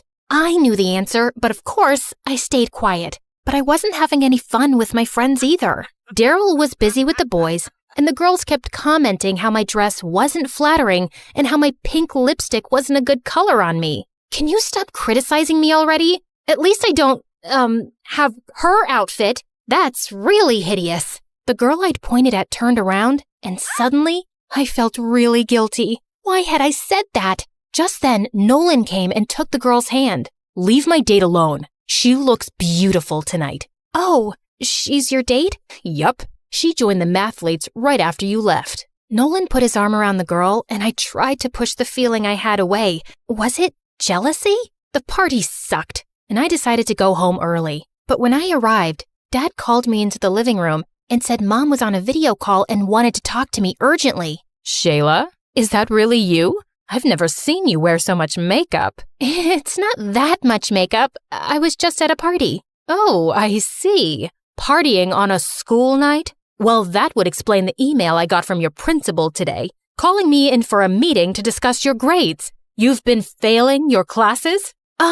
Yeah. I didn't do so well in a few tests, but I can make up for it. Really? Because your principal said that if you fail even one more exam, they'll put you on academic probation. Can you imagine how I felt reading that? Wait, where's your bracelet? Well, it doesn't match with the new clothes I wear now. What? I gave you that bracelet because I wanted to inspire you to live up to your limitless potential. But instead, you've turned out to be a complete disappointment. You know what, Mom? I'm not a little girl anymore. I don't need a stupid bracelet to remind me what I'm capable of. Just like I don't need your validation to feel good about myself. This is the first time you've called me in weeks. I'm your daughter. There's more to me than good grades. You don't value me the way I value you. I am done trying to make our relationship work. As I ran outside my front yard, I suddenly heard a familiar voice. Haven't seen you around in a while.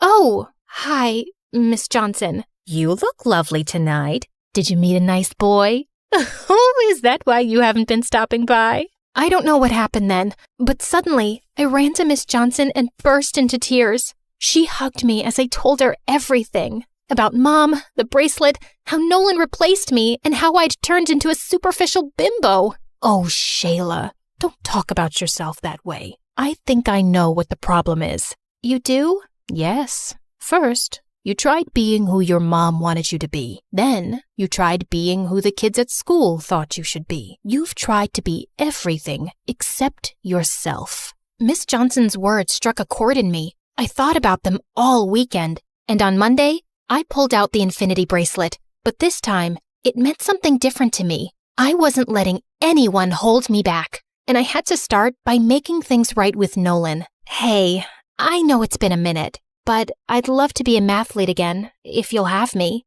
Let me think. No. Nolan, please. I've changed. I don't want to be a stuck-up jerk anymore. I'll apologize to your girlfriend for mocking her outfit too. Firstly, she's not my girlfriend. She was just my date that night. And secondly, you're a fake, and I just can't take that person seriously. Share. Just then, Daryl walked over to us. Hey, babe. Want to go with me to a concert tonight? Ugh, why are you talking to him? Because Nolan's my friend.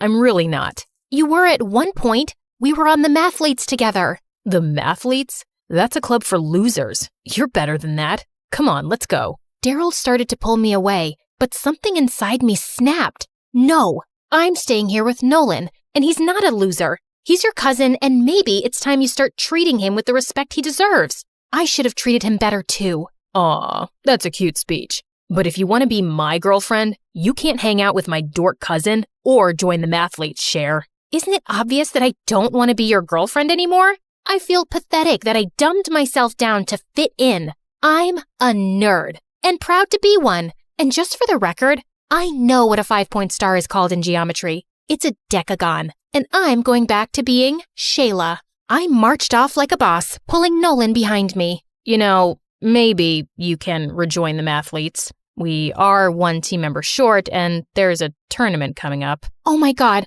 you mean I can be on your team again? And you forgive me?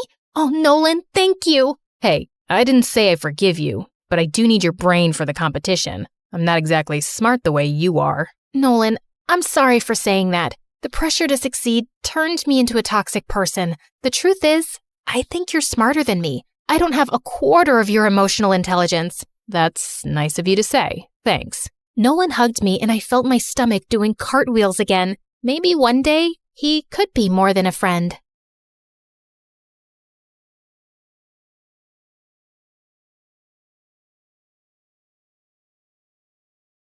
The music was pumping, everyone was dancing, and then suddenly, chaos. People were pushing and shoving, trying to make their way towards the exits. We have to head out immediately. Milo, wait, There's no time. We need to go, now. That was my prom night. It was a disaster, and it was all my fault. Hey everyone, it's Jenna. If you want to hear about my crazy story, make sure to hit that like and subscribe button. I grew up in a small town in the Midwest, where life was slow and predictable, but I've always been the kind of person who likes to push boundaries and have a little fun. My parents were pretty strict when it came to homework and other boring stuff, while all I wanted to do was explore the world and play outdoors with the boys. And it paid off when I got a cute teddy bear as a gift from Milo, my crush. I love that bear more than anything in the world. But eventually, Milo and I grew apart. He wanted to play video games with the boys, while I still wanted to swim in rivers and explore nearby caves. But I had Teddy, my partner in crime. Even my parents had to get special permission for me to bring my Teddy to class, or else I'd throw a major tantrum. Life was amazing. But things changed when Layla, stepped into my 2nd grade class.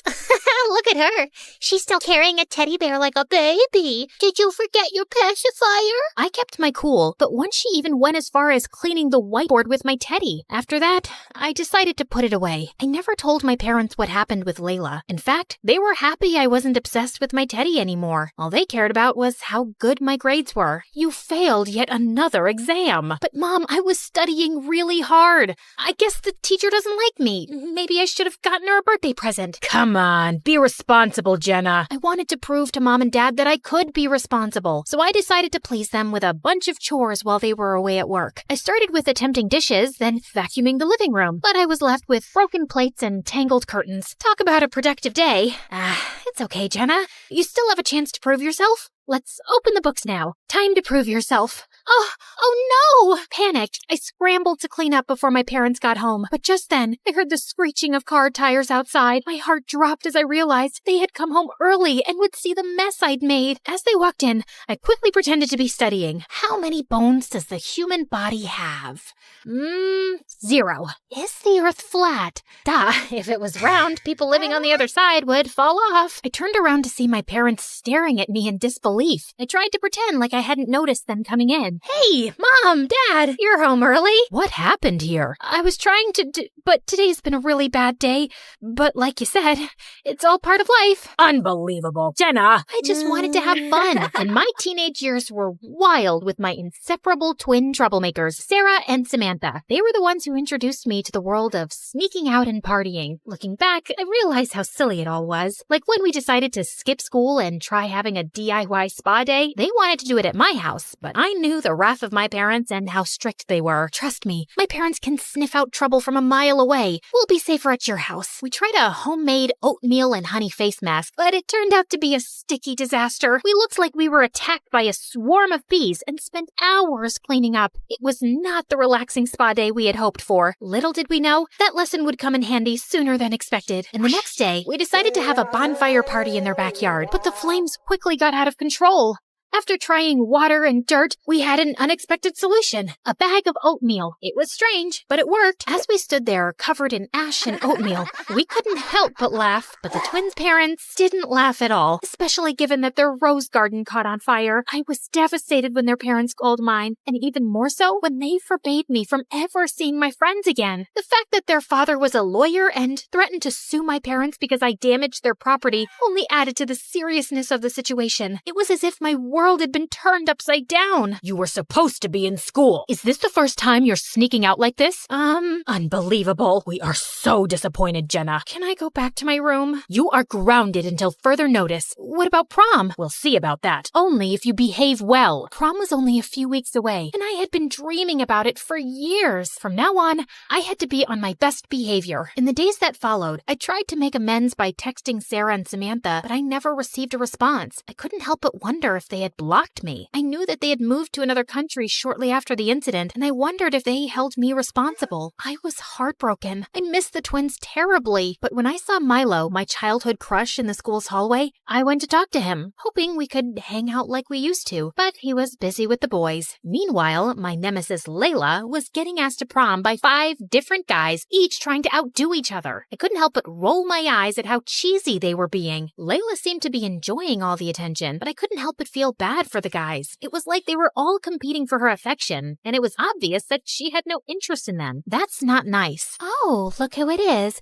The girl who never gets asked to prom. Of course, Layla was still the same brat she was when we were kids. But she was right. I was still dateless and feeling pretty hopeless. One day in combined class, I was scribbling notes in my notebook when my phone popped up with Milo's name. My heart skipped a beat. Was he asking me to prom? I tried to act cool, but my hands were shaking. I couldn't believe it. Milo, my forever crush, was asking me to prom. But as I opened the message, it wasn't the love declaration I was hoping for. Instead, it read, "Can you pass me a pencil?" Silly me. And to make matters worse, I accidentally passed him a pen instead of a pencil. Smooth move, Jenna. Real smooth. But my embarrassment didn't end there. Just as I was daydreaming about my prom night with Milo, him looking fabulous in a bold red suit and tie, him making me dance like in a fairy tale, hold me close and never let me go, Milo.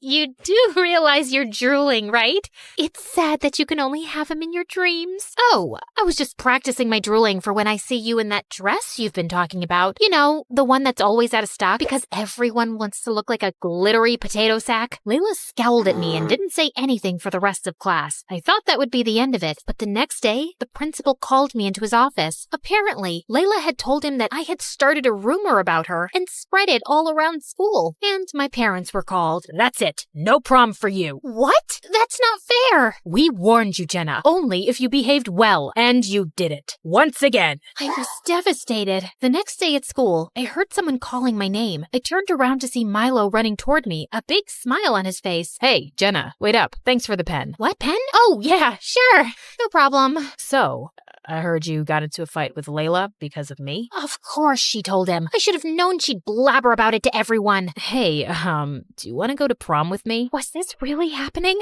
I tried to play it cool, but I couldn't help myself. Yes! A million times yes. I'm so excited. But suddenly, I felt something warm. You okay? Hey, can you quickly take off your shirt? My shirt? Why? Wearing your boyfriend's shirt is the latest fashion trend, and I just want to be trendy, you know? To my relief, Milo smiled at me without asking further questions. Yes, I had just peed a little in excitement in front of my crush. I definitely felt embarrassed, but I didn't care. I was going to prom with Milo, and nothing could bring me down. I spent the rest of the day in a haze, trying to come up with a plan. Since I wasn't allowed to go to prom, I couldn't ask Mom to take me shopping for my dress. So I snuck into my mom's closet and searched through her old dresses until I found one. It was a multicolored dress from the 80s. I loved it. I hurried out of the house through my bedroom window so my parents wouldn't see me. It was supposed to be the night of my dreams. But as they say, life doesn't always go according to plan. And boy, was that an understatement for what happened on my prom night. It all started when Milo showed up wearing a Hawaiian shirt, cargo shorts, and flip-flops. And he wasn't driving a limo. He was picking me up with his bike. I couldn't believe it. I tried to hide my disappointment, but I knew it was written all over my face. Are you okay? Yeah, I'm fine. As soon as we arrived at the ballroom, my dress got caught in the bike wheel and ripped apart. Oh no, Mom's gonna kill me. Milo quickly ran to a classroom to find a stapler and stapled my dress back together, but he made it look like a patchwork quilt. We walked into the ballroom, and everyone was looking at my dress. I suddenly felt a little embarrassed. I went to grab my lipstick, ready to dance the night away, when I felt something soft and furry inside my bag, something I hadn't felt in years and definitely hadn't brought with me. I looked down to see my childhood teddy. OMG, I carried the wrong bag. I quickly tried to hide him, but it was too late. Everyone had already noticed and were laughing hysterically. I wanted to crawl into a hole and disappear. It was just like being 7 all over again. Just then, Layla passed by me with her group of friends. Aw, little Jenna never grew up. What a baby! You kept Teddy all these years? It almost looked like he was about to cry when ring! My phone started ringing. Oh no, she's gonna kill me. Jenna, where are you? Your dad just went to kiss you goodnight and found your bed empty. As my mom continued her lecture over the phone, I felt suffocated, and just as she was about to launch into another tirade, something outside the window caught my eye. A man, dressed in all black and carrying a flashlight, was sneaking into one of the nearby houses. Oh my god, someone's being burgled! Is this another one of your— I immediately sprang into action. There was an emergency exit-only door nearby, and without thinking twice, I ran through it. Little did I know that the loud alarm would go off, causing the entire school to panic. We have to head out immediately. Milo, wait, There's no time. We need to go. Now. He was right. There was no time. As Milo gathered around with all the students outside, I chased after the burglar, shouting for help. Soon enough, other people joined in the chase, and together we were able to get him and call the police. As we were waiting for the police to arrive, I couldn't help but feel a mix of emotions. I was relieved that no one had been hurt and that the burglar had been caught, but I knew my actions had just caused prom to be canceled. So, you kept Teddy all these years? I did. You forgot me, but I never forgot you. My bad. I missed you, Jenna. And I'm feeling blessed now. I wish we could slow dance. I can't believe prom is canceled. And I can't believe you saved my family from a burglar. What? That was your house? Yes. I owe you one, Jenna. Thank you so much. You are a gem of a person. Does this mean we're not enemies anymore? I guess so. When Milo dropped me off at home, I felt nervous about facing my parents. I knew they were going to be mad at me for sneaking out to prom. Mom, Dad, I'm so sorry for everything. You were right. Is this my dress? So funny story. Just as my mom was boiling up like a tea kettle, Milo intervened. He told my parents how I'd saved Layla's house. They might not have believed him, but then my principal called my parents and told them everything. My parents were shocked, but for the first time, I also saw how proud they were of me. It wasn't easy, but they eventually forgave me for my mistakes. I promise, I'm going to be more responsible and more careful from now on. But just as I was about to bask in my newfound maturity, I'm sorry, Mom, but don't worry, I'll fix it. Oh, please, let it be. I can handle it. Just bubble wrap yourself and sit in the corner.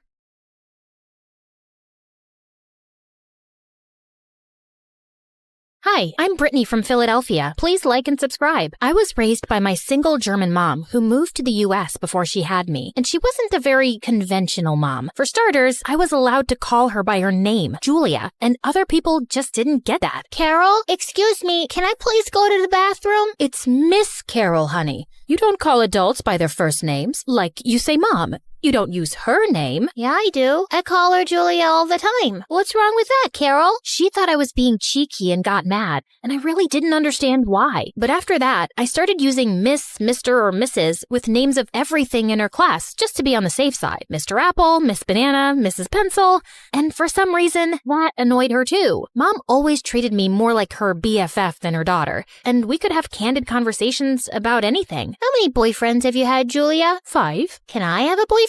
Sure, but I warn you, boys are annoying. Was my dad annoying? He was the worst. Lazy, stupid jerk. He always stole my chocolates. I'm glad he's not around. Okay, is Santa Claus real? Ugh, of course not. I buy your amazing presents, not some fat old man. I thought so, Julia. Life was pretty good, till a woman moved next to us in the 3rd grade. She had a son who seemed to be my age, and Mom and I were excited to welcome them to the neighborhood, but the lady didn't seem too happy to see us. What is it? You woke me up from my nap. Oh, we just brought you a butter pecan pie. A what now? A butter pecan pie. That's just her German accent. Sounds really weird. I'll return the dish once we've eaten it. Okay, danke. What did you say? I said okay, danke. Who are you calling a donkey, you weirdo? And then she smashed the pie in Mom's face. Mom lost it and attacked her, and several neighbors had to stop them from ripping each other's hair out. I tried telling the lady and her son that danke means thank you in German, but they just wouldn't listen. And that was the day an endless war started between the two houses. Alan's mom worked the night shift and slept during the day, so Mom made sure she did everything noisy during that time, like mowing the lawn, hammering nails in the wall for hanging pictures, and playing the drums. Yeah, she bought a drum set just for that purpose. And in turn, we'd often find our washed laundry in the mud, dog poop on our doorstep, our newspaper crosswords always done, and trash outside our gate. Hey, you pick this up before I come and kick your bottom. You should go back inside. There's already enough garbage on the street. Our moms also kept calling the cops on each other. They were playing their music too loud. We were not. They're keeping an illegal animal in that house. We just own a cat, you moron. But you've been keeping lice in your hair and spreading it in the neighborhood. Officer, arrest her. We shared a wall, and one time, Mom was playing music and Alan's mom started banging on the wall. Mom got pissed and banged even harder. Then Alan's mom punched a hole through the living room wall with a broom. You stupid cow. You've ruined my wall. It's not your wall, it's mine. Alan and his mom tossed a bunch of trash through the hole, and of course, we returned the favor. And for me and Alan, our feud didn't even stay at home. We made each other miserable in school with stupid pranks. One day, I discovered slime in my locker, and just then, I heard Alan talking trash about me to his friends in the hallway. I'd had enough, so I threw toilet water on him. Wow, you smell terrible. I'll get you for that, Brittany. Ooh, I'm scared. You gonna get your mom to punish me, you mama's boy? I can take care of myself, you ugly monkey. There was never a moment of peace between us. And then in 9th grade, our moms both came to school for the school play and started fighting over a seat. Hey, that's mine. It doesn't have your name on it. If it did, how would you know? It's not like you can read English. They started shoving and scratching each other. A couple of teachers had to drag them out of the auditorium as Alan and I looked on in horror. Seemed like everyone was talking about us. I don't think I've ever felt so embarrassed in my entire life. Seriously? I wish the ground would swallow me whole. Wow, look at us. We actually agree on something. And honestly, I was getting a little sick of it all. We had done about as many nasty things as we could to each other, and I was beginning to wonder what the point of it was. Julia, why don't we just move and put all this behind us? No. That's exactly what that woman wants, and I won't let her have it. But there were more and more days where I saw Alan, and it wasn't my first instinct to glare at him or call him stupid or throw my drink in his face. And I started noticing a similar change in Alan. I think the two of us had reached the same conclusion. We had outgrown this feud. We weren't friends, like not at all, but we weren't really enemies anymore either, which somehow led us to being partnered for a class project. Oh, great. Stuck with you. Are you gonna set my notebook on fire or stab me with a pencil? Look who's talking. You threw rotten eggs through my bedroom window and put a dead fish in my mailbox. I'm not exactly thrilled about this either. Whatever. Let's just get it over with. We knew there would be a huge fight if either of us told our mothers we were working together, so we kept it a secret and met up in parks and cafes. I didn't expect to enjoy myself, but weirdly, I did. One day, I caught him staring at me. What are you looking at? I always thought your face looked like a rotten tomato, but when you smile, you're kinda cute. Oh yeah? Your face looks like a raisin. Raisins are sweet, and they're good for you. The next day, Alan gave me a basket of golden raisins with a silly note that made me smile. Alan was actually really funny. He made me laugh more than anyone else, and I could almost forget all the things he'd done to make me angry over the years. Brittany, I know our moms hate each other, but I was thinking. You mean you finally got that brain of yours to work? Haha, very funny. Truth is, I don't hate you. I'm not sure if I ever really did. Yeah, I know exactly what you mean. Even after the project was done, we kept sneaking around and hanging out as much as we could, watching movies and taking long walks, and the more time I spent around him, the more I started realizing that I liked him. Alan, I think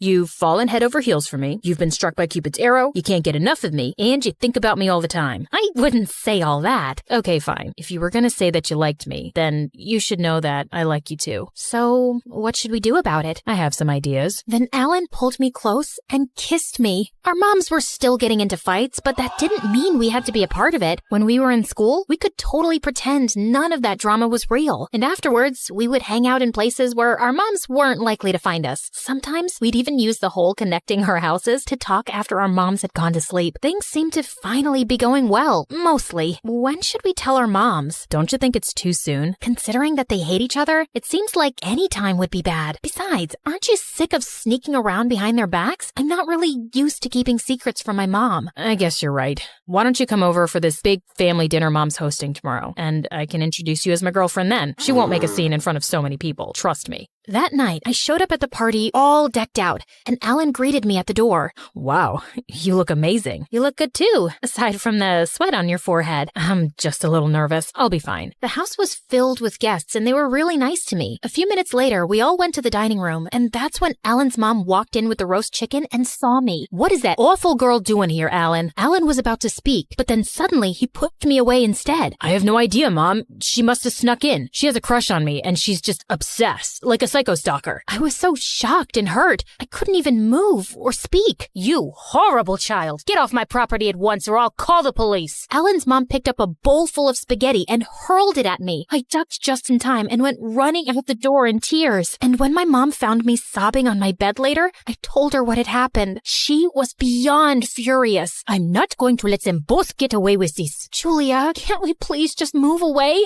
I'm so sick of all this fighting. No, we are staying right here, and we are planning revenge. She came up with all these crazy ideas for how I could embarrass him at school or out in public, and some of them involved his mom. I was getting so frustrated that my brain was about to explode. Just stop! What do you mean, stop? You haven't even heard the rest of the plan. I'm sick of this. I don't want to be part of your stupid plan. There's no need to be rude to your mother. If you have a better plan, share it. OMG, you are not hearing me. I'm tired of this stupid feud, and I don't care about getting revenge on anyone. And I wish you would act like a mother for once. I ran outside and bumped right into Alan. What are you doing here? Brittany, look, I don't have much time. My mom's out, and I wanted to say, I don't care about what you have to say. We decided to tell your mom about us, and you chickened out and lied about everything. Wait, please. I know I was a jerk and a coward, and I shouldn't have acted like that. I just froze up. Congratulations on your self-awareness. Now get out of my way. You don't understand. My mom's terrifying. She gets that crazy look in her eyes. I can't make her mad. She's really hard on me. But I know that's not a good excuse, and I really am sorry. I love you so much. I want to shout it from the rooftops. I hate hiding things and living like this. What if we didn't have to hide it? Our moms will never see eye to eye. We need to find a way, if you really care enough. Of course I do. Both our moms were on alert because of what had happened, so we had to be extra careful sneaking around and meeting up, which led to some pretty close calls. One night, I even had to climb a tree and leap over Alan's backyard fence when his mom got home from work early. And then a day came when we were hanging out at the park, and suddenly my mom popped out of a bush. Aha! I knew something was going on.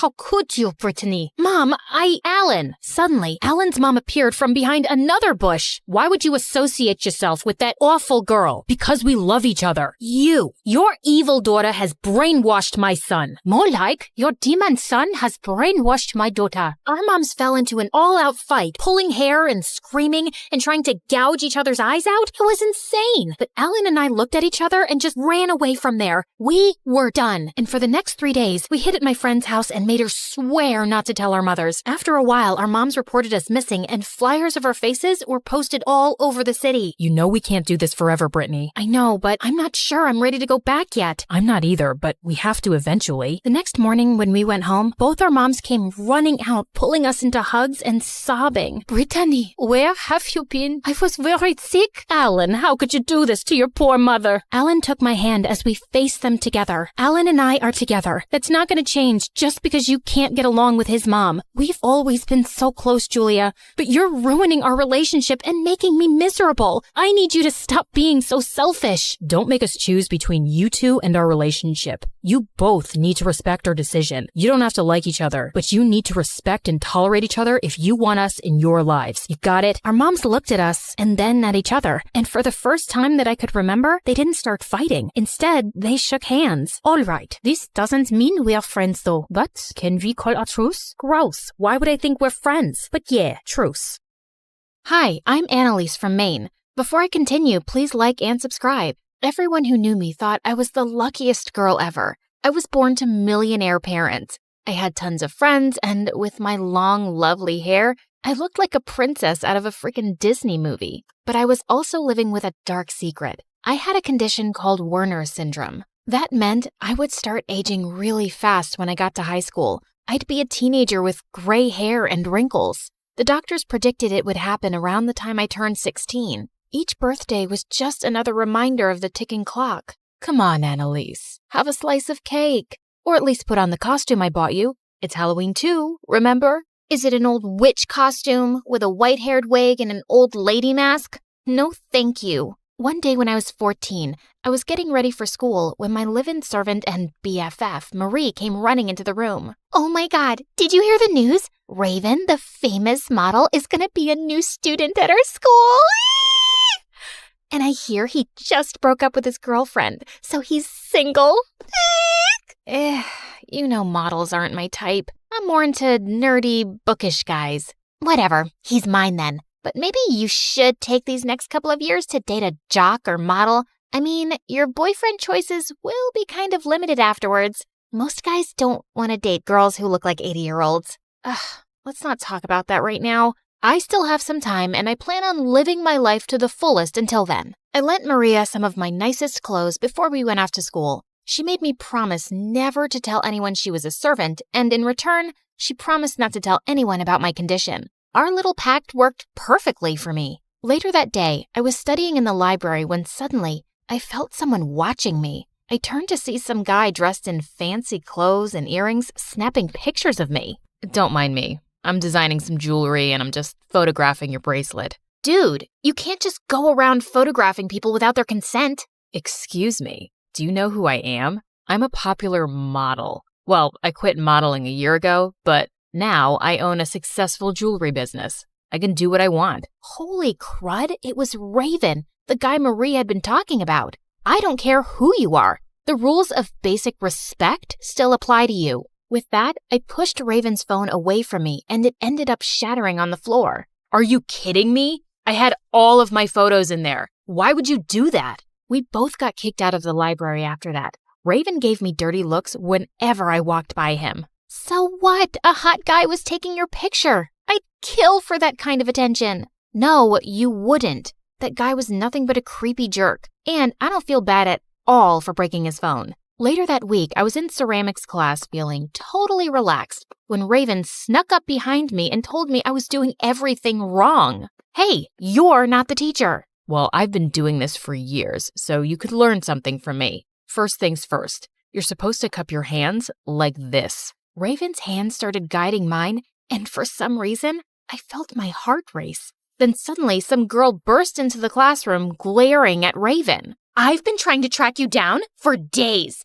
Breaking up with me was a huge mistake. You are so gonna regret it. To my horror, the girl ran over to Raven and jumped on him. Get off of me right now, or I'm gonna call the cops. But the girl had Raven's wrists pinned to the floor. So I stepped in and lifted her off him with all my strength. Luckily, our teacher called security before Raven's ex could attack me. Wow, you saved me from getting murdered by my psycho ex. I owe you one. Not really. I already smashed your phone and didn't pay you for it. I'm sorry about that. Nah, I should have asked your permission before photographing your bracelet. We got off on the wrong foot. How about we start over? I could go for that. And I guess I could use your help with the bowl I'm making. Raven laughed and I felt my heart race again. What was that about? I decided not to dwell on it, and from that day, we became good friends. I learned Raven had to quit modeling to focus on his studies and his jewelry making business. Modeling was just something his parents made him do. He was the most creative person I have ever met, and over time, I developed feelings for him, but I never said anything. I knew he didn't feel the same way about me. One evening, I came home late after exercising, and when I walked into the living room, I almost fell over in shock. Raven and Marie were kissing on the couch. What's going on? Can you believe it? Raven and I are dating now. I've had a crush on him for ages, and I finally got the courage to ask him out, and he said yes. I guess it's just confusing because you guys haven't really talked much or hung out before. Well, it all kind of happened really fast. Maybe it was fate or something. But don't worry, Annalise. Just because Marie is my girlfriend now doesn't mean we can't hang out. Don't worry about her, babe. She's obviously happy for us. Marie started kissing Raven again. I just wanted to tell her to get away from him, the guy that I loved. But I didn't want Raven finding out how I felt about him. I cried myself to sleep for weeks and tried to hide how heartbroken I was from Raven and Marie. Then one morning, I was in the courtyard when I saw a mob of girls squealing by the parking lot. I walked over to see what was going on, and that's when Raven came running up to me. Please, kill me right now. My idiot brother Grant is on vacation from modeling school and is coming to visit. I can't believe my parents favor that idiot over me now, all because I quit modeling. Raven looked really upset, and I was about to comfort him when suddenly his brother came right up to me, and wow, he was gorgeous. My, oh my, Raven. Is this the new lady in your life you were telling me about? No, this is Annalise, my best friend. My girlfriend should be here any minute. So, you're telling me this girl is single? How would you like to go to Italy for a day in my private jet? No way. She's not about to let a stranger take her to a foreign country. How about you let her decide? I kind of liked how protective Raven was over me, even if it was just because he hated his brother. But as soon as Marie arrived, Raven had to go, and Grant continued to treat me like a queen. And by the end of the day, he asked me on a date, and I said yes. He was lovely. What was the harm in it? Plus, I wanted to move on from Raven. But when Raven found out I was going out with his brother, he was enraged. How could you do this? Going out with Grant is the worst betrayal ever. Why? You're already dating my best friend. Me dating your brother isn't that different. Except my brother is my enemy that steals all of my parents' love. And you're my best friend. It's just too much. Okay. If it's that important to you, I won't date Grant. But the damage had already been done. Raven blocked me on all social media, and whenever we were in school, he totally avoided me. There was nothing I could do to win him back. So I started going out with his brother and tried to forget about him. Except after a few weeks, I discovered that even though Grant was handsome and sweet, we had nothing in common. One afternoon, I was sitting at this boring lunch he'd taken me to, and I made up a lame excuse to leave. I decided to take a walk on the beach when suddenly I spotted someone there. It was Raven. What are you doing here? Please don't yell at me. I just wanted to say hi. I wasn't going to yell at you. The truth is, I miss you. And I totally support you dating my brother if it makes you happy. Just like you supported me dating Marie. Also, I'm collecting seashells to make a necklace out of. Want to help me? I'd love to. Raven and I spent hours collecting shells, and as the sun started to set, Raven asked a stranger to take pictures of us with our bag of shells. You two make such a sweet couple. Actually, I have a girlfriend and she has a boyfriend, but she's still one of the most important people in the world to me. Raven put his arm around me as the lady took our picture, and I just wished he could just hold me like that forever. I was still thinking about him when I got home, but But just as I walked through the front door, I saw a shadow come towards me and I jumped. Where were you, Annalise? I'm just curious. I was with Raven. He decided he wanted to be friends again. Well, it's just that I was on Instagram and I saw Raven posted a picture of you two collecting seashells together, and his arm is around you. How very romantic. Marie, it wasn't like that. I ran into him by accident. I know it may be hard to believe that any guy would like me better than you, but guess what? Raven prefers this dirty servant over your royal highness. And in case you weren't keeping track, your 16th birthday is in 10 days. I guess then the princess's hair will finally turn gray and her face will turn wrinkled and ugly. Just because I'll look different doesn't mean my life has to be over. I can still be happy. Marie just smirked at me and walked off, but her words really got to me. I woke up every morning filled with dread and counted down the days till my birthday. Raven could tell something was wrong and he kept asking me about it at lunch. She's just distracted studying for exams. Plus, why do you care about what's going on with her? Because she's my friend? What kind of question is that, Marie? Annalise, I know something's been up with you. Why can't you just tell me? I wanted to tell Raven about my condition so badly, but I was worried I'd freak him out, so I kept my mouth shut. On the night of the birthday, Marie told me she had a surprise for me in the living room. I've been kind of hard on you these past few weeks. I just got jealous when Raven posted that photo, but we're still besties, and I made you a present. Perfect for Halloween. Wow, that's really sweet. But when Marie showed me my present, my stomach did a somersault. She'd made a doll that looked exactly like me, wearing my exact clothes. She also had pins in her. I had to leave the sewing pins in place to hold her together. I thought we could have a ceremony to say goodbye to the young Annalise. All little girls grow up eventually and get older, right? Before I could answer, Marie tossed the doll into the fireplace. Oh my God! Okay, you're freaking me out. I think you want my condition to ruin my life. Because, I don't know, you're jealous of me or something? Maybe I am, maybe I'm not.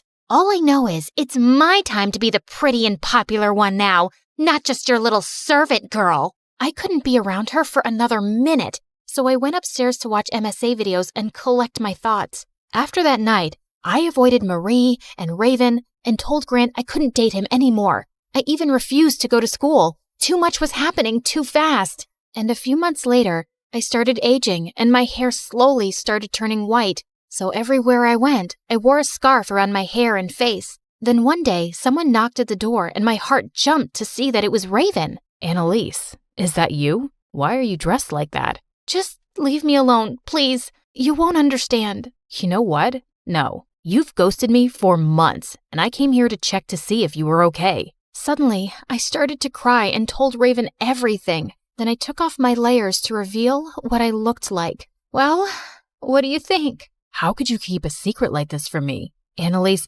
I have to go. This is just too much. With that, Raven walked out the door and I felt totally shaken up. He had left because he thought I was hideous. And I was. Someone knocked on my door and it was Mom. Annalise, Marie won't be working for us anymore. I discovered that she's mentally ill and wanted to hurt you. Marie made over 1,000 dolls of you with pins in them. I guess she was trying to do some evil spell and I found them in her closet. She's in an asylum now. I was lost for words. I knew Marie was jealous of me and had been acting weird lately, but I had no idea it had gone so far. At least her new boyfriend is visiting her. His name is Grant, so I guess she's his problem now. Wait, Marie was dating Grant? Did that mean Raven and Marie had broken up? I wanted to call him and ask him, but after the way he'd left me last night, I didn't want to speak to him. But later that night, I heard a knock on my window, and it was Raven. What are you doing here? I thought I'm too ugly for you to look at.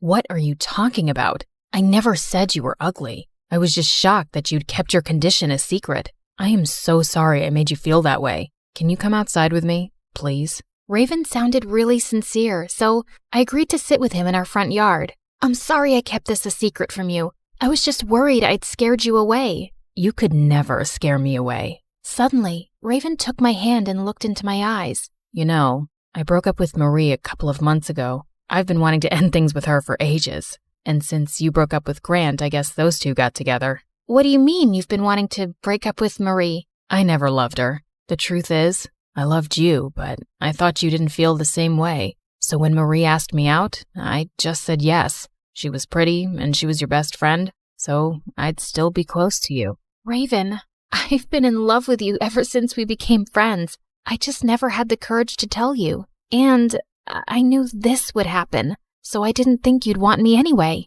But I do still want you. And Annalise, your hair looks like starlight.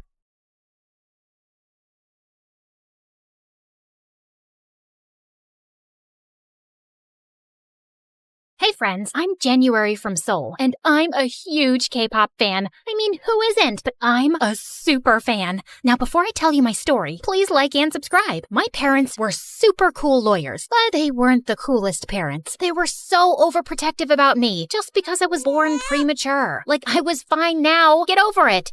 But no. No bicycle. It's the most dangerous ride. No dancing in the rain. You'll catch a cold. No, stay away from that puppy. It's full of germs and dirt. Sleepover? No, never. What if you get kidnapped or something? Ugh. I nicknamed them Mr. No and Mrs. Never. Growing up, K-pop was my only escape. I was crazy about K-pop bands. To Anyone, Girls' Generation, Big Bang.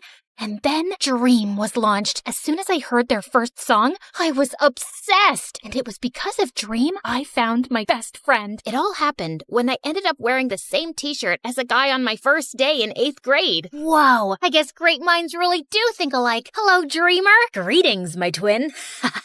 Ashton and I instantly bonded. We even built a fan page for Dream, which exploded faster than a popcorn kernel in a microwave, pulling in thousands of fans. One time in our senior year, some bully started making fun of the K-pop posters on our lockers. Are you two still in middle school, obsessing over K-pop groups? You both are so lame, says the guy who cried in gym last week because his girlfriend was ignoring him. You little, I told you to keep your mouth shut. Now look what you made me do. With that, the bully ripped down the posters, and I lost it. I tackled him to the ground and pulled his hair hard. Right then, the gym teacher saw us and took us to the principal, and I got suspended. My parents were furious and blamed my obsession with Dream for it. You're not allowed to listen to that band's songs anymore. The lead singer, Tanya, she's a bad role model for kids. Just last week, I saw on the news how she slapped one of her bandmates during a concert. What does that have to do with me being suspended? You get so crazy over these K-pop bands. We've decided that after your behavior, we can't allow you to go to the Dream concert happening this weekend. We weren't too keen to send you in such a crazy crowd anyway. You're grounded. And then Mom tore up my concert tickets. No. Oh my God, what did you do? I hate you both. I stormed off to my room, my blood boiling. I called Ashton and told him everything, and he promised to find a way for us to attend. On the night of the concert, just when I'd lost all hope, Ashton came to my room through the window with tickets in his hand. OMG! How did you manage to get them last minute? They must have cost a lot. Don't tell me you took the money from that piggy bank, the one you started back in kindergarten? Desperate times call for desperate measures. Plus, it's totally worth it. I got us special meet and greet tickets too. I'm so excited. Me too! My heart raced as we sneaked out and ran to the venue. But at the concert, the band's performance seemed really off. They weren't harmonizing and even kept bumping into each other. And then suddenly, Tanya smashed her guitar on stage, and her bandmates looked really frustrated. She can be such a drama queen. Hey, you know I adore Tanya, but that's the truth. After the concert, Ashton and I went for the meet and greet, but it turned out the band had canceled it. And suddenly, the fans got angry and went wild. They started running backstage, demanding to see the band members they had paid to meet. Chaos erupted, and fans, including Ashton, were grabbed by the guards. I ran and sneaked into a nearby van and hid under the seat. If they caught me and made me call my parents, it would be catastrophic. Moments later, the van door swung open, revealing a fuming Tanya. The show was a mess. The bands turned against me. They were so rude. As Tanya was climbing into the back of the van, I began to creep out from under the seat to escape, but Tanya saw me. Aha! Caught you. I'm calling security. No, please. Look, I was part of the fans lined up for the meet and greet before things got crazy. I didn't want to cancel that. The band messed up. It's okay. I gotta go. No, nothing is okay. You know how tiring my life is? I'm exhausted with all these contracts, producers, and shows. I have no friends, my bandmates hate me, and now probably my fans too. I just need a break, but I can't even have that because the paparazzi are always on my butt. Hey, you're Tanya, a superstar.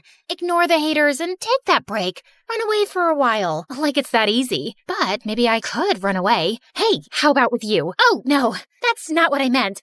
That's a terrible idea. You stay right here. Bye! I rushed home before my parents noticed I was gone. I sent Ashton a text to let him know, crawled into my room through the window, and jumped into bed. But moments later, Tanya came in through the window too. You followed me? Why? I have nowhere else to go. Let me stay, please. Just then, Mom knocked on my door. I pushed Tanya into my messy closet and opened the door. January, I heard something. Achoo! You probably just heard me sneezing. Now, good night. Why are your clothes lying on the floor outside your cupboard? And how many times should I tell you to separate your underwear and keep them in the drawer?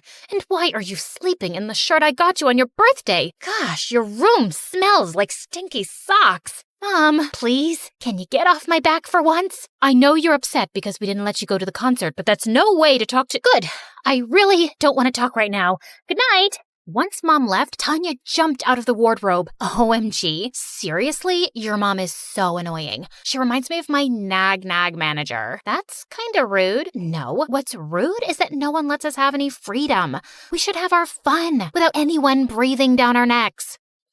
Yeah, I guess you're right. Let's talk tomorrow. I need my beauty sleep. Saying that, she took the bed and made me sleep on the couch. The next morning, news of Tanya's disappearance was making headlines everywhere, and the police were on the lookout for her all over the city. Did you see this? Yeah. I love it. Fans and bandmates are worried sick. Tell everyone you're all right. Nah, people don't appreciate what they have till they lose it. Let everyone miss me a bit longer. Now, let's go out and have some fun. Of course, you'll have to arrange a disguise for me. But I have school. Skip it. Well, I did have a K-pop star asking me to spend a day with her, so yeah. I skipped school, made sure Tanya was unrecognizable, and then we went to the mall. While we were window shopping, we passed by a kid who was about to eat his ice cream, and Tanya stopped short. I want that. Okay, I can buy you some. No. I want that. His ice cream. It's the perfect ratio of chocolate to vanilla with my favorite toppings and sprinkles. Now here, boy, gimme it. I'm Tanya, the superstar. The boy refused to part with his ice cream and started yelling. Then Tanya knocked it out of his hand to the ground, grabbed me, and told me to run. What the heck was that? And are you trying to get attention by telling people who you are? Who would believe some stupid kid? Come on, let's check out some makeup. At Sephora, a sales girl was a bit rude to me, so Tanya messed up the arrangement of all the products on the shelves while the sales girl wasn't looking, then casually walked out. We both snickered as we saw her from outside, looking angry and confused at the mess. As we walked past a shoe store, I spotted these shoes I'd been eyeing for ages. You like those? Yeah, Mom won't get them for me because they're too expensive. Let's try them on. I tried on the shoes and they fit perfectly. They look amazing on you. You're taking them. Come on, the salesmen are busy. Just walk out casually and confidently. But no buts. Even though I felt super scared, Tanya convinced me to walk out of the store with them. I didn't realize I'd been holding my breath till we were on the other end of the mall. This is so wrong. Tanya, you're crazy. But I'm fun, right? I can't believe I'm saying this, but yeah, you're really fun too. This was quite a thrill. The next day, Tanya made me skip school again, and this time I had a genius idea. I blindfolded Ashton and brought him to my room, and he nearly fell back in shock when he saw Tanya. Ashton? Say something! I'm just trying to work out why Tanya is here with you. Someone pinch me or punch me. I must be hallucinating. Is he your boyfriend? He's such a weirdo. For the next few days, Ashton was like a love-struck puppy with Tanya. She seemed annoyed by him at first, but soon she seemed to be enjoying his endless compliments and warmed up to him. And together, the three of us had the best week. But then, my parents got a letter from school about my week-long absence. What is this? Where have you been going, January? Are you in some kind of trouble? Mixing with the wrong kind of crowd? Are you on drugs? You guys are always expecting the worst from me. I feel like I'm trapped with you both. Just let me live my life. I ran to my room and closed the door, and Tanya and Ashton were already there through the window. As I cried, Ashton hugged me tight. I know they can be harsh, but they're probably just worried. Worried? Are you kidding me? They're just control freaks. Some people just love to boss around others. No, they care about her. She's right. It seems like their only goal is to control my life.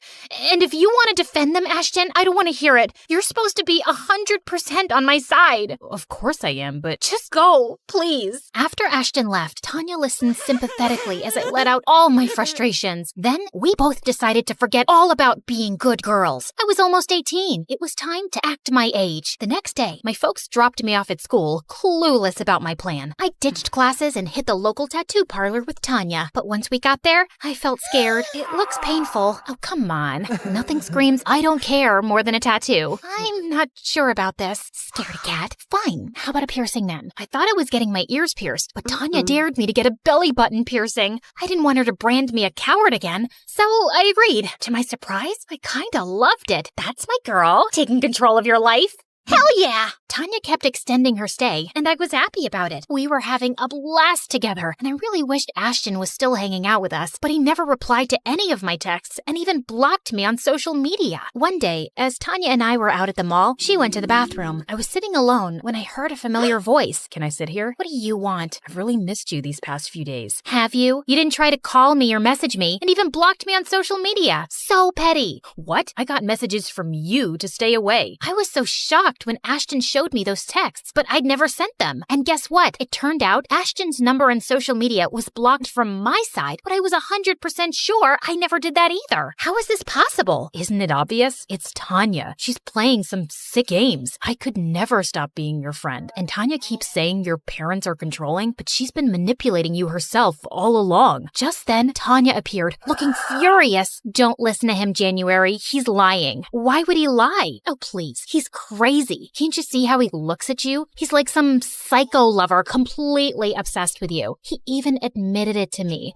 And I had to tell him that you're not interested, which totally pissed him off. I saved you from that jerk. Trust me. You don't need him keeping you down and suffocating you with his possessiveness. I turned to Ashton, totally horrified. Ashton, you really have feelings for me? That's the truth. My heart belongs to you, January, and I can't stand anyone getting close to you. You're like a drug to me. Okay, I can't do this. This is ridiculous. Huh? What's so ridiculous? Look, Tanya, I'm a big fan, but Ashton being obsessed with me is stupid. I know my BFF inside out, and you tried to come between us. You are no longer welcome in my house, so please leave today. And I hope your band members do kick you out, because really, you are not a very nice person. Tanya stared at us, screamed in frustration, and stormed off. Ashton and I just high-fived and hugged. We walked back home. But there, we were in for a surprise. There were cops everywhere. January, Ashton, you're under arrest for kidnapping Tanya. What the what? My parents weren't home, and Ashton had no choice but to let ourselves be taken away in the police car. Oh gosh, they were gonna kill me when they found out everything. I was ready for the shouting of a lifetime when Mom and Dad reached the station, but they turned angrily to the police instead. How dare you arrest our daughter and her friend? Seriously? You have them behind bars without evidence? My parents were pretty good at being lawyers, and in no time, we were out of there. I told my parents everything, and they both hugged me. Mom, Dad, I should have come to you and told you Tanya was hiding out in my room. No, I think this is our fault. We've always been so strict with you, you probably didn't feel comfortable coming to us and talking about it. But we promise you, from now on, we won't be so strict. We will let you learn from your own experiences. It's how you become a better judge of character, too. And no matter what, we'll always have your back. The next day, there was a media frenzy outside my house. Turns out, Tanya had given an interview to TMZ about how she was kidnapped by psycho fans, and now the public wanted a piece of us. I knew I just had to confront that two-faced diva once. A couple of days later, Ashton and I found out from Tanya's Instagram stories that she was at a salon getting a manicure, so we rushed there and surrounded her. I treated you like a friend, gave you a place to stay, and this is how you repay me? By telling everyone I kidnapped you? Why would you lie, Tanya? Why do you think so? I needed to be the center of attention. Sweetie, no publicity is bad publicity. I'm all over the news these days. I have public sympathy because I was the victim of a fan kidnapping. Plus, it was awesome manipulating you. It took my mind off of other things, like you were literally a puppet in my hand. Anyway, now my stupid bandmates wouldn't dare kick me out either since I've already gone through so much. Go away now and let me enjoy my manicure in peace. I'll make you pay, Tanya. Yeah, like people will believe you over me. Don't embarrass yourself, January. Just leave. Or I'll spin some other lie and get you both arrested for good. Right then, Ashton and I started giggling, and he showed her his phone. Oh yeah, say hi to your fans, Tanya. We've been live for quite some time on your fan page. Just like that, everything was over for Tanya. Once the media found out the truth, she got kicked out of the band, and her fans turned against her. Next, she was canceled on Twitter. Then, my parents sued her for defamation and won the case too. The brat deserved it. Dream found an amazing new lead singer, and Ashton and I are still diehard fans. Don't let anyone manipulate you. Be your own boss.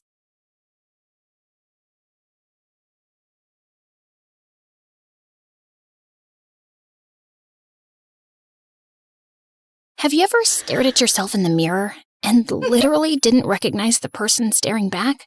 Welcome to my life. A masterclass in fake it till you make it. Hi, my name is Tessa, and I've been living a lie since I was 6. That's when the Crawfords adopted me. Initially, it felt like a dream come true. A mansion the size of a small country, a garage full of cars, and parents who paraded me around like their favorite charity project. And this is our daughter, Tessa. We rescued her from that dreadful orphanage. But as I got older, the constant stares and whispers started to get to me. I was tired of being the adopted one in a family of blue-eyed, perfect-looking people. Why don't you look like your parents? Are you like the help or something? So by the time I started at a new high school, I took matters into my own hands. Every morning, my routine was the same. Wake up in my perfect room, put on my perfect clothes, and finish with the most important part, blue contact lenses to cover up my boring brown eyes. The Crawfords never asked me to hide who I was, but they never stopped me either. And honestly, it was easier this way. No more questions, no more explanations, just Tessa Crawford, the perfect daughter with the perfect blue eyes that matched her perfect parents. And that perfect image didn't stop there. Very soon, I was the queen bee of my school. Top of the social pyramid, an Instagram feed that looked like a fashion magazine, and grades that would make any parents proud. I had the whole package. Well, except for one seriously annoying problem. Ryan Bennett, king of the jocks, heir to Bennett Corp., and owner of the world's most punchable face, who'd been trying to make me his girlfriend since freshman year. Come on, Tessa. We're practically royalty at this school. Can you imagine the power couple we'd be? Our parents practically run this town together. Wow, Ryan. When you put it like that, I'd still rather date a cactus. But I always kept the rejection light and friendly. See, Ryan wasn't just annoying. He was the kind of guy who'd destroy your entire social life if you bruised his ego. And with our parents' businesses connected, I couldn't risk it. So I played nice, while mentally calculating how quickly I could escape every conversation. My perfectly crafted fake life was running smoothly, until he came along like a wrecking ball. Ethan Cole, new kid, foster child, always carrying a beat-up sketchbook and wearing clothes splattered with so much paint they looked like a Jackson Pollock original. The second he walked into class, I knew Ryan would make him his personal chew toy. Hey, Goodwill, did a rainbow throw up on you, or is that your idea of fashion? His squad of brainless hyenas erupted in laughter, while I sank lower in my seat in embarrassment. But Ethan? He just looked at Ryan with this amused expression, like Ryan was a toddler having a tantrum in a grocery store. Genuine creativity intimidates those with empty lives. Thanks for the psychological case study. What? Nobody talked to Ryan Bennett like that, ever. Ryan's face turned blazing red, but before he could respond, the teacher walked in. I thought that would be the end of it. Man, could I be more wrong? Over the next week, Ryan and his goons accidentally spilled paint all over Ethan's English essay, shoved him into lockers when teachers weren't looking, and even started an Instagram account dedicated to mocking his secondhand clothes, calling him a peasant painter. Through it all, Ethan kept a poker face, never giving them the satisfaction of seeing him crack. But I noticed the shadow under his eyes growing darker each day. Then came the art show event. Ethan had entered his painting into the district competition, a breathtaking piece that showed a small child reaching for the stars. I overheard him telling the art teacher it had taken him 3 months to create. When I arrived at school the next morning, there was a crowd gathered in the hallway. I pushed through to see Ethan standing in front of what remained of his painting, now slashed to ribbons, with crude words spray painted across it, while Ryan and his friends were snickering nearby. For just a split second, Ethan's mask slipped.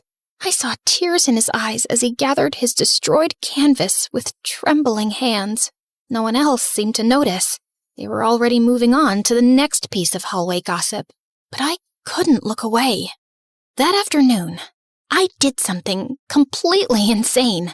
I wrote an actual physical note, like we were living in the Stone Age, and slipped it into his locker. "You're stronger than they know.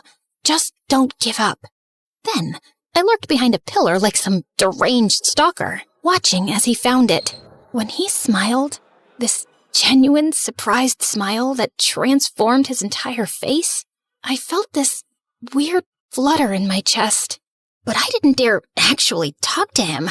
Are you kidding? Me, Tessa Crawford, voluntarily interacting with the paint-splattered foster kid? That would be social suicide. Still, I couldn't stop thinking about him. How could anyone be so comfortable just existing as themselves? One day after school, I spotted Ethan sneaking off with his paint supplies, and something possessed me to follow him. I felt like the world's worst spy, ducking behind trees and cars, praying nobody from school would see me. He led me to this abandoned playground, rusted swings barely hanging on, a slide covered in graffiti, the whole post-apocalyptic vibe. But Ethan walked straight to a crumbling concrete wall and started painting the most incredible mural I'd ever seen. I crept closer to get a better look when, oh my God, I'd stepped on an empty soda can. I dove behind the slide and quickly climbed up, my heart threatening to explode out of my chest. And then, because the universe hates me, my phone started blaring my ringtone. Shut up! Oh my God, shut up! In my panic to silence it, the phone went flying out of my hands, skidding down the slide, and landing directly at Ethan's feet. Well, hello there, mysterious stalker's phone. Let's see who's calling. He picked it up, then answered with a smirk. Thank you for calling Stalkers R Us. Your business is important to us. Please hold while I locate the owner of this phone. What? Who is this? Where's Tessa? Ah, Tessa. She just went to the bathroom. Can I take a message? Yes. Tell her that her parents are leaving for a charity gala in Paris in an hour, and we'll see her in a few days. Then Mom just hung up, and I wanted to evaporate on the spot. I slowly emerged from my hiding spot, face burning hotter than the sun. I can explain. I was... Following me? Pretty sure that's defined as stalking in all 50 states. I wasn't stalking you. I was taking a shortcut, and then I saw you and got curious. A shortcut through an abandoned playground surrounded by a chain link fence with no trespassing signs every 5 feet? Okay, fine. I followed you. Happy now? Just don't tell anyone at school, okay? I have a reputation. Instead of mocking me, Ethan just laughed, like he genuinely found the whole situation hilarious. Your secret's safe with me, Princess. He gestured toward his mural, a stunning scene of people helping each other during a storm, sharing umbrellas and reaching out their hands to pull others to safety. Want to see what I'm working on? Up close? And that was the beginning of the end for the fake Tessa Crawford. Over the next few weeks, I started sneaking away to meet Ethan at that playground. At first, I told myself it was just artistic curiosity, and I liked watching him paint. But the truth was, I liked talking to him, Really talking. Not the fake small talk I did with my friends where we discussed nothing but Instagram likes and who was dating who. One night, sitting on those rusty swings, I finally told him the truth.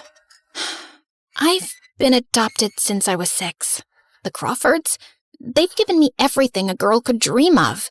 The house, the clothes, the opportunities. And I'm sure they love me, in their own way. But what I've really wanted the most is their attention, you know? And they're usually too busy with their galas and business meetings to give me that. Sometimes I feel more like a charity project than their daughter. Is that why you hide your real eyes? I nearly toppled off the swing.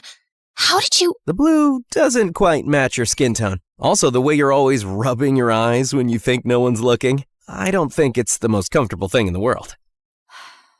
They do get uncomfortable after wearing them all day. So take them out. What? No, There's no one here but me, Tess. Something in his voice made me trust him. With shaking hands, I carefully removed the first one, then the other, blinking as my eyes adjusted. And then I finally looked up at him. For what it's worth, your real eyes are way more captivating. They've got these little gold flecks that catch the light. Just stunning. Then he leaned in and lightly kissed me, and I felt that for the first time, someone had really seen me. And Ethan just had this freaky superpower for noticing things everyone else missed.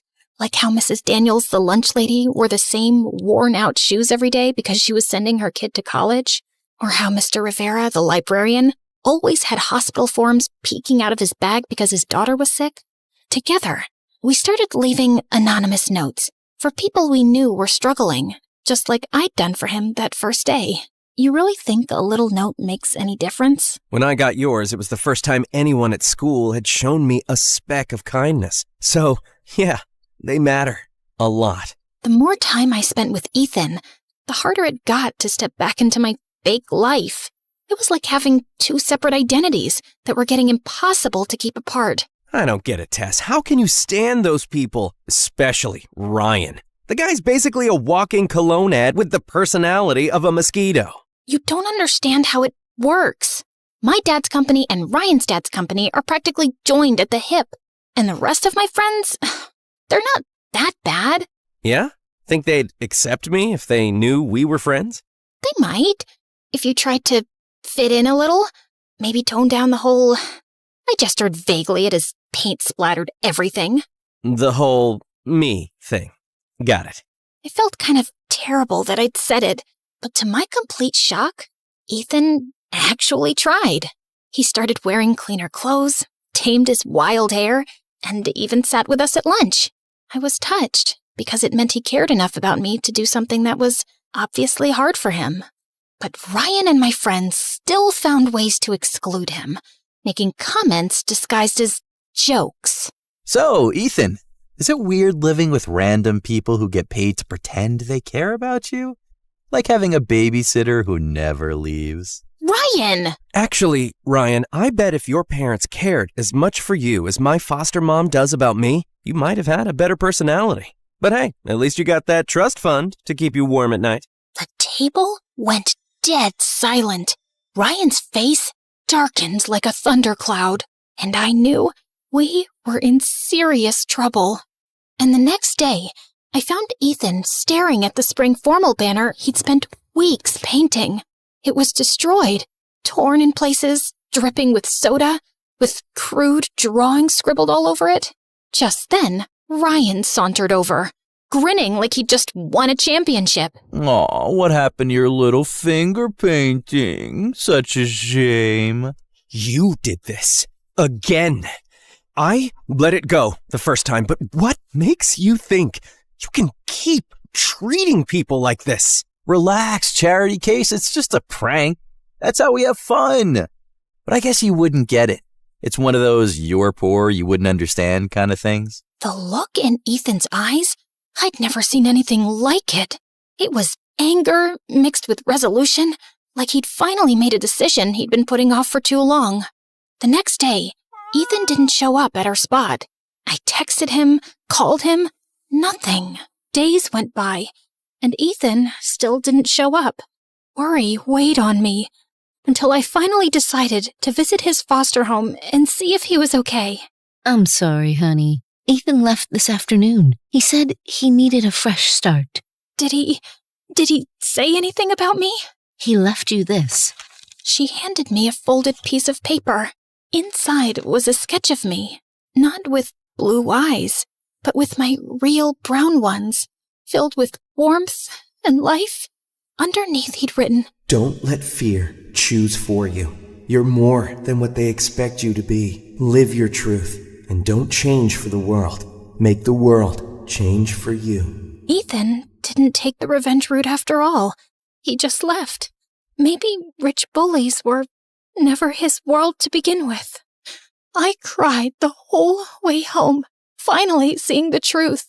I had used Ethan's strength while never showing any of my own. That night, I stared at myself in the mirror for a long time. Then slowly, I took out my blue contacts. My real eyes, brown with little gold flecks, stared back at me. The next morning, I went to school as my real self. No contacts, no fake smile, just me. I started leaving notes like Ethan and I used to, slipping them to people who seemed to be struggling. You're not alone. You're stronger than you think. Your voice matters. To my shock, someone found one of my notes and posted it on the school's social media page. The next day, I spotted similar notes appearing on random lockers. By the end of the week, they were everywhere. Taped to bathroom mirrors, tucked into textbooks, even written in chalk on the sidewalks. The movement kept growing. People started leaving little care packages with the notes.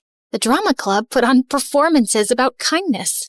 Even some teachers joined in, writing encouraging messages on the board instead of just assignments. Within a month, the entire school atmosphere had shifted from cold and competitive to warm and supportive. People actually looked up from their phones, held doors open, sat with kids who used to eat alone. A local news station even came to do a story about the kindness movement sweeping through our school. What sparked this wave of positivity among students? I don't know who started it, but it's changed everything. People actually look out for each other now. This is pathetic. Who actually cares about all this touchy-feely garbage? All this kindness nonsense is just what losers tell themselves to feel better about being nobodies. Like that homeless artist freak who ran away. Right, Tessa? The cafeteria went dead silent. Everyone turned to look at me. No, Ryan, you're wrong. And you're a bully. A few kind words can literally save someone who's drowning inside. If you can't understand that, then I feel sorry for you, because your life must be incredibly empty. Ryan's jaw literally dropped. For the first time in his life, the king of comebacks had nothing to say. People actually applauded. These were the kids from every corner of the cafeteria, including the ones who'd been invisible to me for years. I never told anyone I started the notes, and I never saw Ethan again. Sometimes I wondered where he was, if he was still painting his truth on walls somewhere. 6 months later, I was riding the subway downtown when I saw it, a new mural on the wall of the station, a girl with familiar brown eyes releasing butterflies from her hands, and in the corner, a tiny signature, EC. Ethan was out there somewhere, still making the world more beautiful. And thanks to him, so was I. Sometimes, the people who break your carefully constructed world are the ones who set you free. I had just walked a few blocks down, when suddenly, I stopped short in my tracks at a familiar sight. A boy with mussed-up hair and enough paint on his overalls to make them look like a Jackson Pollock original. Then, his head turned in my direction, and our eyes met, and his smile made my heart flutter, just like the first time. Ethan was still out there, changing the world one wall at a time. And maybe that's what we're all supposed to do. leave something behind that makes life a little kinder. So if you're listening to this, here's my challenge. Find one person who you think needs a little hope. Someone who might feel invisible, and write them a letter. Slip it into their locker, their notebook, wherever they'll find it. Do it tomorrow. No one has to know it was you. Just let them know that they matter. Because kindness doesn't need a name. It just needs someone brave enough to start it.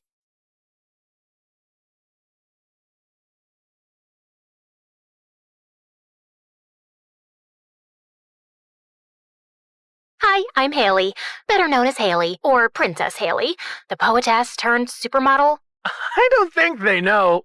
Of course they do. Everyone knows me. We'll get to that later. First, like and subscribe to MSA because I have a crazy story to tell you. My great-great-great-great-grandfather's sister was married to the Duke of Scotland, so that made us partially royal. Dad got a big chunk of land in inheritance, but he sold that and moved to New York to work as a designer where he met my mom. They got married and had me, but when I was 10, Mom decided to turn into a spiritual yogi. Truth is a myth. Happiness is a myth. Life is a myth. The only thing true is today, and today will be tomorrow, and tomorrow the day after. What is she saying, Dad? I wish I knew. Mom went bonkers, left for the Himalayas, and never came back. Dad was sad for a while, but then he threw himself into his work and started his own fashion line. And as for me, I fell in love with poetry. Roses are red, violets are blue. A face like yours belongs in a zoo. Hold up. Violets are not blue. Violets are just, violets? I don't know. Who made this dumb poem? It's poetry, okay? It doesn't always have to make sense. Yeah, so I loved poetry and spent hours in my room reading and writing stuff from scratch. I dreamt of publishing my own set of poems when I grew up, but then I turned 18 and everything changed. I was at a shoot for Dad's new fashion venture when a photographer saw me and was totally floored. She's a diva. I've never seen so much beauty in my life before. She should be the face of your brand. Turns out the photographer was right, and I was a natural. The ad went live after a week, and everyone loved me. I had fan accounts on social media, and my life became a series of parties and fancy dinners. At one such dinner, Dad introduced me to his investor's son, Marcus. He was the only heir to his dad's multi-million-dollar business, and he was dumb as a button. Dad got me a private jet last week for my birthday. Pick a country, and I'll take you for dinner there. Really? I've always wanted to visit the United States of never in this lifetime. That sounds like a cool place. Where exactly is it? Oh, it's close to I Can't Believe You're So Stupid. I've never heard of it, but I'm sure we could make something work. This guy was unbelievable, and no matter how much I tried stalling him, Marcus just never gave up. Poor guy. You want to date him? I'm pretty sure he's single, and I can put in a good word for you. No thank you. Anyway, a few months passed, and my life as a model only got busier. I hardly got time to breathe and was constantly tired. I tried telling Dad about it, but he always had one thing to say. It's just a phase. Just get a good night's sleep, and you'll be fine. No, Dad, I need a break. Breaks are for losers, Haley. You're on top, and if you want to stay there, you'll have to push your limits. I tried, but things kept getting messier. And then one day during a party, I just decided I'd had enough. So when Dad was busy talking to some stupid investors, I slipped away, rushed across the street, and slid into a taxi. Let's go. I need a location, ma'am. Just take me to the first place that comes to your mind. Anywhere. As you say. The driver hit the accelerator and rushed through traffic, landing us straight in front of a public bathroom. You couldn't think of anything better? I was under pressure, and I haven't peed in almost 12 hours. This is the only place I could think of. Now wait here, and I'll be back in 10. You'll take 10 minutes to pee? Yes, I have a big bladder, okay? Runs in the family, actually. Why am I telling you this? No idea. The driver shot me a glance and darted to the bathroom. When he walked back, I noticed he was kind of cute. You're drooling. Am not. Want me to zoom in?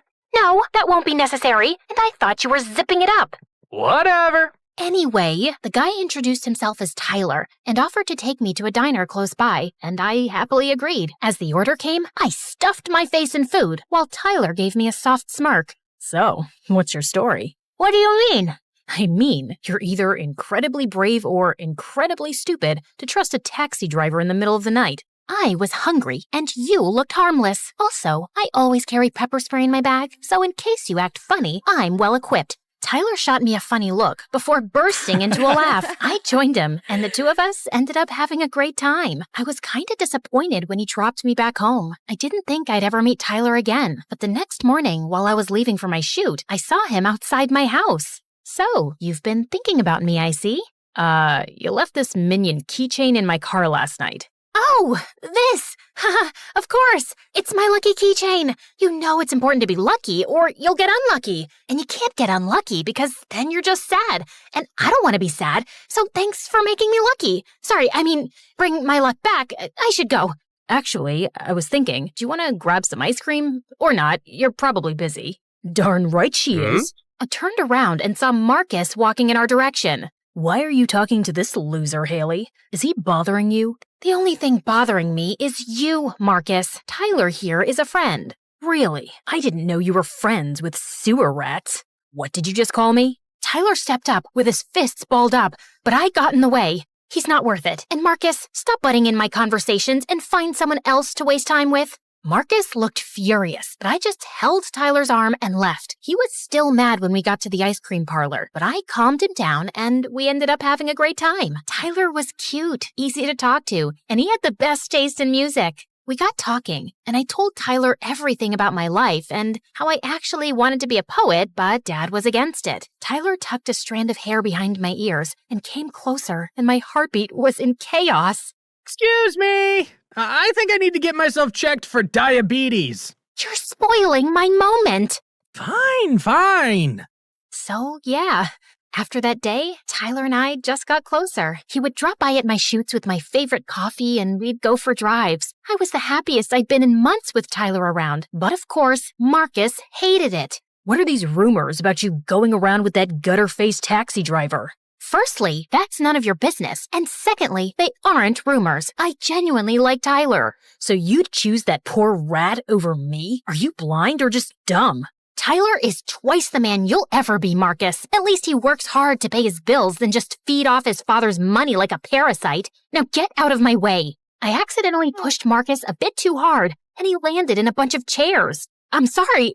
You'll pay for this, Haley. Mark my words. Saying that, Marcus just got up and left, and when I got home, Dad was waiting for me, looking like a ball of fire. What were you thinking, Haley? Marcus's dad is our biggest investors, and you hurt his son. He was being annoying, Dad, and it was barely a scratch. That's not the point. You need to treat Marcus better. He's not just anybody. He's a moron, and he's rude and flashy. I'm already doing everything you're asking me to do and literally left all my dreams behind. Like what? Become a poet and roam around asking people to read your stupid poems? Let's face it, Haley, you're doing so much better here with me. Now remember, next time you see Marcus, be nice and don't do anything stupid. I wanted to argue more, but Dad got a phone call and he left. I was so bummed when I met Tyler the next day and told him what happened. You did the right thing by standing up for yourself. I don't know. Dad's not happy at all. He'll be fine. Now come on, I want to show you something. We were sitting on a bench overlooking the ranch when Tyler turned to me. He held my hand in his, and I felt my cheeks turn red. Haley, I know it's probably a long shot, and you look like a dream in this moonlight, but I can't keep this to myself anymore. I think... Before Tyler could finish, someone pushed him hard and he landed on his face. I turned around and saw Marcus standing behind us. What the heck are you doing here? Your dad has been calling you for hours, but you weren't answering. He thought someone kidnapped you and came to me for help, so I used my contacts to track you. And now, I'm going to tell everyone how this guy abducted you, unless, of course, you agree to come with me. I'd rather eat a bag of worms than go anywhere with you. Don't make me force you. I'd punch your teeth in before you touch Haley. Let's see what you got. Marcus punched Tyler, but Tyler ducked away just in time. He kicked Marcus in the shin before punching his face. Not my face, you moron! Just then, the police walked in along with Dad. Marcus must have alerted them once he knew where I was. Take him. He kidnapped my girlfriend and then hit me. See? He bruised my perfect jawline. I think I'm feeling dizzy. Saying that, Marcus dropped to the ground like a fly and passed out. Okay, I take my words back. Marcus is a moron. Finally, we agree on something. Marcus was carried off in an ambulance. Tyler got arrested, and I tried to stop the police, but Dad shoved me in the back of his car and took me home. Why would you do that? Tyler is innocent and Marcus is lying. I need to talk to the police. You can't. Why not? Because I'll lose everything. That's when Dad told me that a few months back, he ran into money troubles and started gambling. He even got involved with some illegal businesses and would have been in jail if Marcus's dad hadn't used his connections to help Dad out. The only condition was that you and Marcus get married. You've got to be kidding me! I'm not. Marcus fell for you the day he saw your first dad. He's the one who told his dad to invest money in my business. I thought you guys were old friends. Dad, I'm not marrying that jerk. You don't have to marry him. You just need to date Marcus. I will stall the wedding by a few months and figure out a way to get out of this debt. Please, help me. I wanted to say no, but Dad was practically begging me. I'd never seen him so helpless in my life before, and it crushed my heart. That night, I called Marcus and told him that I was ready to give him a chance if he took back his complaint against Tyler. Marcus agreed, and the next morning, Tyler was out. I went to the station to see Tyler, but before I could say anything, he spoke. I don't think I want to see you anymore. You and I come from very different worlds. Reputation is everything for me, and I can't keep going to jail because of you. So it was nice knowing you, but goodbye. Really? Is that how you feel about me? Yes, just please, stay away from me. Before I could say another word, Tyler walked away. I rushed after him, but Marcus got in my way. You heard him, Hales. He doesn't want to see you. Now, be a good girlfriend and forget about that leech. I have planned something exciting for you. The next few weeks were a blur. I missed Tyler terribly and tried reaching out to him, but he never responded. I wanted to go to his place and talk to him, but Marcus was stuck to me like chewing gum, and now he was even more controlling than ever. You look hideous in that dress. Change it. It's my dad's design. Well, it sucks. And keep your hair down. It hides your ears better. In fact, you should get plastic surgery to fix those ugly ears. The nose needs a little work too. I'm fine just the way I am. You could be better. Marcus was horrible, and Dad was nowhere close to getting the money. I didn't know what else to do except wait, but we were running out of time, and soon my engagement was announced. On the engagement day, I felt heavy and heartbroken. I was in the room, weeping my eyes out, when I heard some voices. I rushed outside to see Marcus holding my dad by the collar. What do you mean you can't pay for a champagne fountain? I already told all my friends. I don't have that kind of money, Marcus. You know that. Then beg, borrow, rob a bank. I don't care. It's customary in our culture for the girl's father to pay for everything. Marcus kept screaming at Dad, and I felt my blood boil. I walked up to Marcus, punched him in his gut, and he winced like a little boy. What do you think you're doing? It's customary in my culture to punch the guy if he acts like a jerk. And for the record, this engagement is off. You can't do that. I'll ruin you and your family. Try me. I took Dad's hand and the two of us walked out of the venue. As expected, Marcus's dad pulled out his investment and tipped off the police about Dad's involvement in the illegal business deals, and he got arrested. Dad lost the company, and his case went to trial, but fortunately, we had enough savings to hire a good lawyer, and Dad's sentence was reduced to 6 months. I'm sorry for dragging you into this mess, Haley. I wish I was a better father. You can be one now, Dad. It's never too late. Are you crying? No, I'm not! Don't look at me! I'm hideous! I don't disagree. Anyway, I picked up modeling again and moved to a smaller apartment. Marcus tried getting in touch a few times, but I got a restraining order against him, and a few weeks later, I saw on the news that his dad was arrested for smuggling. Karma paid him a visit after all. Everything was falling in place, except I still missed Tyler a lot. I had gone to visit him at his family ranch, but his neighbors told me he'd moved. A few months passed, Dad got out of jail, and I finally quit modeling. I wanted to give poetry an honest shot and was writing in a cafe when I heard a familiar voice behind me. Glad to see you're still writing. Tyler? Oh my God, how have you been? Good. I quit working as a taxi driver and got into college. We even sold the place on the ranch to move closer to college. I know, I visited. Listen, Tyler, I know you don't want to see me, but... Let me stop you right there. Whatever I said at the police station that day was because Marcus threatened me and my family, Haley. As much as I loved you, I couldn't let him hurt my mom and grandma the way he hurt me. So I decided to let you go, and it was the most difficult thing I'd ever done. You should have just told me the truth, Ty. And hold up, did you say you loved me? Yeah, dummy. I loved you. Actually, I think I still do. So, if you'd like, maybe we could catch up over coffee. I'd like that. And in case it wasn't clear, I love you too. I think that's pretty obvious now. Yeah, whatever. Now, can you look away so we can kiss?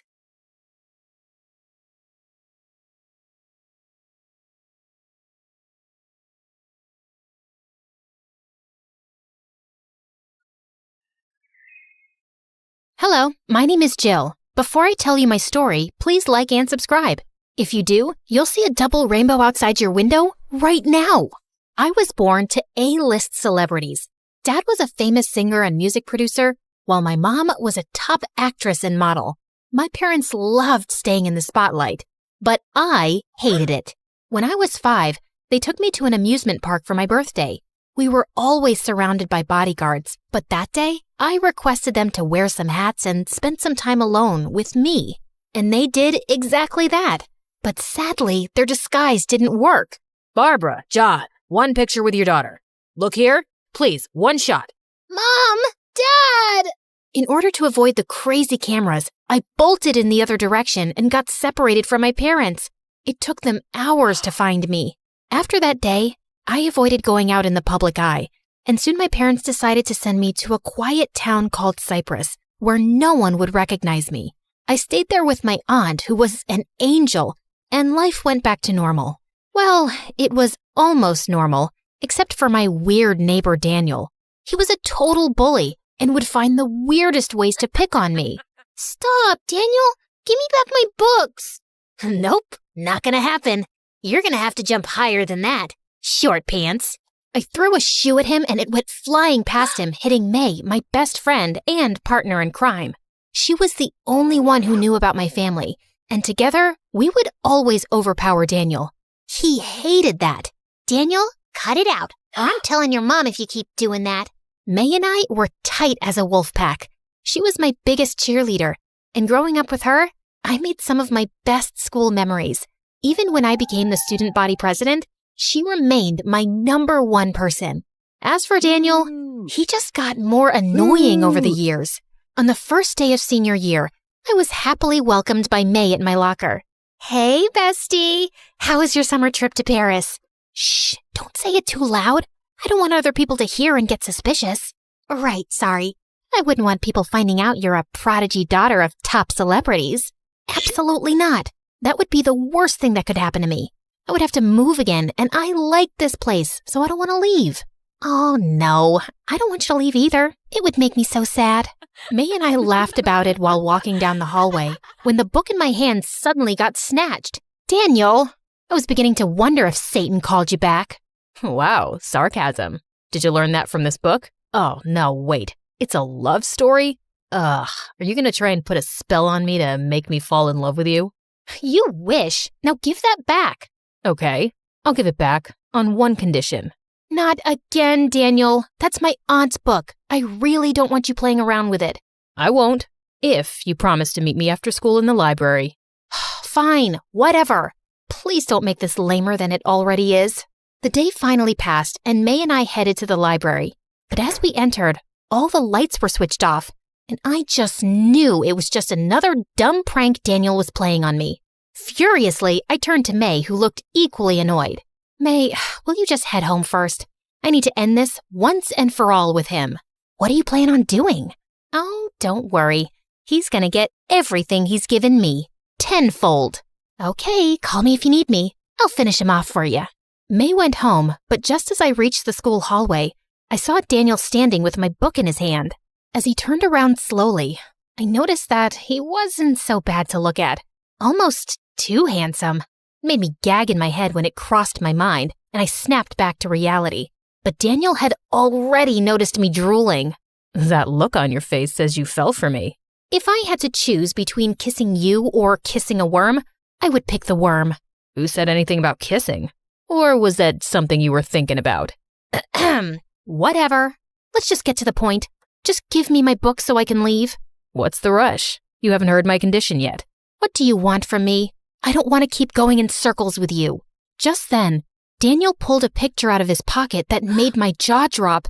It was a picture of me with my parents, smiling away into the camera. Where did you get this? That's the wrong question. You should ask, What do I think about this picture? And what am I going to do with it? What is it that you want? Money? An autograph? Fame? Whoa. Nothing of the sort. I just simply wanted to know if it was true. Are you really the daughter of these A-list celebrities? Yes, I am. These are my parents. Wow, this is so crazy.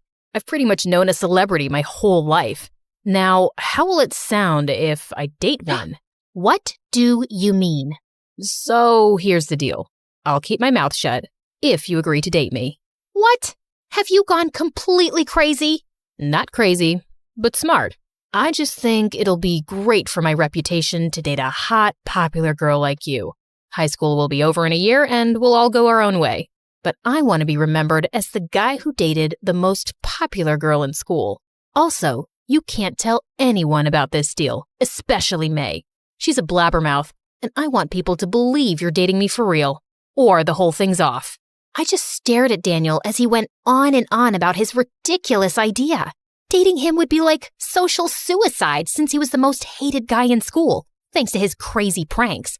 But what choice did I have? Fine, but it's only for 3 months. I can't date you the whole school year because... Because you're afraid you'll end up falling in love with me? Oh, shut up. For the next 3 months, Daniel became my fake boyfriend. We went on dates together to the movies and to the park for picnics, and I even met his family. He would pick me up from home and we'd go to school together, and he would drop me off at home after. The weirdest part was that while we hung out and we were talking to each other more, I started to notice that he was a lot nicer and sweeter than I thought. Why do you hide your identity? I just want to live a normal life. I hate being the center of attention. Thankfully, my parents agree. Dating Daniel wasn't bad at all. But the one sad thing was that May hated our relationship. I wanted to tell her about the deal, but I remembered Daniel's warning about not telling anyone, especially her, and I couldn't risk it.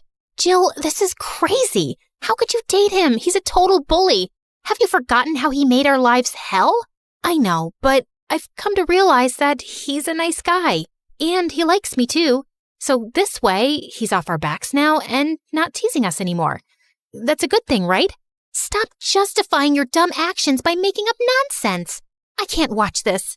May didn't speak to me for days after that, and every time I tried calling her, she would say she was busy or not answer my call at all. In all these years of our friendship, this was the first time we'd gone this long without talking to each other. Meanwhile, Daniel and I got closer, and soon our 3 months were over. On the last day of our deal, Daniel invited me to my favorite restaurant and planned a whole surprise for me. And when I saw him in that black tux, my heart started beating faster than a bullet train. He looked amazing. Wow. Cheesy much? I've got to live up to my reputation, right? Always taking you by surprise. Well, yeah, makes sense. I just wanted to say that these have been the most amazing 3 months of my life. And I'm glad I found that picture. Yeah, about that. How did you get that picture? Does it matter? Before I could say anything, Daniel pulled me in for a magical dance, and I forgot all about it. And when he dropped me back home, I could feel myself falling for him hard. I didn't want this to be over. I fell asleep with thoughts of Daniel in my head. And the next morning, I woke up to a million phone calls from Mom and Dad. I wanted to call them back, but I was going to be late for school. And just as I entered, the entire hallway was full of students cheering my name and shoving pens and papers in my face, asking for my autograph. Suddenly, someone pushed me and I fell to the ground, and people went crazy taking my pictures. Just then, Daniel rushed to my rescue and took me to the library where May was already waiting for me. I am so sorry, Jill. I don't know how this happened. What's happening? I'm kind of freaking out.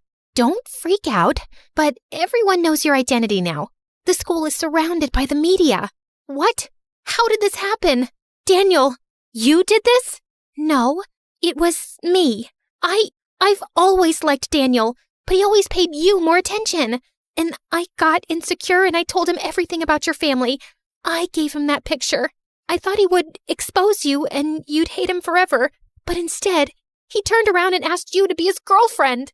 It hurt me watching you both happy, so I lost it and posted the picture to the school forum. I didn't know things would actually get this crazy. Her words made me sick to my stomach. I can't believe this. I trusted you, May. You were my best friend. How could you? Listen, Jill, I know you're mad and you have every right to be, but we'll handle this whole situation together. We? There's no we. You never told me my best friend betrayed my trust and gave you that picture. And our 3 months are over, remember? You got to date the most popular girl in school as you wanted. Now do you want to keep dating me because of all the extra attention on me? Of course not. It's not like that. I really do care. I don't want to hear it. Just stay away from me. Both of you. And the very next day, I went back to my parents' place. Where am I supposed to go now? This is a disaster. How about not going anywhere now? You can't hide and run forever, honey. And you've lived away from us all your life. We miss you. Maybe it's time to accept that your life will always be a little different from other people, and it's okay. Mom was right. I had to get over my fear of the paparazzi. So the next day, I asked my parents to call a press conference. It was our first public appearance together in ages. I've been running away from media attention my entire life, and I can't do that anymore. But I'm not a celebrity like my parents. I just want to be a normal teenager. Everyone deserves some privacy and space, and I hope that people can respect that. The press conference video was received very well online, with many celebrities supporting my statement and calling out the paparazzi for making famous people miserable with their constant hounding. It felt good to take this step and not run away again. I could handle things better now. A few days later, Mom told me I had a visitor, and I went downstairs to find May in the lounge. What are you doing here? Jill, can we talk? No. Please just leave. I know I'm the last person you want to talk to, but please don't punish Daniel for what I did. He genuinely loves you. And why should I believe you? Haven't you fooled me enough? Okay, don't believe me, but you owe him a conversation. I don't owe him anything. And why don't you date him if he's so amazing? You two suit each other, a couple of liars. But he doesn't love me, you idiot. He loves you. And I was a fool for trying to ruin that. He's been miserable the past few weeks. Just one conversation, please? Before I could say anything, Daniel had already appeared from behind with a bunch of lilies. This is an ambush, and I could sue you. You know what? I will sue you. Fine by me. Listen, Jill, I'm sorry for the whole stupid deal, but you have to believe me. I've always loved you. I always annoyed you to get your attention. The deal was just a way to get you to date me. I couldn't care less about being popular. I know it's twisted, but it's true. Why couldn't you just tell me all this and ask me out like a normal person? I know. I didn't say I'm not stupid, but I'm really crazy about you. His words melted me as he inched closer.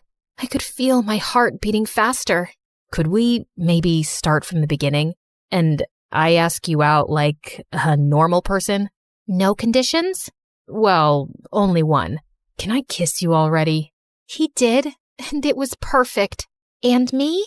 You still have a long way to go before I forgive you. But let's just start by grabbing some coffee.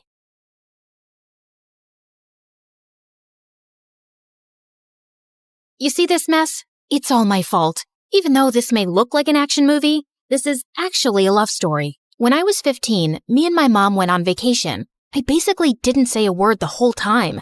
I had just gotten braces and I felt so ugly. Come on, honey. Just try to enjoy your vacation. How can I? I look like I just ate a fence. But you need your braces. I know I do. That's why I told you I didn't want to leave the house all summer. Yeah, I was a bit of a brat. But can you blame me? I was a moody 15-year-old girl and my smile looked like a meat grinder. I stayed in the vacation house all day and would only go out at night to take walks by the beach. One night, I was walking and I saw someone in front of me. It was a boy. I couldn't really tell what he looked like because we were both in the shadows. The moon was the only light we could see. Can't sleep either? Something like that. Actually, that's not why I'm out here. I don't want people to see me during the day because I have braces and I look horrible. You have braces too? Yeah, do you?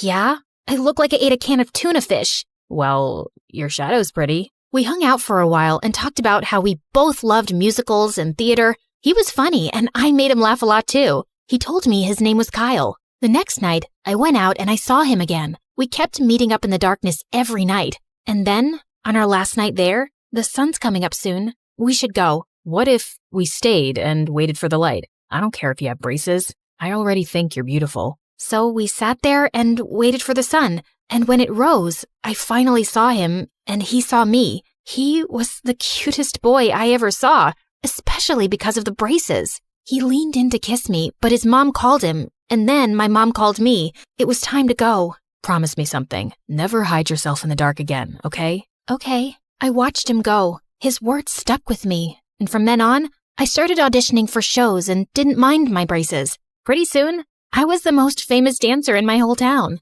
Kyle and I talked online for a while, but I got busy doing plays and eventually we lost touch. I never thought I would see him again. And then, a few years later, on the opening night of the play at my community theater, everything changed. I had a slow dance solo in a sad scene, but I was really nervous because at all of our rehearsals, the boy who was working the spotlight could never keep up with my dancing. I danced, and to my surprise, I didn't slip out of the light at all, not even for a second. It was like I was dancing in starlight.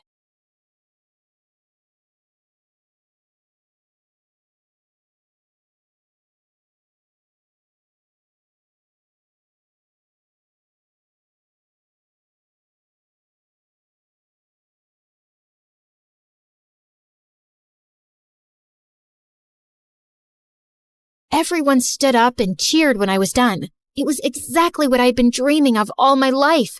After the play, I ran upstairs to thank the boy for doing such a great job. Steve, that was amazing. Thanks. Steve got sick, so I filled in. Oh, hi. I'm Abigail. Everybody knows who you are. I guess you don't recognize me without the braces. Wait, Kyle? What are you doing here? We moved a few months ago. I didn't know you were here either. Steve couldn't keep up with me on the spotlight. How did you know where I was going at every step? I didn't, but I figured you've been in the dark long enough. Oh, good thing we both got our teeth fixed. I'm just glad you couldn't see me. I've never cried at a play before. You cried? I don't believe you. Look for yourself. Liar. I guess they tried. Let me make it up to you. How about a celebration dinner? My family's here, but tomorrow's good. The next 24 hours were the longest of my life. All day, I tried on different outfits and experiments with makeup. The truth was, even though we lost touch, I never forgot him and never felt that way with anyone else. I rushed outside when he called. What I wasn't expecting was that he had a motorcycle. Wow, you didn't even bother to dress up? Excuse me, do you know how long— I'm kidding. You look beautiful. Yeah, I do. And don't you forget it. And you better have something good planned. I'm expecting a real effort and will accept nothing less. I was planning on going to the Taco Bell drive-thru. Is that good? You better be kidding. 0 points for the joke, but you have to admit, I have good taste. Ow! Don't worry, I have something planned. Not Taco Bell, promise. We rode his bike, and I felt just like I did when I was dancing, totally free.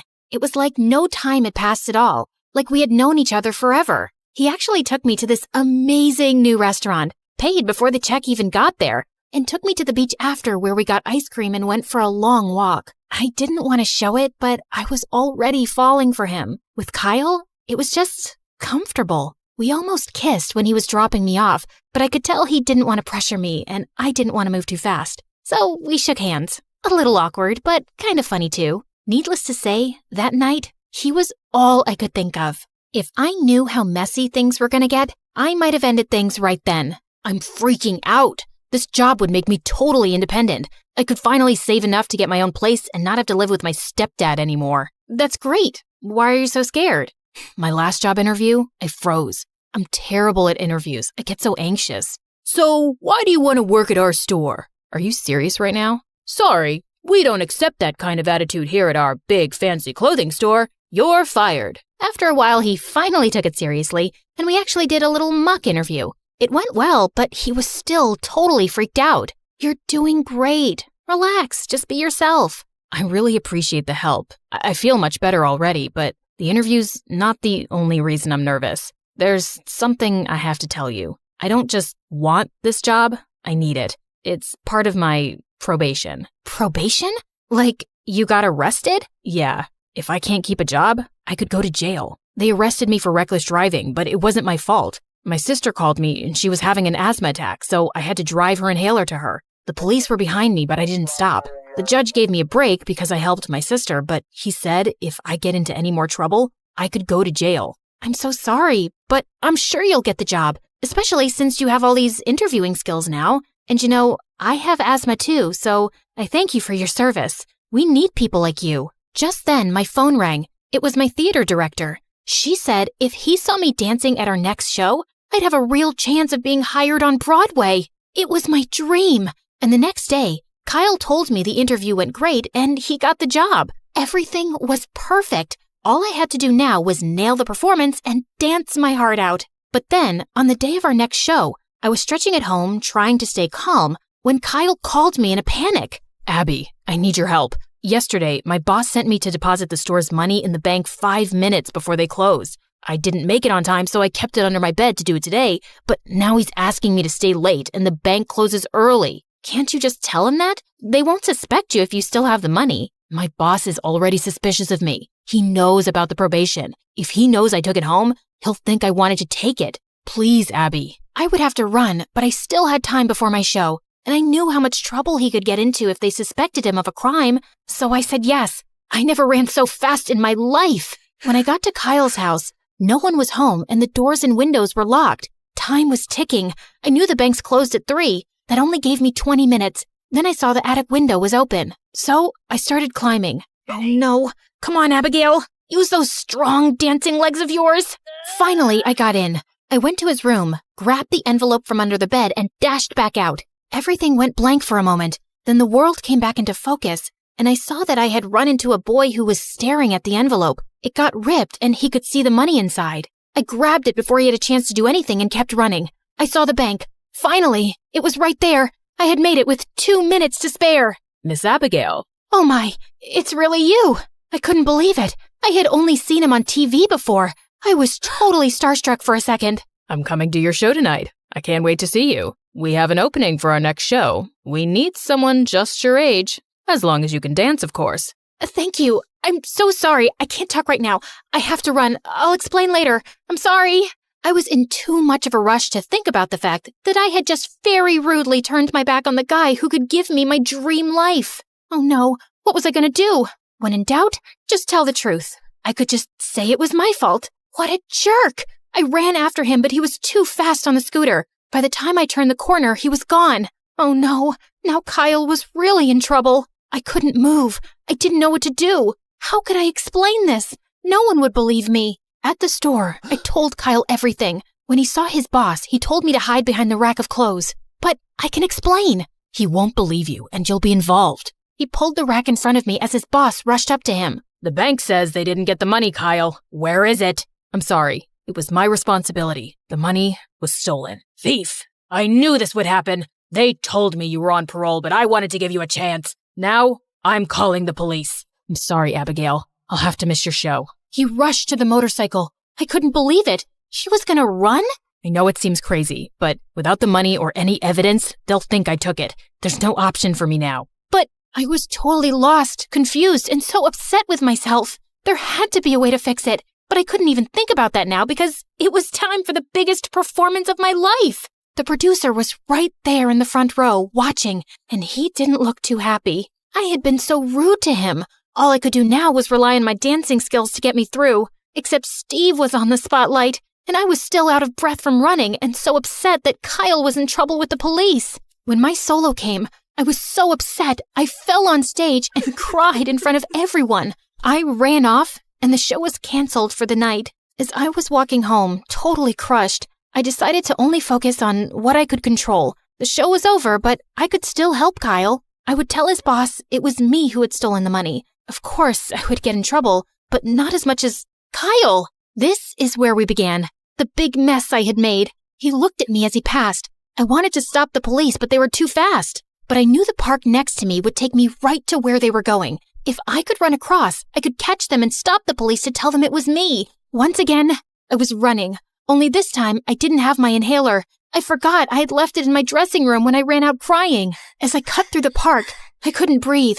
I saw Kyle's bike on the other side. He saw me too, but before I knew it, I was fainted on the muddy ground. When I woke up, I was in his arms. He had stopped to help and the police cars were rushing towards us. I was in the hospital for a day. My mom told me that Kyle was arrested, but I knew he would have to see the judge before they really made any decision. I asked her when it was, and she said today. I made her drive me to court as soon as the doctor said it was okay. I rushed inside. Stop! It was me. I lost the money. Kyle didn't do anything wrong, I promise. Even though the judge believed me, he still said we were to blame. And Kyle ran from the police, so if he was going to be released, we needed to pay back the money to the store. I started working at the theater, and Kyle also had to go back to his job. We both made no money because we had to give it all away and were too exhausted to even hang out. It was the perfect punishment for me since I could barely see him and had to watch other people perform while I cleaned and took people's tickets. Of course, anytime I did have a free moment, I danced.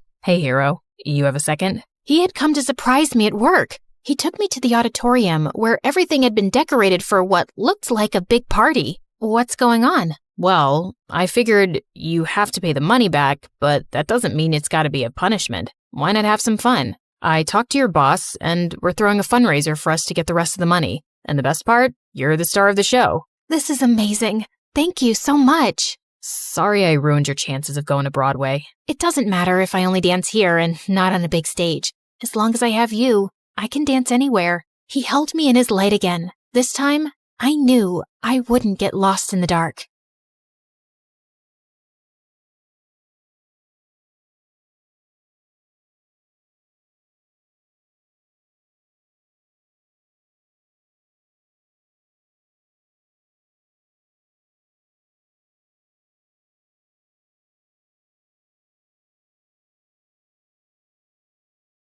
I barged into the living room, my butt sweating in anger. I marched up to my twin brother Sammy on the sofa, snatched his can of juice, and dumped it on his head. He made a run for it, and I was chasing him with a baseball bat when Mom walked in. Alexis, what are you doing to my poor baby? Your poor baby locked me in a haunted house down the street. I nearly pooped my pants. Didn't you guys notice that I've been gone for hours? How could we? Sammy hurt his little toe, and he was in so much pain. Oh, yeah? Well, he's about to be in a lot more pain than that. Enough, Alexis. Quit bullying your brother. Hey guys, it's Alexis, and I'm about to tell you why having a twin brother is an absolute nightmare. But before that, please like and subscribe to MSA. Ever since I was born, my twin brother Sammy acted like he was better than me just because he was born 10 minutes earlier. Even my parents acted like he was God's gift to mankind and pampered him all the time. It's not like they hated me, just that Sammy was the apple of their eye and he could do no wrong. Like on our 10th birthday, my parents threw us a beach party and I spent an hour building the most amazing sandcastle. But just as I turned my back to grab a shovel, Sammy and his best friend Nathan came running and smashed it to pieces.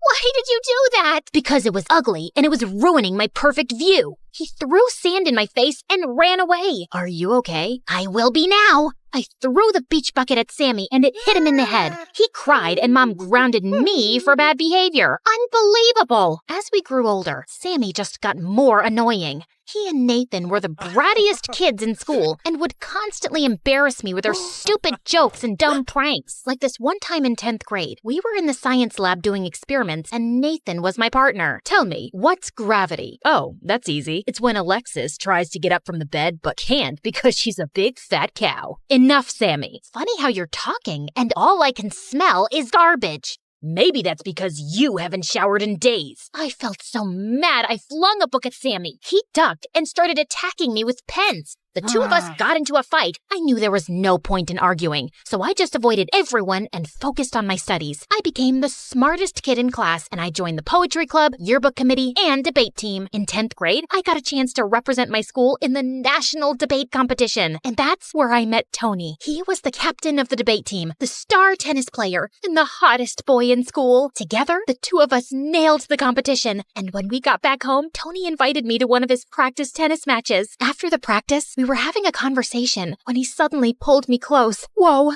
was he about to kiss me already? I pouted my lips and was about to close my eyes when I noticed his hand stretched out, holding a tennis ball. That was coming straight at you. We don't want that pretty head of yours to get hurt. My head's pretty?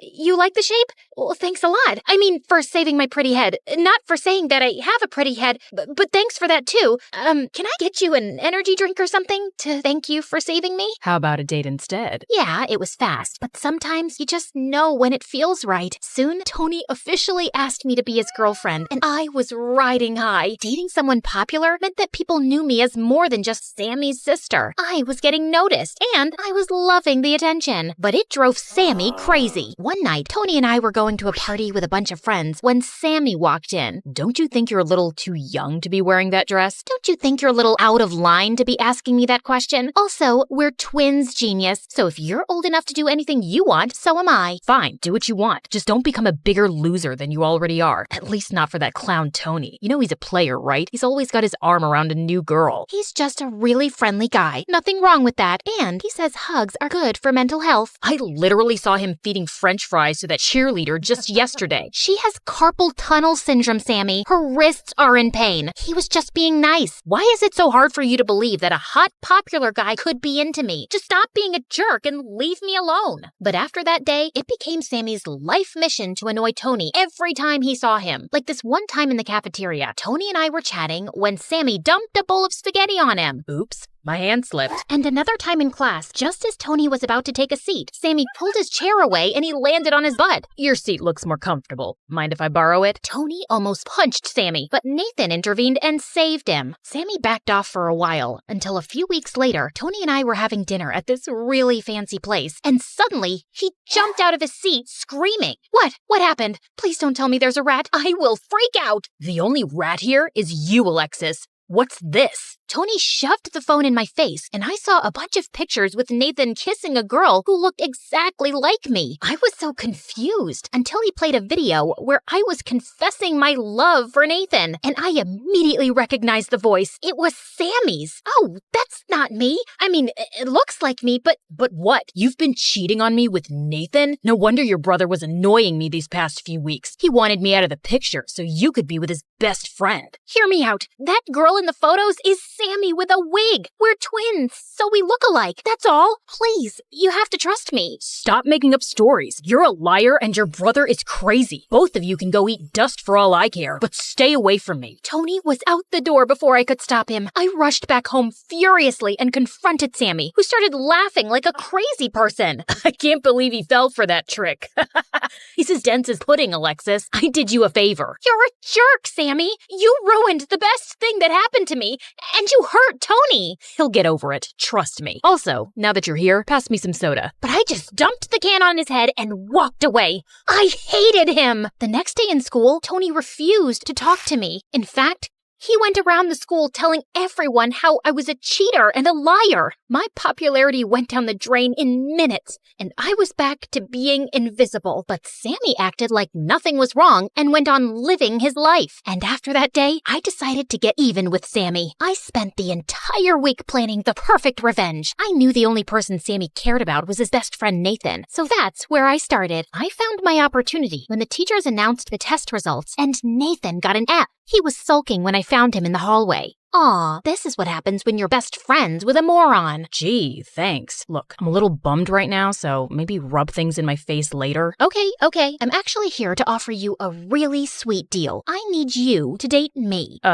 What? Sorry, pretend to date me. You're Sammy's best friend, so if you start hanging out with me all the time instead of him, he'll hate it. He'll finally have a taste of his own medicine. I'm not asking you to do it for free, of course. I'll help you study and ace your scores. No thanks. I know Sammy can be a jerk sometimes, but I'm not doing that to my best friend. Fine, fail high school then. I heard you telling Sammy your parents were angry that you had a C in science. This score is worse, so good luck dealing with that. Wait, fine. I guess we could make it work. Of course we will, my cute boyfriend. Now buckle up. We've got plans. The next day, it was time for phase 1. I walked into Sammy's room and called a truce on my fight over Tony. Just as we were talking, Nathan walked in, pulled me by the waist, and kissed me. Sammy's mouth fell open like a broken door, and my heart fell to my stomach. What the heck are you doing? Get off my sister. Didn't you tell him, babe? Sammy, Alexis and I are dating. You're what? Dating. Are you stupid and deaf now? Come, Nate. We'll be late for the movies. Nate? He has a nickname now? Of course, that's what people in love do. Sammy was totally spinning out over our dates. But to make things worse, I crashed all of Nathan and Sammy's plans too. Video game night, baseball game, bowling alley. I was stuck to them like gum to a shoe. Sammy tried everything to keep Nathan away from me, but we just laughed it off. You know Alexis farts in her sleep? Aw, I'm sure it smells like roses. Alexis eats her boogers and then spits them out so they stick to the wall. She makes graffiti out of them. My baby's an artist. Watching Sammy's frustration was hilarious. But what I liked more was how Nathan was always taking my side. He'd been a brat to me growing up, but now he was caring and sweet. And even though I knew we were playing pretend,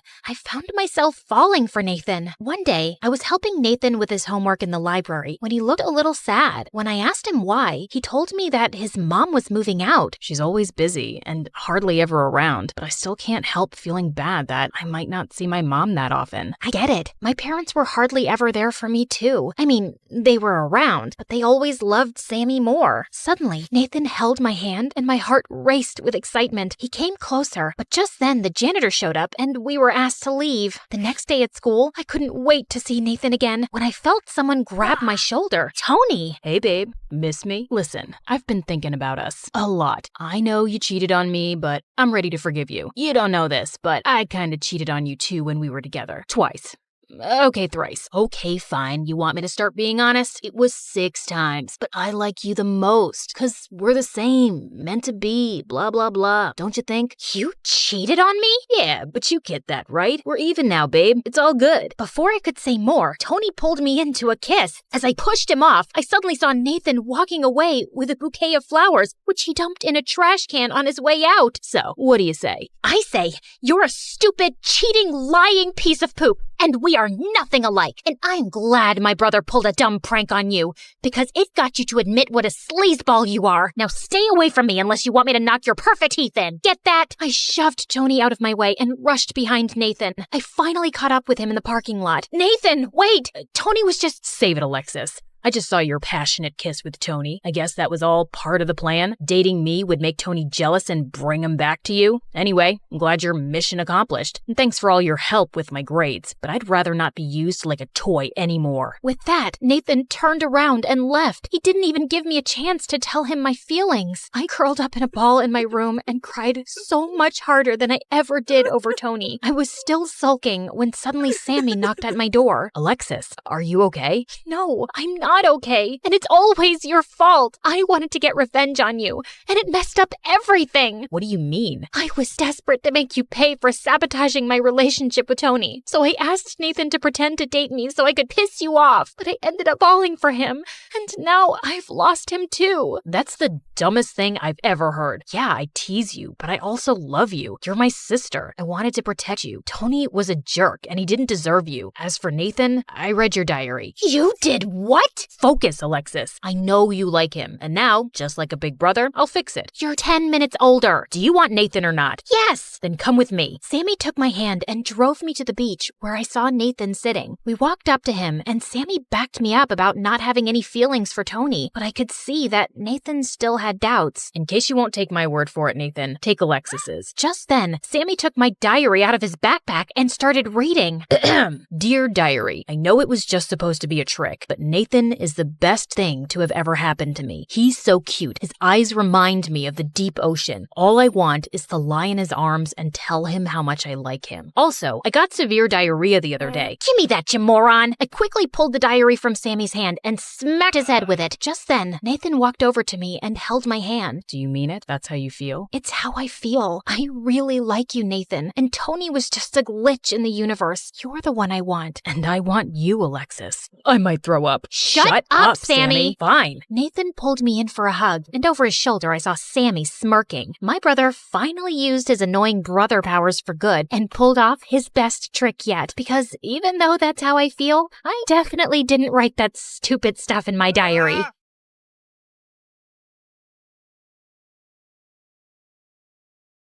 Hi, I'm Maria from Monterrey, Mexico. Please like and subscribe. I don't mean to brag, but I'm the front woman for the coolest band in town. Okay, I meant to brag a little bit. We rocked. There were 3 of us, me on guitar and lead vocals, Pablo on bass, and Noemi on drums. Crowds loved us. Or at least the crowds at our local high school and music clubs did. We hadn't been on a big tour or anything like that yet, but I really wanted to show the world what we could do. I imagined us playing in front of sold-out crowds in Tokyo, LA, Buenos Aires, Paris. We just needed someone who believed in us enough to pay for it. Pablo didn't care about fame or record deals like I did. He was in it for the love of music. I was too, but I wanted to share our music with everyone everywhere. Pablo just wanted to rock out for our local fans. After school, we were rehearsing in my garage for our show that night. We had this year's Battle of the Bands coming up too. We came in second last year, and Pablo's still mad about it. The band who beat us, the Pink Ponies, were really good though. Plus, the girls were nice, so I didn't mind. But this year, we were gonna win. Did you guys hear? There are supposed to be some VIPs at the concert tonight. Like who?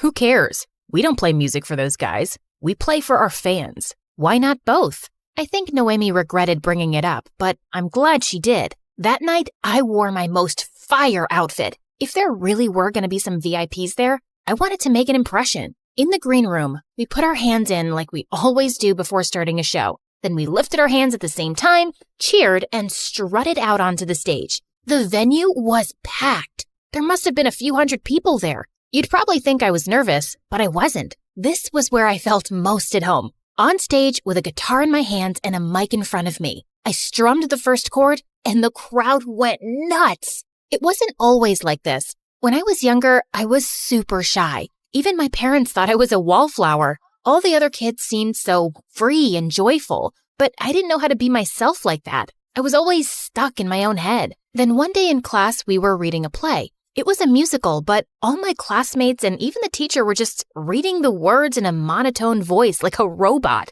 When it was my turn to read a part, I started to sing. I don't even know why I did that. I wasn't planning to or anything, but in the moment, inspiration struck and the notes just poured out of me. Everyone stopped what they were doing. The sleeping students woke up to listen, and the ones who were already awake sat up straight. When I finished, the whole room burst into applause.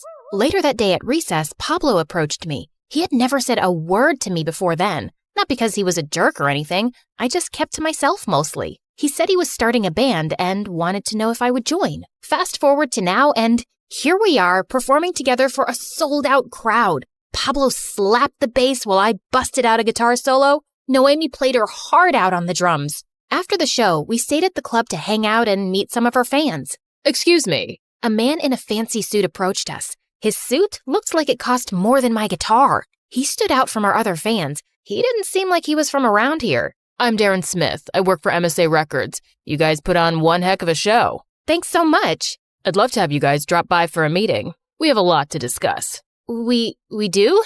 Absolutely. I see a very bright future for the band. With my label's help, your name will be in the lights. He handed me a business card, flashed a $1 million grin, and left. Wow. I had so much fun playing that night that I had completely forgotten about the VIPs. But now, a big shot at a hot new record label wanted to collaborate. Things were really working out. At the record label building, Noemi, Pablo, and I all sat down for our meeting. There were plaques and awards on the walls and glossy photos of some incredible artists and bands. I had always aimed to be in the same league as those artists, but now someone important thought so too. Pablo wasn't nearly as excited as I was. He seemed skeptical, but that's just how he was. He had a hard time trusting people. Noemi was much more chill. She was the type to go with the flow. I'll cut to the chase. I think you guys are the real deal, and I'd like to sign you. How does that sound to you? Sounds amazing. We need to see the contract first. What they said. Of course. I think you'll find it's more than generous. Your tour, equipment, sound guy, roadies, all of it will be fully paid for by the label, along with generous compensation. The three of us looked over the contract. My eyes bugged out at 2 words. Global tour. Hold on. What's this part about a 4th band member? That's part of the deal. You guys are good now, but imagine how great you could be with a 2nd guitar player. It'll really round out your sound. Do we get to choose the new member? I'm afraid not. The label's already picked someone, but I have no doubts he'll be a fantastic addition to your band. Just then, maybe the hottest guy I'd ever seen walked into the room. He had a pierced ear and this floppy hair that covered one eye. I wanted to brush it for him. Guys, I'd like you to meet your new rhythm guitar player, Tommy. Tommy is a killer musician. He also happens to be my son. Tommy jammed his hands in his pockets, nodding to us casually. Noemi and I made moon eyes at him while Pablo gave him the death stare. What do you say? Do we have a deal? We'll think about it. Yes, we have a deal. The next day, we had our first rehearsal as a 4-piece. Tommy was late. Unbelievable. This jerk hasn't even been in the band for a full day and he's already late? How do we even know he can play? Why doesn't he have his own band? He needed daddy to pull some strings. Pablo, at least give him a chance. What if he's great? Just then, Tommy appeared. He already had his guitar plugged in. He didn't say a word. I was mortified. Had he heard what Pablo just said about him? I wanted to throw something at Pablo, but I needed to keep my cool. What if Tommy went back to his dad and said we weren't ready and they canceled the tour? Tommy started to play. He was shredding. I'd never seen fingers move that fast before. It looked like little lightning bolts were coming off his guitar. Noemi nodded along, then kicked in on the drums. I strummed some chords, and even Pablo was impressed and joined in on bass. That good enough for you? Noemi and I definitely thought so. Not bad, man. You've got some chops. Sorry I judged you. We were all feeling great after the rehearsal. Now that we had Tommy on guitar, there was no way we wouldn't win the Battle of the Bands this year. Tommy hung back after Noemi and Pablo left. Hey, I was hoping we could talk alone for a minute. I could feel my palms start to sweat. Maybe he wanted to practice one-on-one. My dad told me to say this to you before sharing it with the rest of the band. Of course, he was only talking to me because his dad asked him to. He wants to make some changes to the band's image, punch things up a little. If we're going to be performing all over the world, the band can't wear the same clothes on stage that they do in geometry class. I don't know if Noemi and Pablo will go for that. He thought they might resist. That's why they should hear it from you. You're the leader of this band, Maria. They'll listen to you. I had never thought of myself as the leader before. We were all equally important. But Tommy wasn't wrong that Pablo and Noemi listened to me. And besides, what harm could it do to dress up a bit? It's not like he was asking us to change our music. And at the end of the day, that's what really mattered. I'll talk to them. Thanks, Maria. I knew I could count on you. Just one more thing. My dad wants to move up the dates of the tour. We leave Saturday. But the Battle of the Bands is Saturday. We've spent all year preparing for it. Who cares about some local competition? It's a bunch of townies who will never go anywhere. I'm talking about a global tour here. He took my hands just then. Maria, my dad thinks you could really be a star. And what do you think? I think he's right. That night, I called an emergency band meeting at our favorite club. I hoped that would soften the blow, but I was still nervous to break the news. So, it looks like our tour dates have changed. They want us to leave for Europe on Saturday. You told them no, right? We can't miss the Battle of the Bands. I said we'd do it. And not only that, they have these new outfits they want us to wear. Sorry, who made you dictator? Last time I checked, we all got an equal vote. And I vote we play Battle of the Bands like we planned, in our normal clothes. Noemi, what's your vote?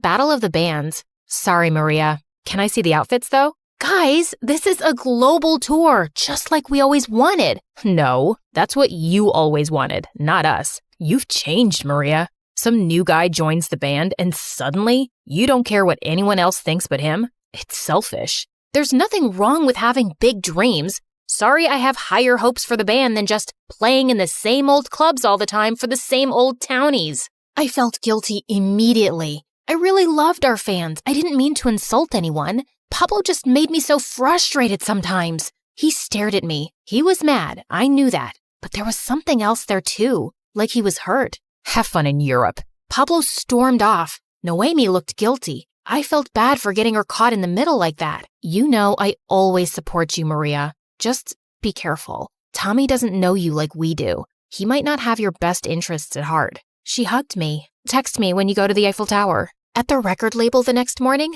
I broke the bad news. I told Darren and Tommy that Pablo and Noemi weren't coming. There was no way we could do the tour without them. What are you talking about? Of course you can. Drummers and bassists are a dime a dozen. The label will just hire new ones. You and Tommy are the faces of the band anyway. I didn't like him talking about my friends like that, like they were replaceable. Had this been the plan all along? To get rid of Pablo and Noemi? Stop it, Maria, I told myself. You're about to live your dream. Pablo and Noemi chose to stay behind. You tried to convince them, and they said no. That Saturday, I watched the planes take off as we arrived at the airport. I started to get excited. This time tomorrow, I would be in Paris. Later, Tommy and I were waiting in the terminal for a flight to start boarding. I glanced over at Tommy's phone. He was browsing photos of our recent rehearsals. I looked closer. Every single photo was of himself. You couldn't even see me or Pablo or Noemi. Doubts started to nag at me again. I thought back on all the great times my band and I had shared together. The day Pablo approached me at recess. Our first jam session. The three of us at that late-night diner after our shows. The new guitar strap Pablo gave me for my birthday. Suddenly, I stood up. The plane's not boarding yet. I grabbed my guitar case and started to run. My dad spent a lot of money on this tour. Looks like you're playing solo.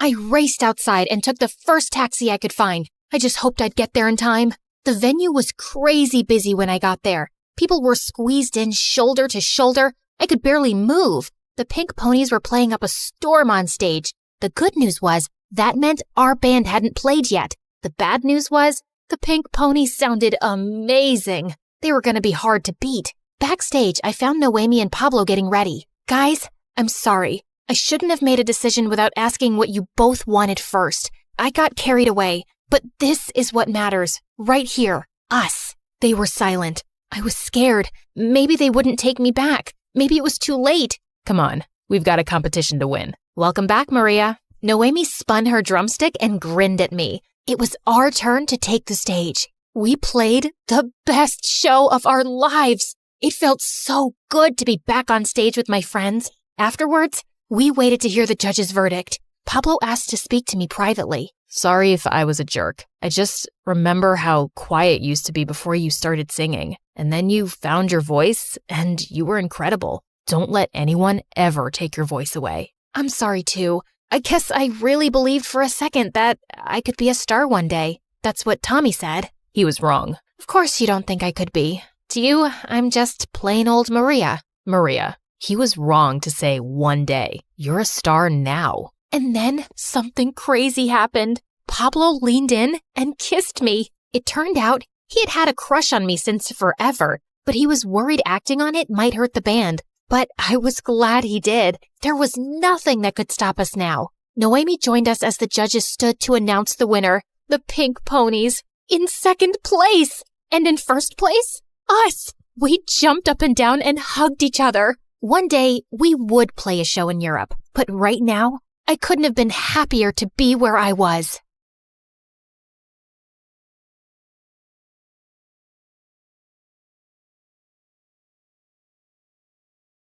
Hi everyone, I'm Alana, and I'm one of the smartest people in the world. Please do like and subscribe to MSA. Okay, not in the world, but I am the smartest of my siblings. Straight A's, winning debates, and a pro at piano. I had it all. Well, I should have had it all, but there's a saying, the squeaky wheel gets all the grease. And that's my siblings. My parents only cared about my popular older brother Derek and his college future. Then there was the other squeaky wheel, my little sis Lisa. She was adorable when she was younger, but recently she'd grown into a little grumpy, attention-seeking grouch. My point is, I was the forgotten middle child. Even worse, Derek, aka Mr. Popular, was as dumb as a doorknob, always complaining about his phone not working, even though he didn't know how to use it. Eventually, I lost patience and I decided to mess with him. Maybe the battery is faulty. I read somewhere that you should rub the battery on your head. Apparently, it helps recharge it. That's not a thing. Fine, don't believe me.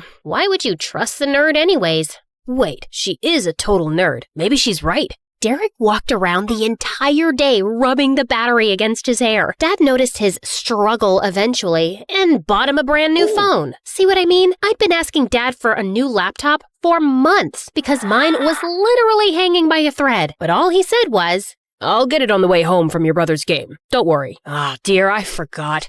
Anyways, I'm busy with your baby sister now, so I'll do it later. Later never arrived. Eventually, I saved up my own money. Sort of. Technically, I got the rest of it from Mom by pretending that my laptop gave me an electric shock. Sorry, but you gotta be creative when people ignore you. And that's the thing. When you're overlooked as a child, it becomes a full-time job just to get noticed. Like another time when I was 13, I just won a massive science competition. And I mean massive. Every school in the area was there. And I won with my project on how to make animal-friendly leather out of mango mango skins. When I got home to tell my parents about winning the competition, they were completely fawning over pretty boy Derek. His best friend Steve was there too. God, every time I saw him, I felt my cheeks flush. I hated to admit it, but I had such a crush on him.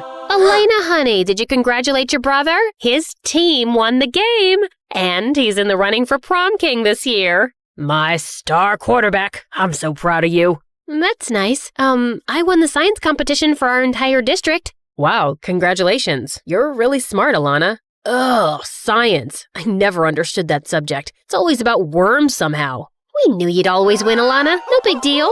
Since when was entering for prom king or winning a game with your entire team helping you a big deal? But my parents obviously thought so, because they booked a beach resort just to celebrate Derek's achievements. And they invited the entire extended family. Great. Just great. And as usual, things didn't go my way. When we got to the resort, Dad realized he forgot to put my luggage in the car, even though I was done packing 2 days ahead of everyone else. Typical. Aw, honey, let's turn it into a positive. It's been so long since the two of us went out clothes shopping.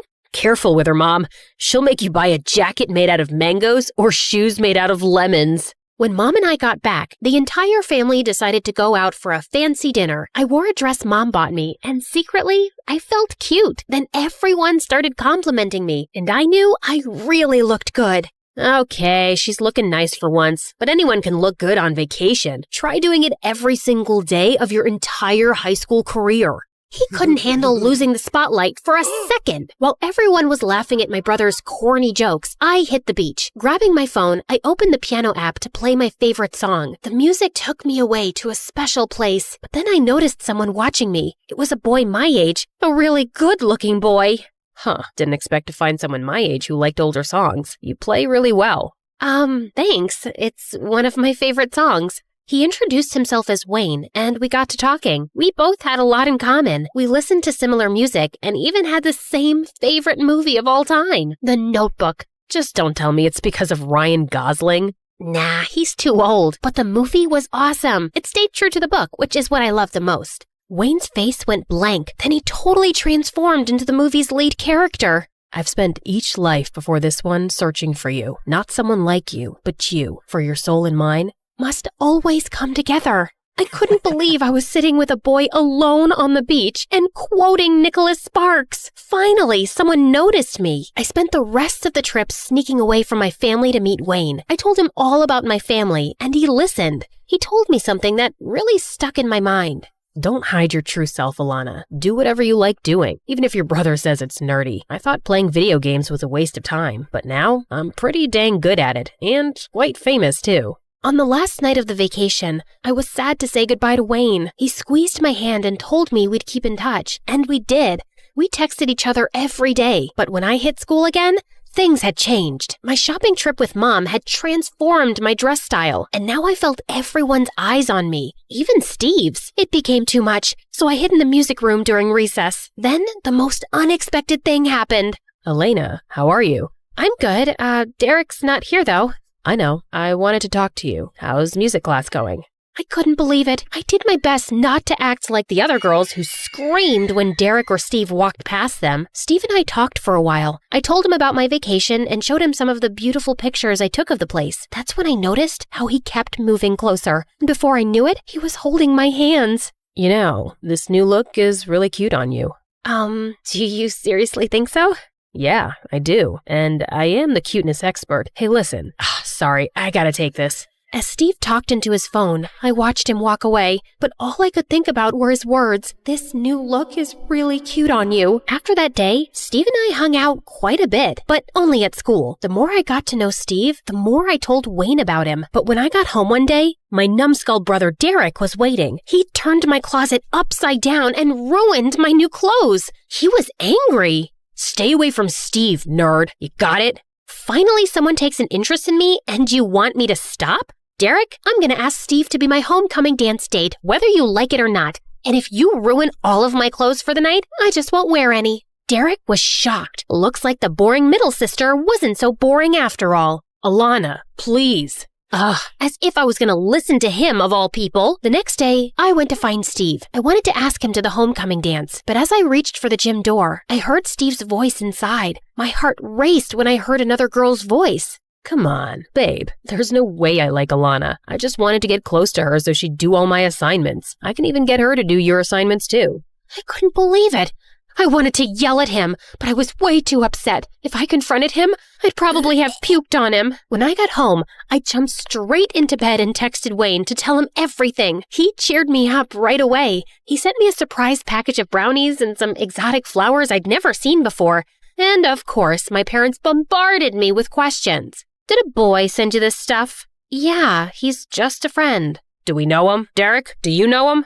Come on, Dad. It's Alana. No boys chase her. She's probably sending the stuff to herself. First of all, the boy exists. And no, he's not one of Derek's stupid football friends. I met him at the beach, actually. And we've been best friends ever since. See for yourself. The phone battery died, honey.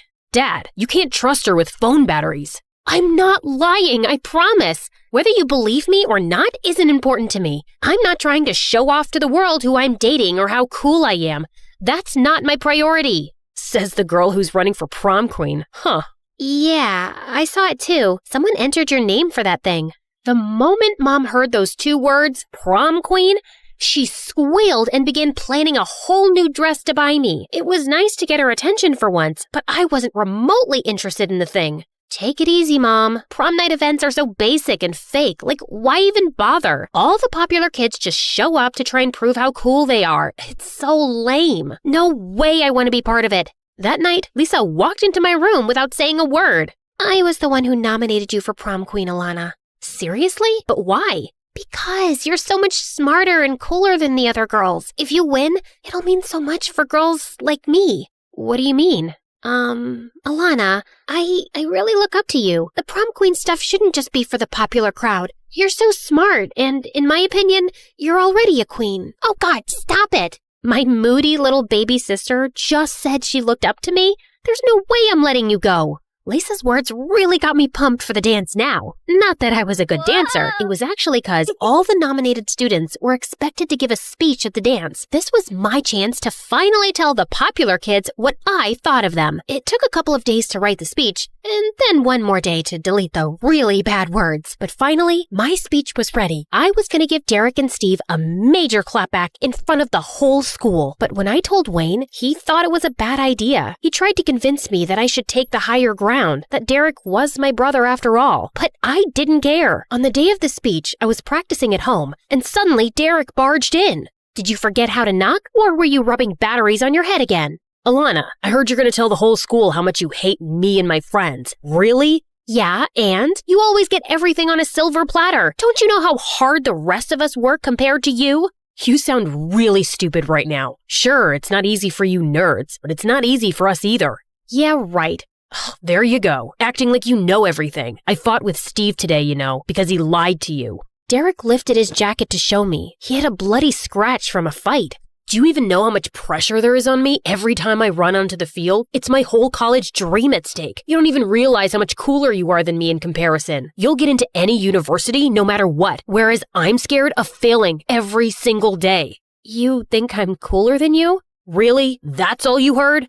Wow. Derek's words really made me think. I'd acted like the burden of the entire world was on my shoulders. But here he was, the most popular guy at school, and he was struggling. I found Derek sitting out on the porch later. Derek, I just wanted our parents to notice me as much as you and Lisa. I'm tired of trying hard and still being nothing but a nerd to them. Firstly, Alana, Mom and Dad do notice you. In fact, they're always talking about how good you are all the freaking time. It's just that they don't have to worry about you. And anyways, being a nerd is great. You can do anything, like I could tutor you. That's it, Derek. How about I help you out by tutoring you? Well, actually, I could really use your help for school, but nobody needs to know, okay? Not even your imaginary boyfriend. He is not imaginary.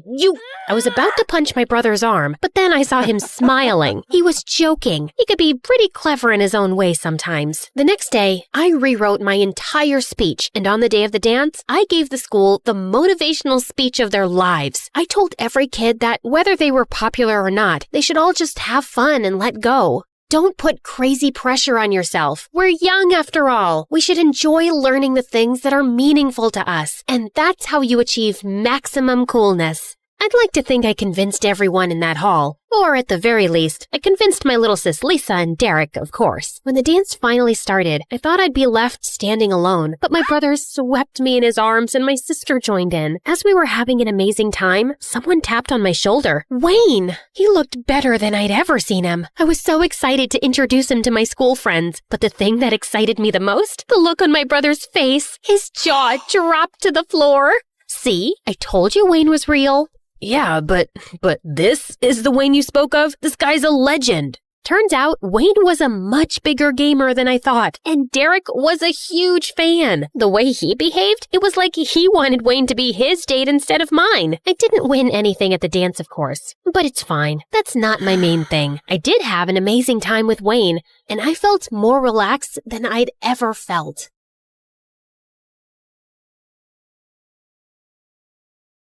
Hey, I'm Claire, and my life's a mix of checkmates and chaos. Mash that like and subscribe button to keep up with my adventures. My mom had me and my older sister Joy while she was quite young. Whenever we went out with her, people often mistook her for our elder sister. She raised us as a single mom since my dad left her for someone else. Mom has always been overprotective of us, and she was extra paranoid when it came to boys. She would always sit Joy and me down and make us chant some words. I am a precious girl. I'm not allowed to date any boy until I am 30. Mom did everything to ensure we had everything we needed. She often worked 2 or 3 jobs just to afford rent. Joy, only 2 years older than me, was often left in charge of me because we couldn't afford a sitter. One day when I was 7, Mom left me with Joy and I was doing crafts when I accidentally spilled paint all over Joy's dress, her only nice one. I'm ruined. Now I have to go back to wearing my torn hand-me-downs from our cousins. Here, you can wear this pretty one. I cut out a paper dress from a magazine and handed it to Joy, but she was too upset to appreciate it. She would often stare out of the window, watching her friends play, while she was stuck at home watching me. The only fun thing I did with her was a game we played together, and they are sponsoring this video.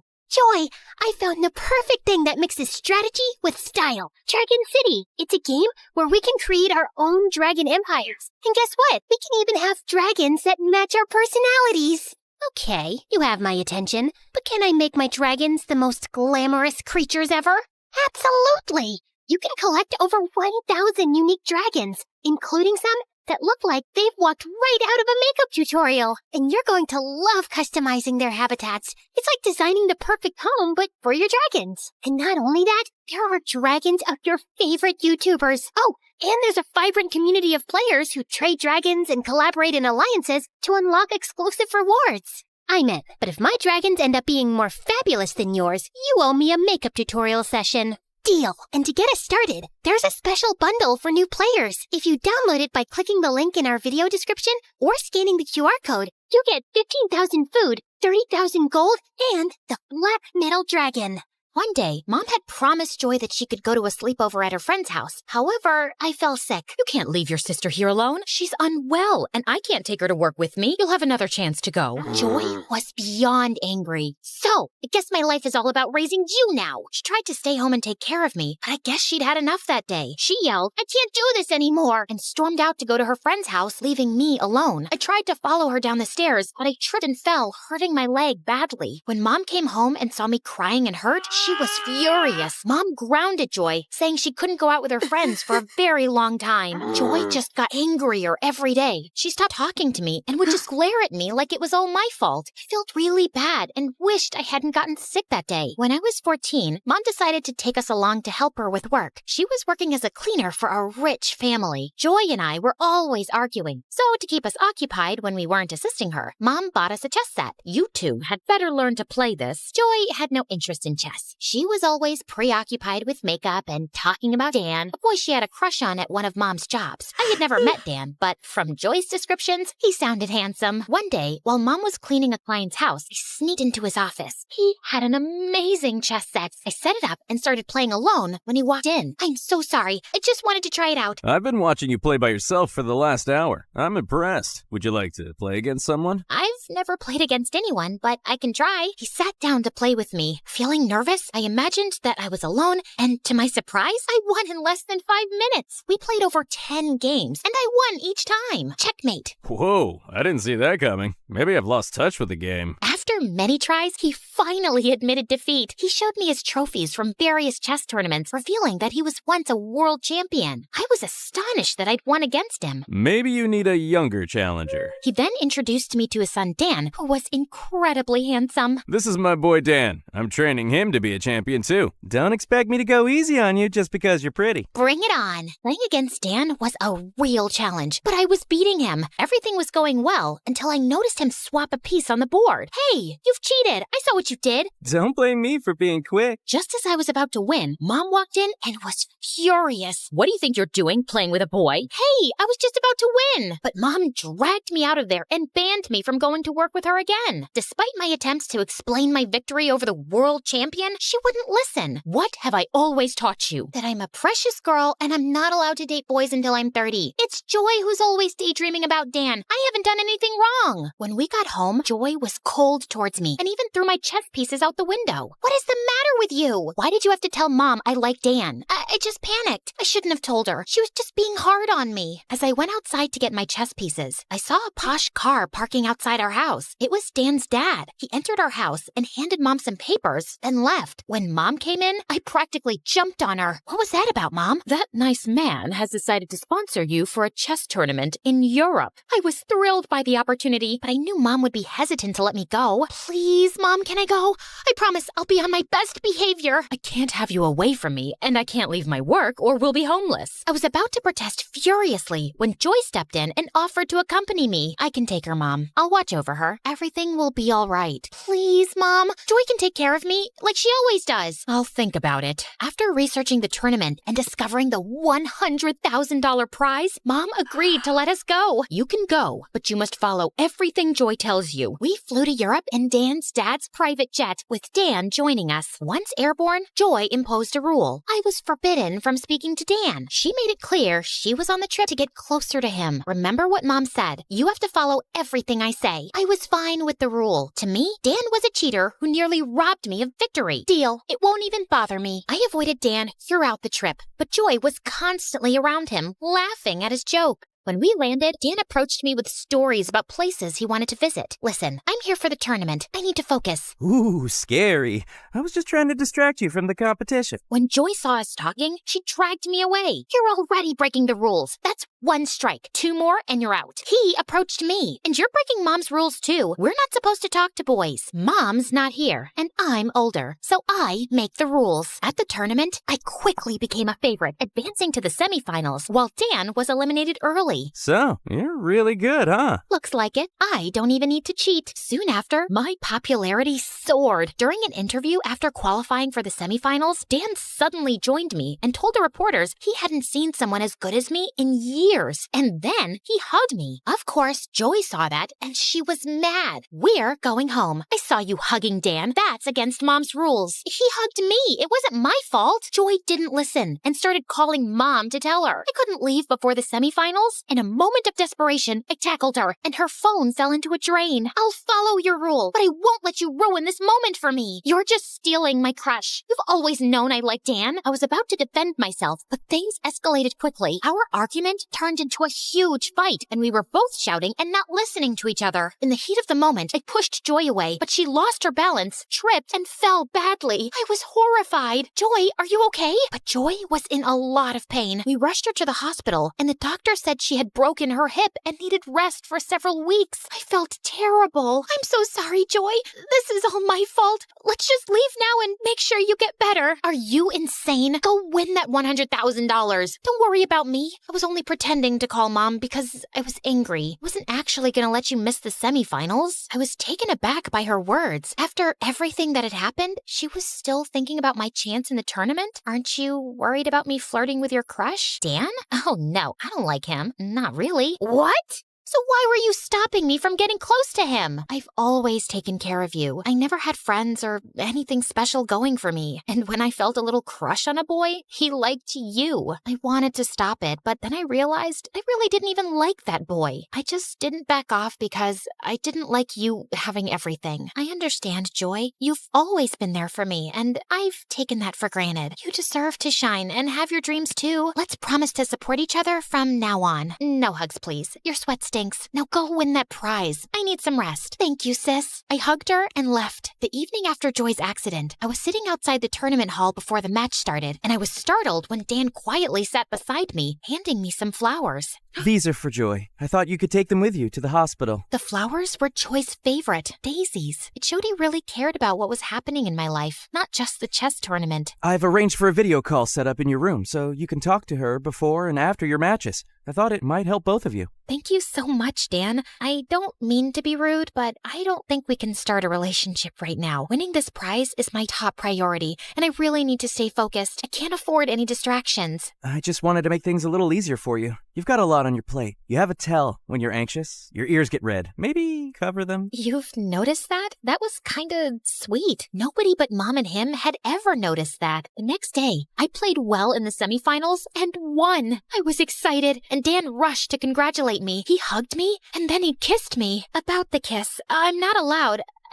I know. Joy told me about your mom's rule, but I really like you and want to be your boyfriend. I was shocked. Dan wanted to be my boyfriend, but I had to be really sure this was okay with Joy. I needed her blessing first. But later, when I went with Dan to the hospital, Joy's things were gone. We ran to the hotel, and she wasn't there either. That's when Dan's dad found us. Joy had to go home last night. Your mom fell and is in the hospital. Oh my God, I'm going to the airport right now. I need to see Mom. Dan grabbed my arm gently, stopping me. Wait, Claire. We can video chat with her. You can't give up on your dream now. Your mom only hurt her leg while cleaning the kitchen shelves. She'll be okay. You have to win this for her. But they both need me now. Joy isn't in great health herself. I understand you're worried. My dad has already taken care of Joy's hospital bills, and he'll cover your mom's too. No, this is too much. Don't worry. You can pay us back when you win. I felt super focused after talking to Dan. The last game of the chess tournament was really tough, but I played my best. Then I made a big move, and I won. Everyone around me started cheering. I was so happy and excited. I saw Dan in the crowd. I ran up to him and gave him a big kiss. Cameras were there, and they showed our kiss on TV. When I got back home, Mom and Joy were waiting. Joy was smiling, but Mom